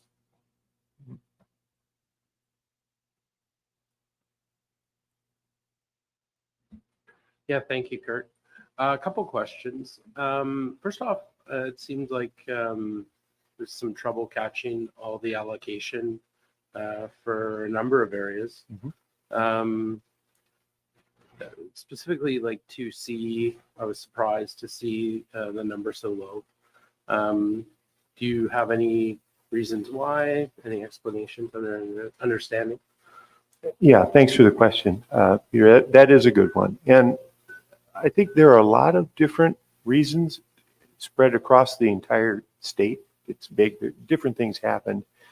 And you're right, Area 2C is especially unusual because there are a lot of processing facilities, for example. Oftentimes that is the constraint, is the processing facilities. And my understanding is that a couple of things came into play that you don't normally see. It came into play this year that you don't normally see elsewhere. And this year that the lower price made a difference. It really made a difference. At some point, fishermen are deciding if it's really worthwhile to go out and mop up a little bit of quota toward the end of the season. My understanding is that the buyers were struggling as well, and they shortened their buying seasons. They cut things off at some point. They were just not making it. So I think those were especially acute this year compared to other years. Whereas when you're going far out westward, Area 4B, 4A, there are tendering issues out there. There's a lack of processing. It's rough. It's rough fishing out there. It's very remote. And oftentimes those reasons come into play too. Okay, thank you very much. Yeah. And you do have carryover provisions, so people can choose to catch their fish the next year of some sort? No? That we do not have. Okay. No, we do not have carryover. We have overages, allowable overages. If you should make a mistake, if you're 10% over or less, you will not be penalized. It's not an infraction, but your quota for the next year is deducted. So, but if you do not catch your quota, those are fish that stay in the water. Okay. And that's statewide? That is statewide. Okay, yes. thank you. And then the other question I had was in regards to the significance of 26 foot. We heard some discussion on logbook, and here yes. it's identified as 35 foot as small boat fleet. Is Right. there any reason, like, how did that? Okay. That's a great question. Commissioner DeGrief, I don't know where that 26-foot cutoff for the logbooks went. These are vessels 26 feet or less do not have to complete IPHC logbooks. That reg has been in place a long time. And I suspect, I can only hypothesize it had to do with, these are very small boats. They're essentially skiffs. There used to be quite a few of those back in the day. And for whatever reason, they were excluded from IPHC logbooks. This commission allowed that exclusion. They've always, I suspect, caught a very small portion of the quota, but it's a good question that I'm sorry I don't have an answer for. But thank you very much, Chris. But that also prompts me to look into it. Why not?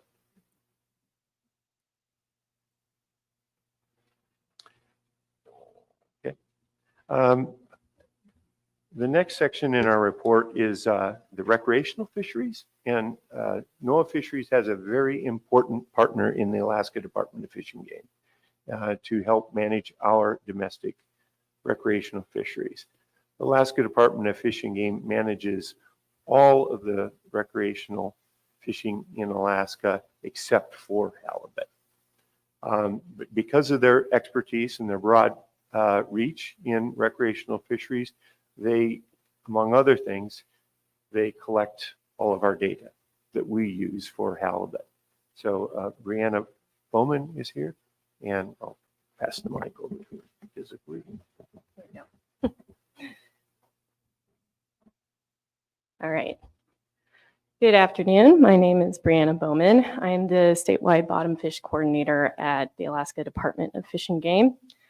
And I will cover the main points in terms of the harvest for 2022 and the preliminary numbers for 2023. And like I said, I'll cover the main points.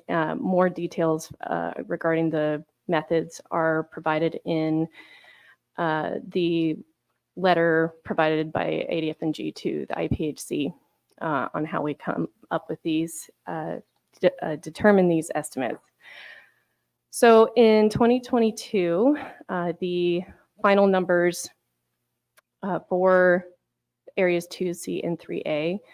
And just as a reminder of what the regulations were for those areas, Area 2C charter fishery regulations in 2022 was a 1 fish daily bag limit with a reverse slot of U40 080, so under 40 inches, over 80 inches.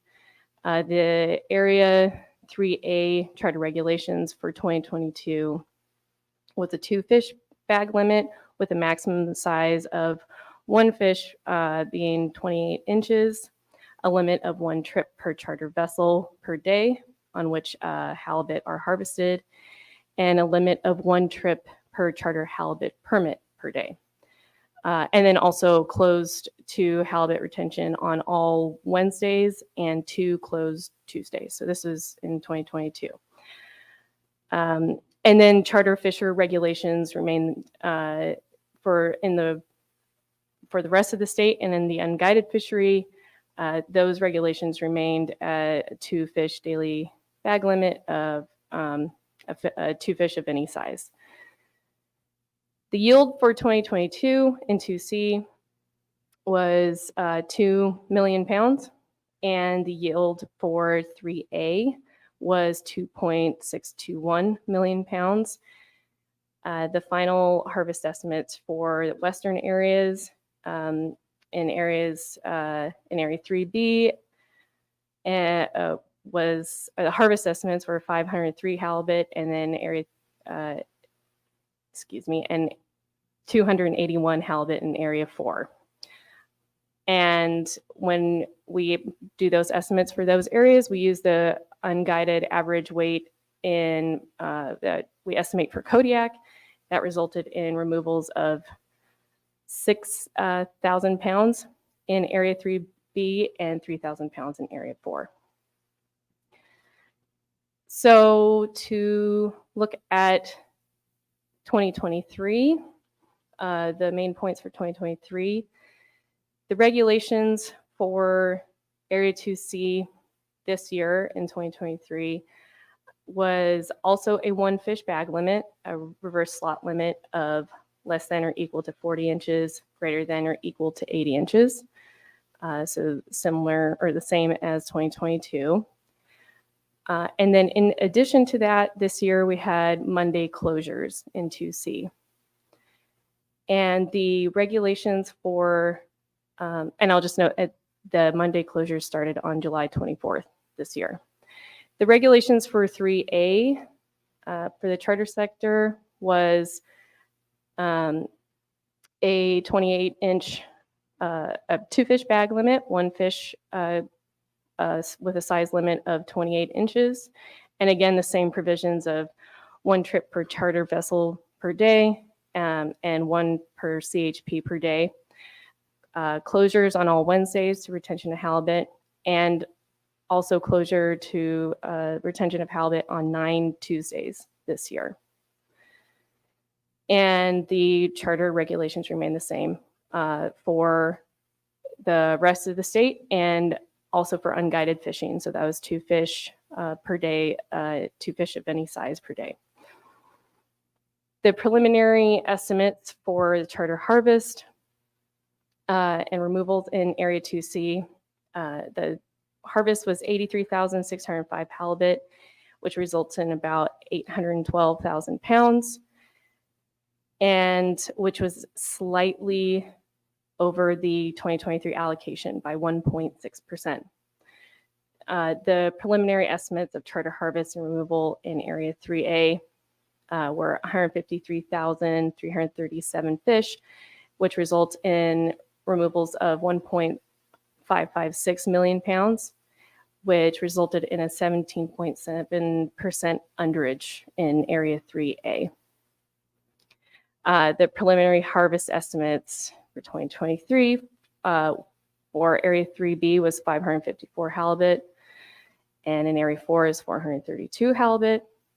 And applying the same method of average weight for those areas using the Kodiak unguided average weight, then this resulted in removals of 6,000 pounds for 3B and 5,000 pounds for Area 4. And for the management measure analyses that we've done for the upcoming year, so as has been touched on a bit already, the process is that we project harvest and removal estimates for the upcoming year under different management measure scenarios. And the projected removals in 2024 under status quo regulations for Area 2C is applying the same regulations that were used this year. So that's the U40-080 and the Monday closures. That results in 865,000 pounds of removals. And then in 3A, with those same status quo regulations for 3A, with a 28-inch limit on the second fish and Wednesdays closed and 9 Tuesdays closed, and the trip limits and CHP limits, the removals resulted in 1.695 million pounds. And just a couple of updates to our data collection and estimation methods. We have been using electronic logbooks in Area 2C since, they have been mandatory in 2C since 2021. They are used in 3A as well, but paper logbooks are still continuing to be used in 3A. And I just wanted to note that the decision has been made that starting in 2025, electronic logbooks will be mandatory for all businesses and vessels operating in saltwater in Alaska. So that will begin in 2025. And in addition to that, I think Ian mentioned this earlier, that we have started collecting otoliths in Area 2C. Prior to that, we were collecting otoliths in Area 3A and providing the otoliths to the IPHC. But we have now begun collecting data for 2C as well. And I think that brings me to the end of my highlights. I don't know if there are any questions. Any questions? Neil? Thank you for the updates. Mm-hmm. I had a couple questions. I was reading through the report. There was a section where it mentioned the charter logs. You take the charter log catch to the end of July and you use that to project to the year end.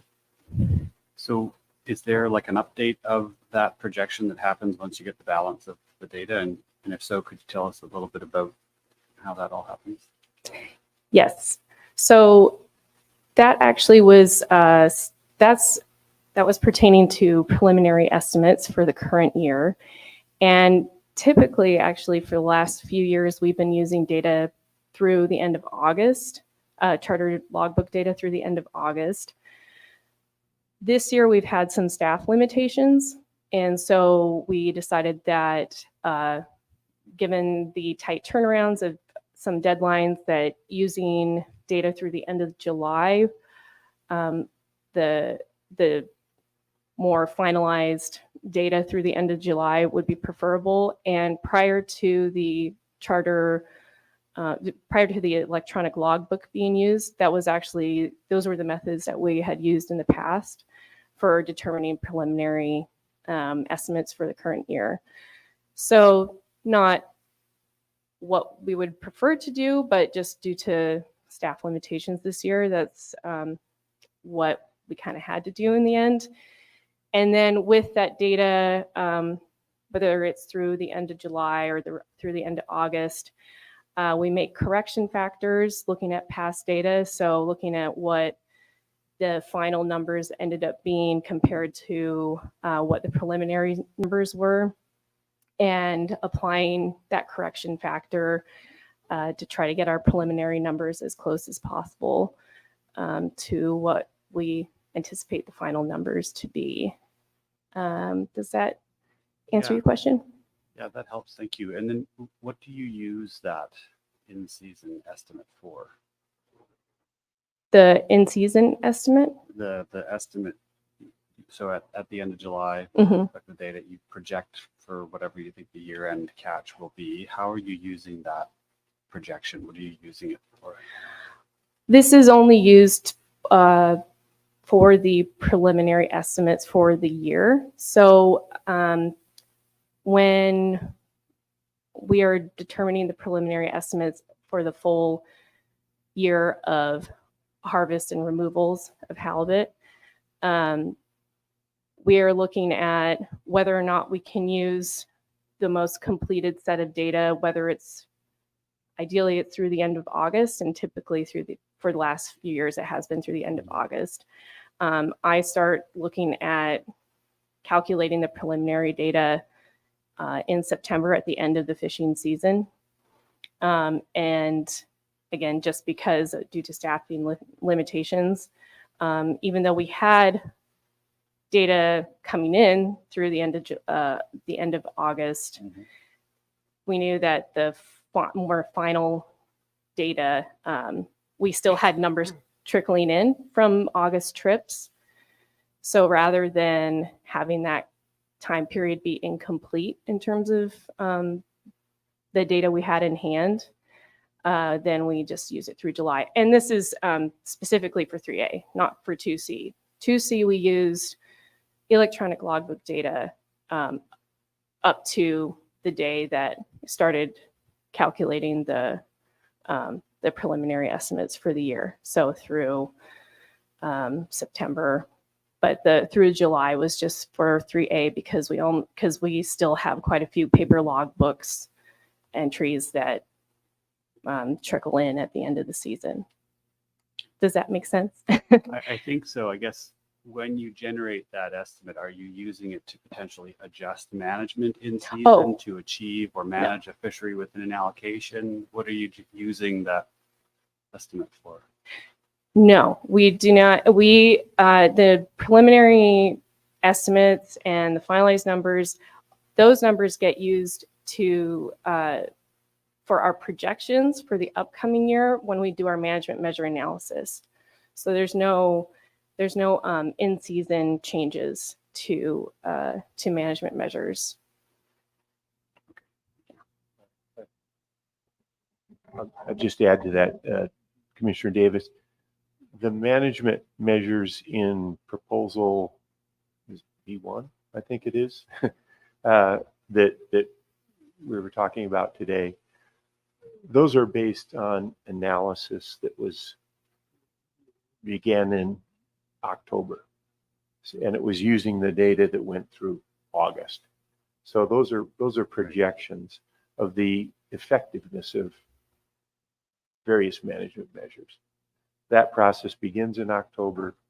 It ends domestically in December when the consult reviews the choices that came out of that analysis. But that is one of the, in particular for halibut, that is probably the primary use for that projected data, is to determine the management measures for the next year, for the suite of management measures. Right. So there is no contemplation of adjusting management in season. Not for halibut. Okay, thank you. I also wondered if you could tell us a bit more about the recreational information program implementation plan. Did I get that right? There were a few things described there that I think we've talked about a bit in the past, and so interested to hear maybe more about what you have planned there.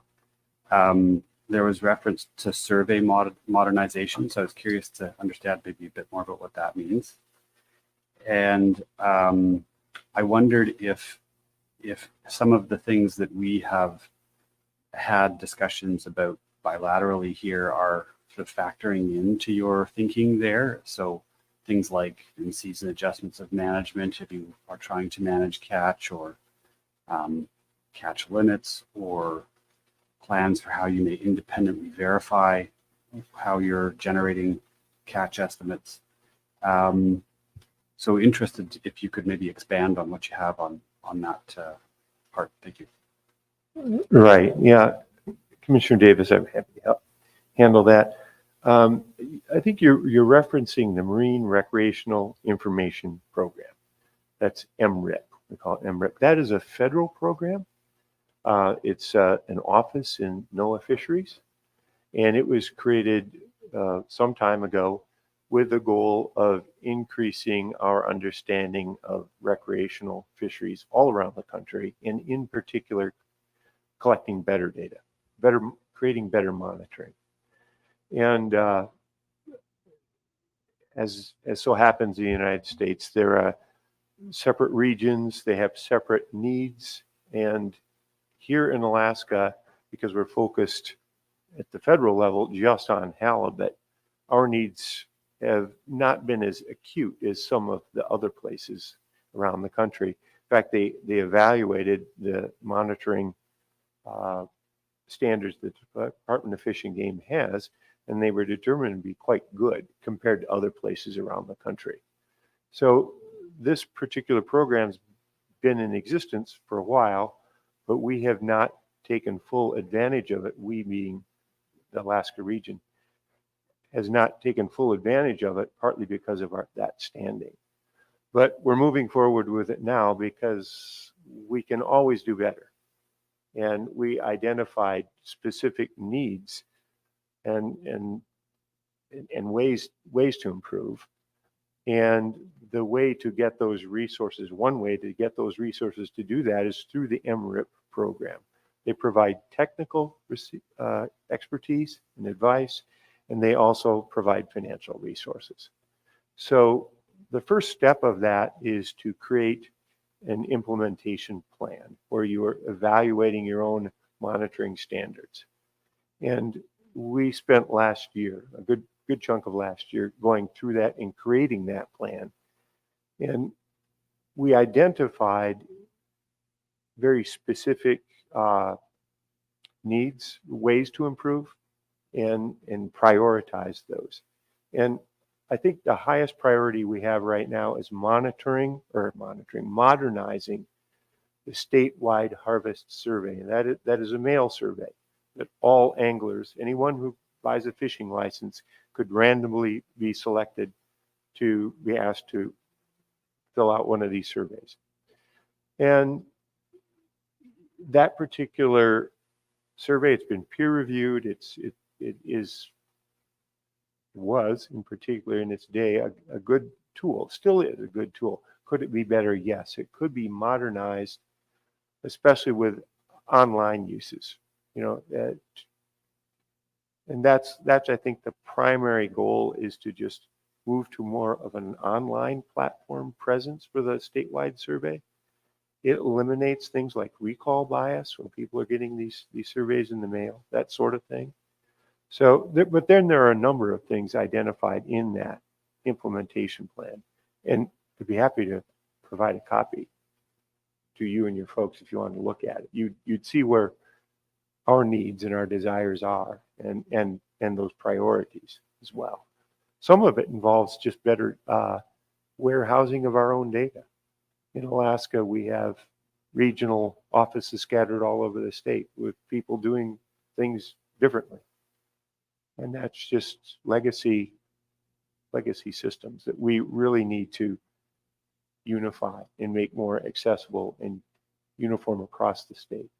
So there's things that go down all the way to that level up to, some of the more bigger picture items.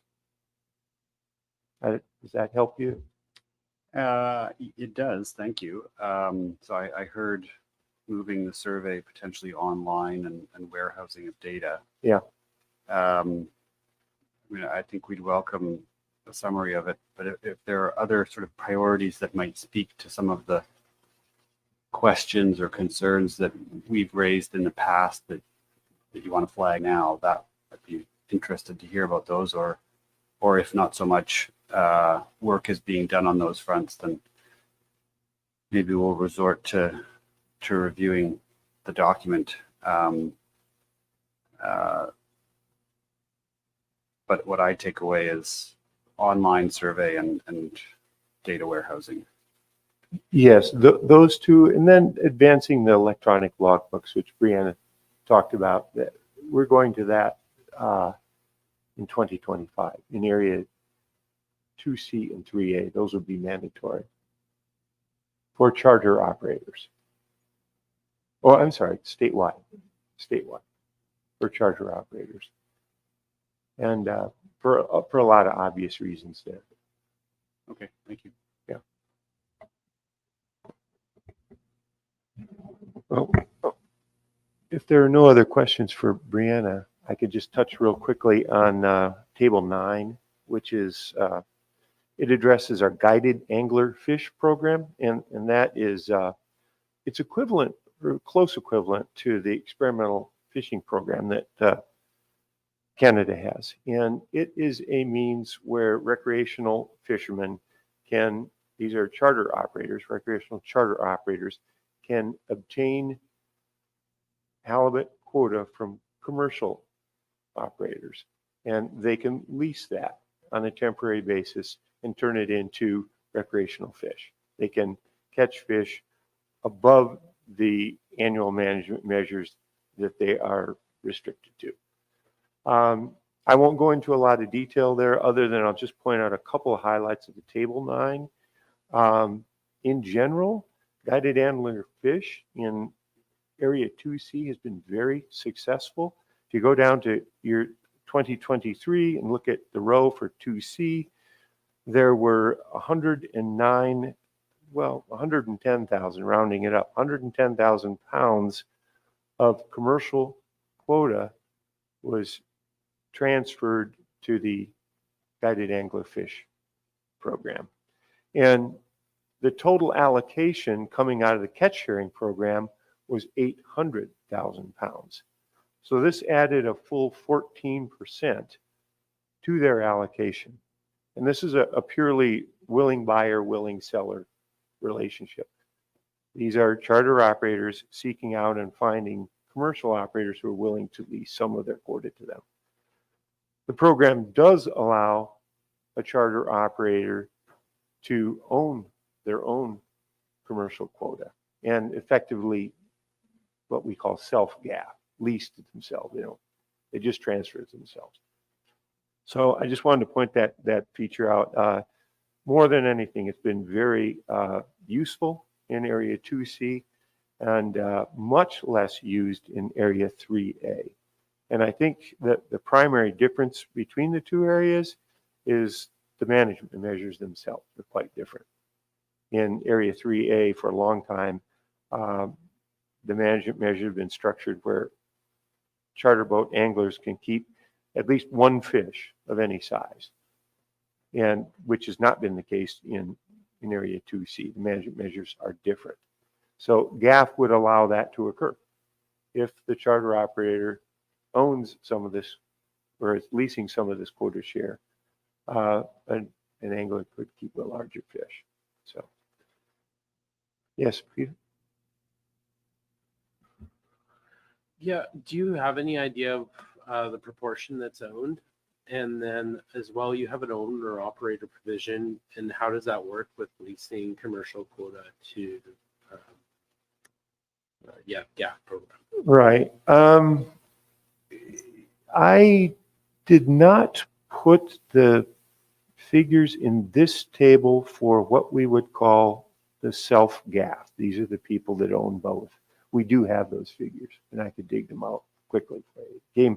We provide a much more comprehensive report annually where we look at that. And it's interesting because in Area 3A, although there is not much GAF used there, there's a very high proportion of self-GAF there. So of the few people that are using it, a lot of those are the owner operators for whatever reason. And your second question was more? Was to do with, you said the word leasing, and I know you have owner operator provisions. How does that work? Yeah, if you own quota share and you're also a charter operator, you don't have to lease yourself. You still have to perform the paperwork requirement to transfer it. But in fact, even when you're you're doing any sort of transfer of gaff, there does not have to be a monetary transaction there. It can happen between friends, for example. Okay, but Yeah. overall, your fleet has an owner operator provision. Is that not correct? In like 2C?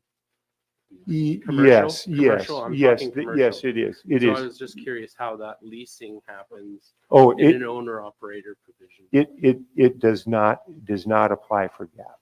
So if you're a commercial fisherman and you're transferring some of your quota share to a charter fisherman, you're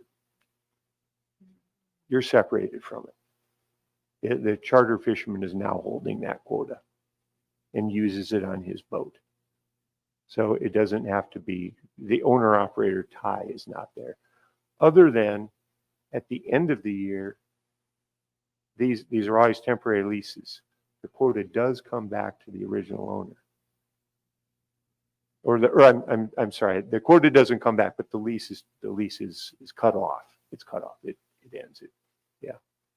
So in subsequent years, you would have to, if you wanted to do it again, you'd have to apply once more in the subsequent year. Okay, I think I understand. Yeah. I just, yeah. By owner operator, I think maybe you were getting at the fact that if you hold individual fishing quota as a commercial fisherman, you have to be on the boat in most cases to actually fish it, other than medical transfers. But in this case, you're divorced from that if you're transferring it out to a charter fisherman. And you can collect a lease. And you can collect a lease. That is correct. Okay. Yeah, I get the thrust. Now I got it. Okay.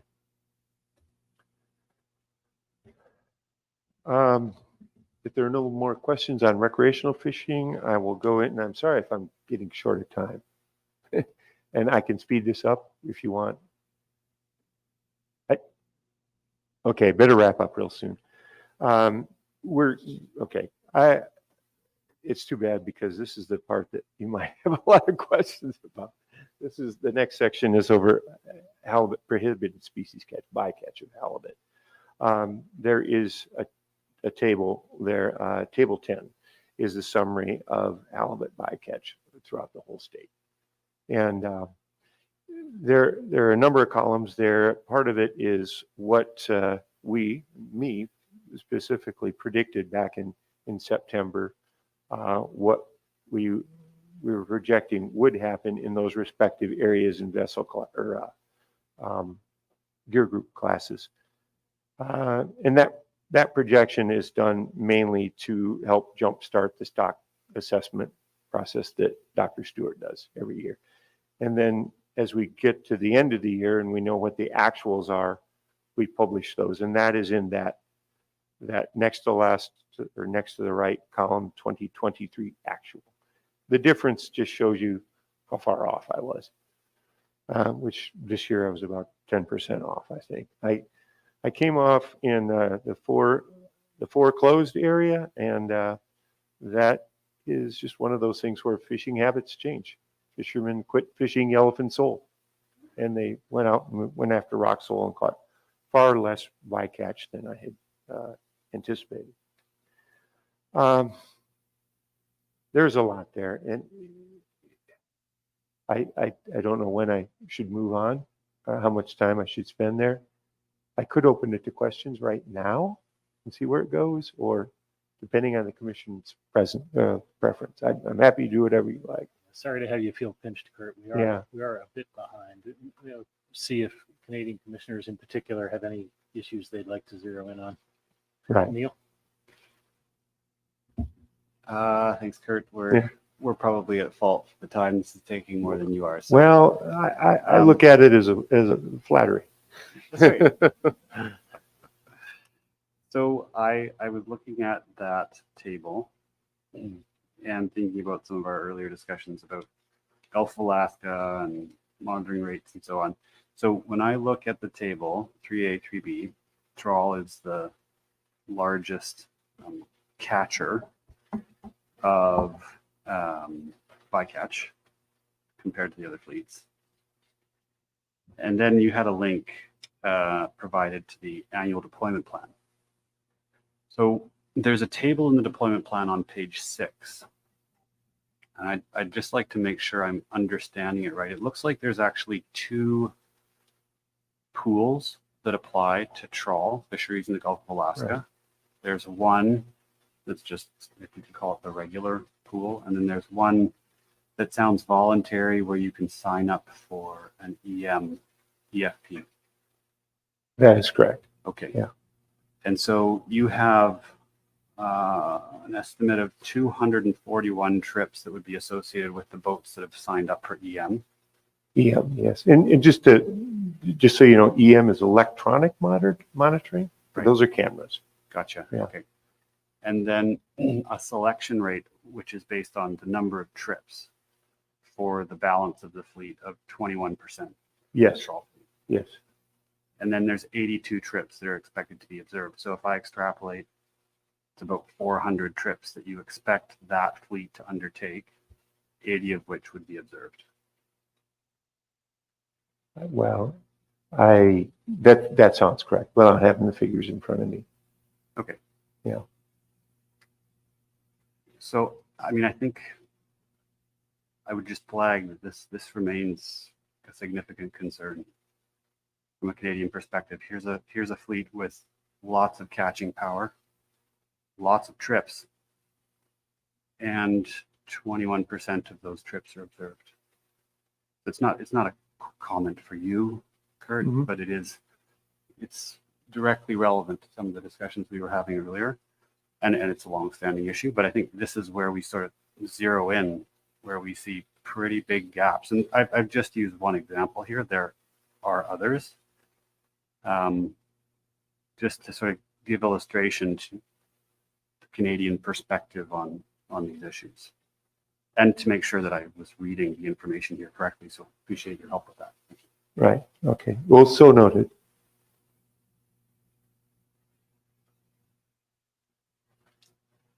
I would point out that the great majority of the bycatch does occur in trawl fisheries, and it tends to occur in the Bering Sea in particular, and virtually all of that, or the vast majority of it, comes in what we call the full coverage category. Those are observers, human observers, all the time on every trip. And that would occur in what we call the Amendment 80 fleet. That is a non-pollock trawl fleet targeting primarily flatfish, Atka mackerel, and some Pacific cod too, as well as a directed Pacific cod fleet. And that is a catcher vessel fleet for directed fishery and Pacific cod. That is a new program that just came in under a limited access system. And part of that mandates 100% coverage there as well. They're a major, catch a lot of halibut. There will be under 100%. All of the American Fisheries Act vessels, which catch a fair amount of Pacific cod, some yellowfin sole, and a lot of pollock, as you know, they are all 100% coverage too. So I would point that out as well. Yeah. And that's really encouraging, and we're very supportive of that. Are there any intentions to expand or begin to require a form of at-sea monitoring in the Gulf of Alaska trawl fleet? You're pursuing this EM pilot. Is there a longer-term intent with that? Yeah, electronic monitoring has been employed in 2 principal ways for 2 somewhat different reasons. One is for smaller boats that really just have trouble with the capacity of having human observers on board. I think Canada does a similar thing for similar reasons.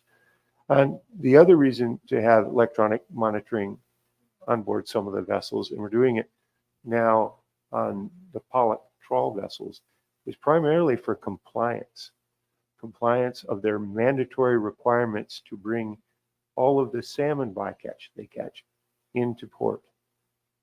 They do that so that they can be properly enumerated and they can get biological samples from them. It's important to get from that information, we get genetic samples and know where these fish are going. So those two reasons have driven electronic monitoring. I know that doesn't directly answer your question, but I guess in a way it does say, yes, it has been a very useful tool, and it is expanding. Are you able to use the electronic monitoring data from the trawl fleet to validate halibut bycatch? Are you using it? Right now, electronic monitoring for halibut bycatch is used in the smaller vessels right now. And could it be used on the bigger vessels? I think that's an open question. Could it and would it? But you are using, where you have it, you are using it to validate halibut bycatch. Yes, yes, it is largely a compliance thing though too. Okay, I'm not quite sure what to make of that. I mean, just with respect to the halibut bycatch, you are able to and do use the EM data to validate halibut bycatch reports, or not? And you're asking about the trawl vessels only? That one I don't think I can answer accurately. Okay. Yeah. Maybe you can follow Yeah, up on I'd be happy to follow up on it. Okay, thank you. There may be someone here who can help me. No, I guess not. Okay. All right. Thank you, Kurt. But happy for other questions if you have them. Kurt, on Yeah. that issue, the EM on the trawl fleet is primarily, I think, for the pollock fishery and It is. salmon. It is. Yes. I don't think it's applicable to halibut that I know of. Yes, actually, you're right. You're right. It is the pollock vessels, both in the Bering Sea and then also in the Gulf, more recently in the Gulf, and in particular for salmon. But electronic monitoring is used for the small boats and halibut. Okay, so if that makes sense. If I understand correctly, If while there is EM being used on some of the trawl fleet in the Gulf of Alaska, that EM data is not being used in any way to sort of verify or validate what's being reported as halibut bycatch on those vessels. No, I don't know. Okay. It is primarily for salmon. Gotcha. And the compliance to ensure compliance that these salmon are being brought back. Understood. To the land. Yeah. Okay. Thank you. Yeah.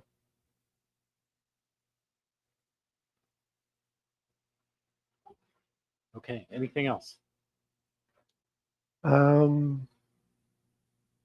There are sections there that describe something we just already touched on, and that is the new halibut abundance-based management rule that just went into effect this year. And that is a system that formerly the halibut prohibited species catch limits were static. They were set at roughly 1,700 tons in the Bering Sea, Aleutian Islands for the Amendment 80 fleet. And as of November this year, that has changed, where their abundance is now, the abundance of halibut now determines where the prohibited species catch will be. I think we'll talk a lot about that tomorrow. And I can go into greater detail right now if you like. But I just wanted to mention it. It's in the report, and there's some greater level of description there too. I also wanted to mention that Pacific Cod Trawl Cooperative Program, and that is the directed catcher vessel Pacific Cod fishery that I mentioned, has recently gone to a limited access program. And the reason we mention that is new, and part of that, those requirements is 100% observer coverage, whereas prior they were in the partial coverage category. And unless you have any questions, I'd like to bring up another colleague from the Department of Fish and Game who could real quickly go through the subsistence section of this report. Yeah. Kurt, on the page that's in front of me, up in front of me, there's it ends with 4 CDNA, and I'm only getting a partial. I don't know what area it has. It says trawl and hook and line, non-sable fish, and on the left-hand side doesn't have a designation. It shows 751 at the very bottom. At the very bottom, and that's in the foreclosed area? Oh, there it came up. There it came up, okay. Okay. All right. I'm good. You got it now? All right. Yeah. Okay. So I'd like to introduce Lauren Sill, and she's a colleague at Alaska Department of Fish and Game and works for the subsistence section there. She can give you a brief overview of subsistence halibut fishing. Good afternoon, Commissioners. So through funding from the National Marine Fisheries Service, the ADF&G Subsistence conducts biennial studies to estimate the subsistence harvest of Pacific halibut in Alaska. So I have preliminary 2022 study year data to present to you guys today. So to estimate the 2022 subsistence harvest, in January of 2023, we mailed surveys to every current shark holder, which is the subsistence halibut registration certificate. There's been approximately 6,700 individuals. 2 follow-up mailings were sent to anyone that didn't respond to the first mailing. The participation in the survey was voluntary, and people could mail back their survey, they could respond online, or they could give us a call. We had a dedicated number for it. Additionally, Fish and Game staff or locally hired surveyors conducted in-person surveys with halibut fishers in Ketchikan, which is in Southeast Alaska, as well as in Nightmute and Tanunic in Western Alaska. Additionally, last year, we conducted comprehensive household harvest surveys in Port Lions and Uzinki on Kodiak Island, in Cake in Southeast Alaska, and in Unalaska out in the Aleutians. For each of those communities, federal subsistence halibut harvest questions were asked of responding households. All told, between mailed returns, online returns, phone calls, and in-person surveys, 3,727 of 6,712 potential subsistence halibut fishers responded to our survey, a response rate of about 56%. In 2022, an estimated 2,968 people subsistence fish for halibut, which is about 44% of all shark holders. Although fewer people fished for halibut in 2022, the percentage of shark holders who fished was pretty consistent with years past. The estimated number of halibut fishers was about 21% lower than the 2020 fishing year and 41% lower than the long-term average since 2003. On average, subsistence halibut fishers took 3.8 trips to harvest halibut, which is similar to other study years. Halibut fishers harvested an estimated 20,896 halibut for a net weight of 401,603 pounds, which, similar to the number of people fishing, is also a decrease from the 2020 study year. The estimated harvest weight of halibut has generally seen a decreasing trend since 2003 when these surveys started, and the 2022 harvest was the lowest estimate of the survey. In terms of pounds net weight, the 2022 harvest was 24% below 2020 harvests and 54% below the previous 14-year average. It still remains unclear whether this decrease is due to actual harvest declining or a decrease in participation in the shark program or a decrease in participation of the reporting or some other factor that we haven't considered yet. In 2022, there was an average harvest of 7 halibut per fisher, which was a slight decrease from the 9 halibut harvested per fisher in the early 2000s. Based on data from the IPHC and the 2022 study year, subsistence harvest accounted for 1% of the total Alaska halibut removals in 2022. As has been documented in years past, the majority of the 2022 subsistence harvest was taken on set line gear, either long lines or skates, and the remainder was harvested with hand-operated gear, hand lines or a rod reel. For the fishery overall, most set line fishers use 30 hooks, which is the maximum number of hooks allowed in most areas. Also similar to all other years of the survey, the largest harvest of halibut occurred in Southeast Alaska, Area 2C, so with 63% of the total, followed by South Central Alaska, Area 3A, at 30%. Both the East Bering Sea coast and the Alaska Peninsula accounted for 3% of the total, while all other areas made up the remaining 1%. While harvests in Southeast usually account for the largest proportion of statewide harvests, in 2022, they made up an even larger percentage of the total than in 2020.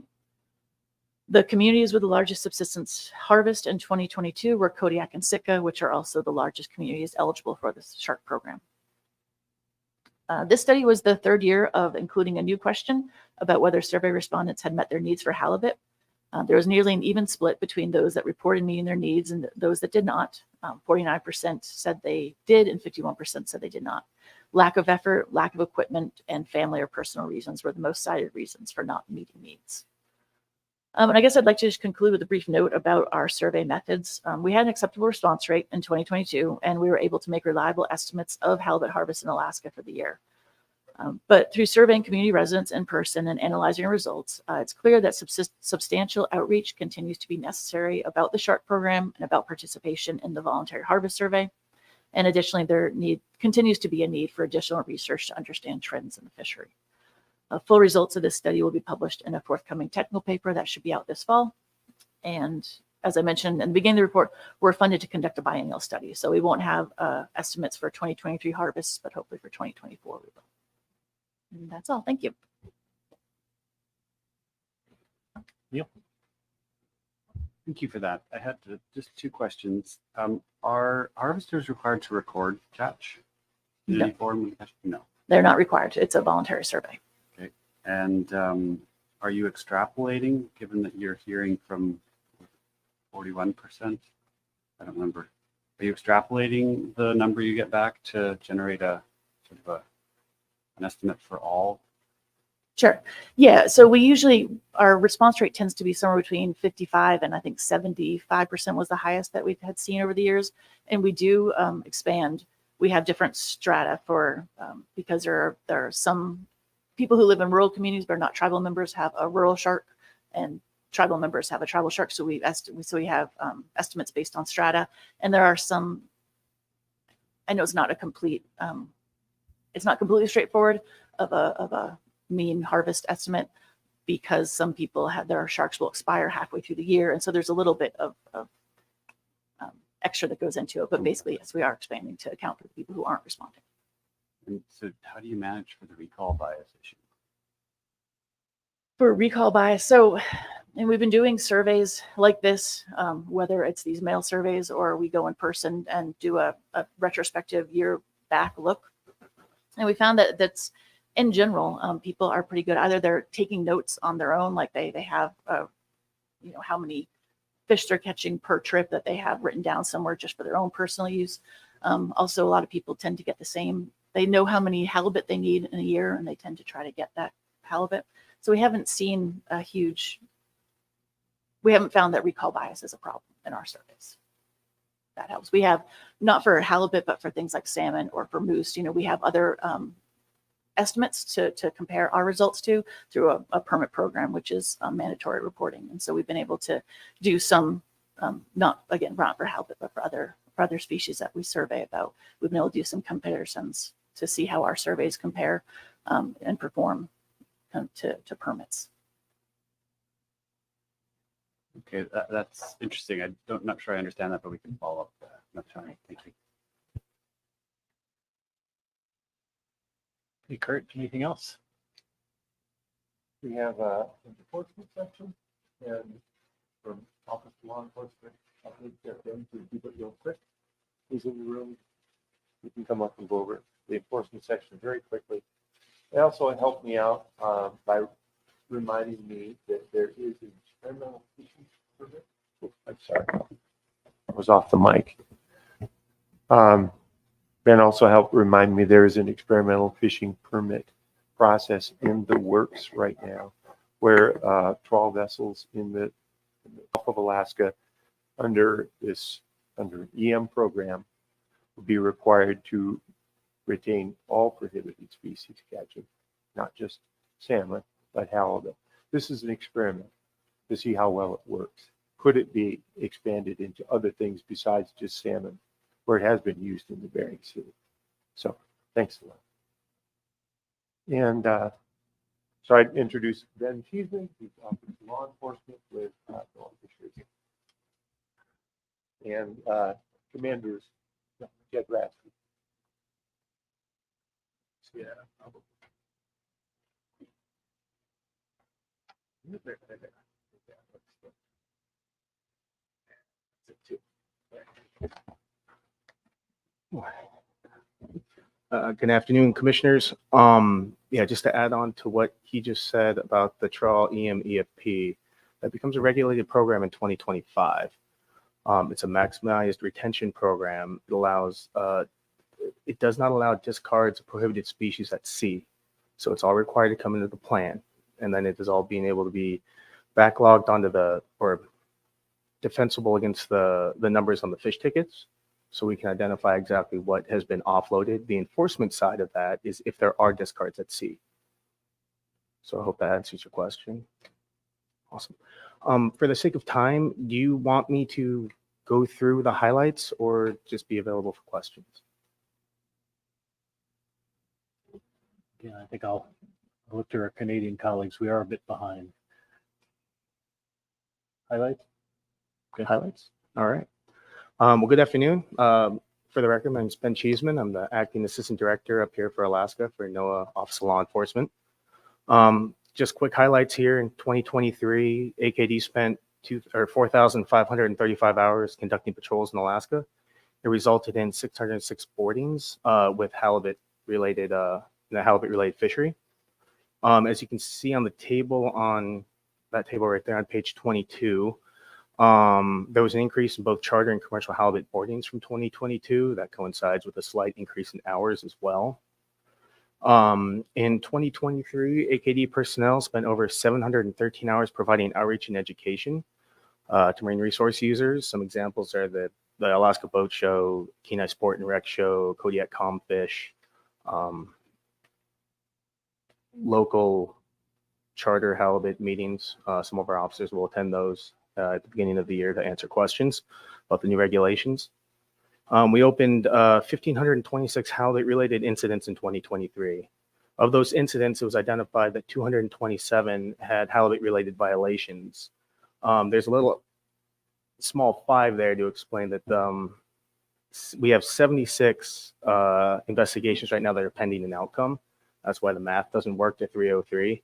So if you guys had a question on that, that is the reason why.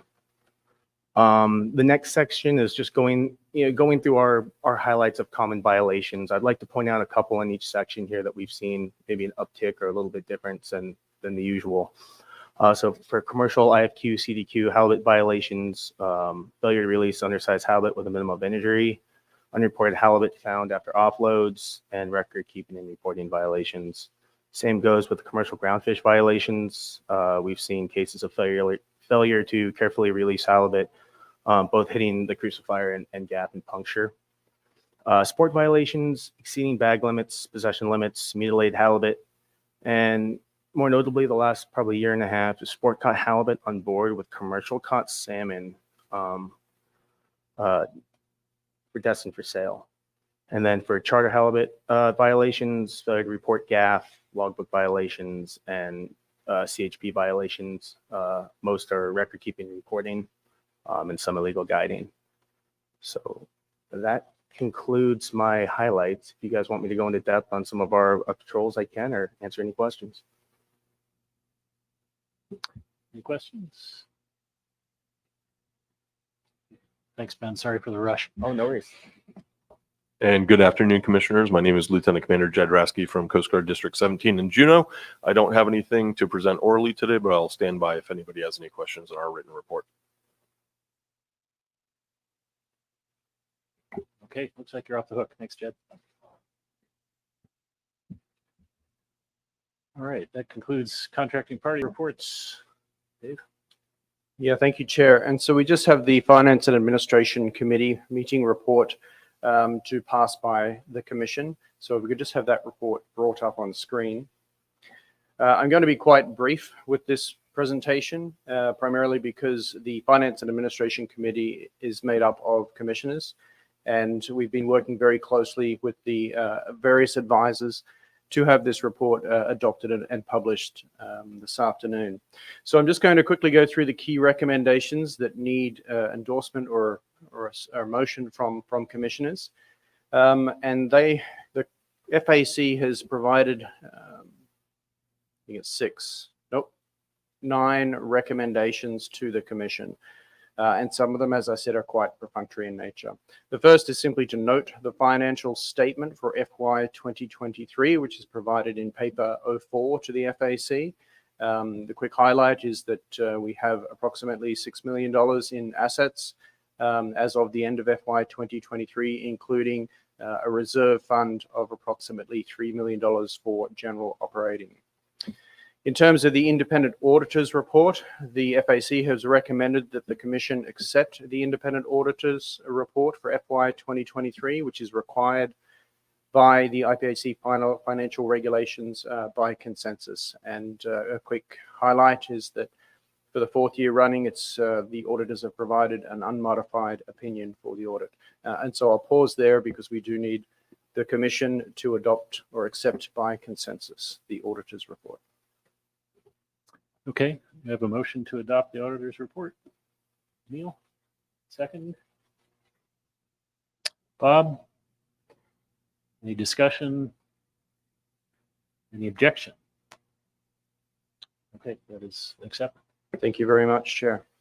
In terms of the FY 2024 budget, the FAC has recommended that pending discussions to be held during the AM100 on the final 2024 FIS design, the Commission adopt the amended FY 2024 budget. And the key take home there is that the amendments do not change the previously adopted contracting party contributions, and those are simply noted as part of that recommendation.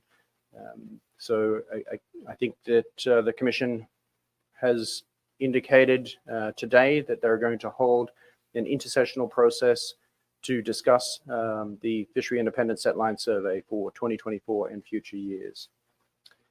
In addition to that, paragraph C is simply noting the status of the Alaska cost recovery expenses, which are budgeted at $947,000 for FY 2024, and then the breakdown of where those funds are potentially going to come from, with $875,000 from the cost recovery grant and $72,000 from supplementary funds already provided by NOAA. In terms of recommendation 4, the FAC is recommending that the Commission agree to an intersessional process that involves both a short-term plan of action and also the development of a long-term plan of action. And those are specifically on how to deal with the cost recovery grant and the expenditure on the program in Alaska. And so not hearing or seeing any objection, it will just be recorded as the Commission agrees to that intersessional process. For the budget estimates for FY 2025, the FAC has recommended that the Commission note the proposed budget, including the contributions as shown on the screen. And so it's just a simple noting. The FAC also recommended that the Commission note the additional budgetary contributions for the pension fund deficit. And then as part of that, those two previous notings, that the FAC recommended that the Commission agree for the two contracting parties to engage in intersessional discussions over the coming months to adopt a budget for FY 2025. And so not seeing any disagreement, we can assume that the Commission agrees with that process. And then there are the final two recommendations that do need a formal adoption process. The first is the FAC has recommended that the Commission consider for adoption the IPHC Financial Regulations 2024 as provided in FAC document 08. And the amendments, the 7 paragraphs that have been amended in the financial regulations to bring the IPHC's financial regulations in full alignment with GAAP requirements. And so I'll pause there for hopefully voting by consensus. Okay. Do we have a motion to adopt the financial regulation modifications? I make that motion, John. Okay, Paul, seconded by Bob. Any discussion? Is there any objection?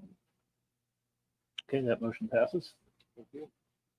And then the final recommendation is that the FAC is recommending that the Commission adopt the IPHC Rules of Procedure as provided in paper 09. And just a quick recap, this is the introduction of a Rule 2, a new Rule 2 on diversity, equity, inclusion, and accessibility. And noting the importance of highlighting this new rule, with the Commission potentially about to adopt the amended Rules of Procedure. Chair, I think it would also be good to put that on Friday morning's list of final announcements to highlight that new policy, if you agree. I do. That's a good suggestion. Thank you for that. All right, do we have a motion to adopt the revised revisions to the rules of procedure? Richard, is there a second? Paul? Any discussion? I'll just reiterate my kudos to Neil for highlighting the issue of updating the diversity, inclusion, and accessibility revisions. And I also appreciate our discussion at the committee meeting about having a reporting process with the Secretariat to make sure that we keep tabs on how the Commission's doing in that regard. Any objection to the motion? Okay, seeing none, that passes. Thank you, Chair, and that ends the presentation for the FAC report. Thank you.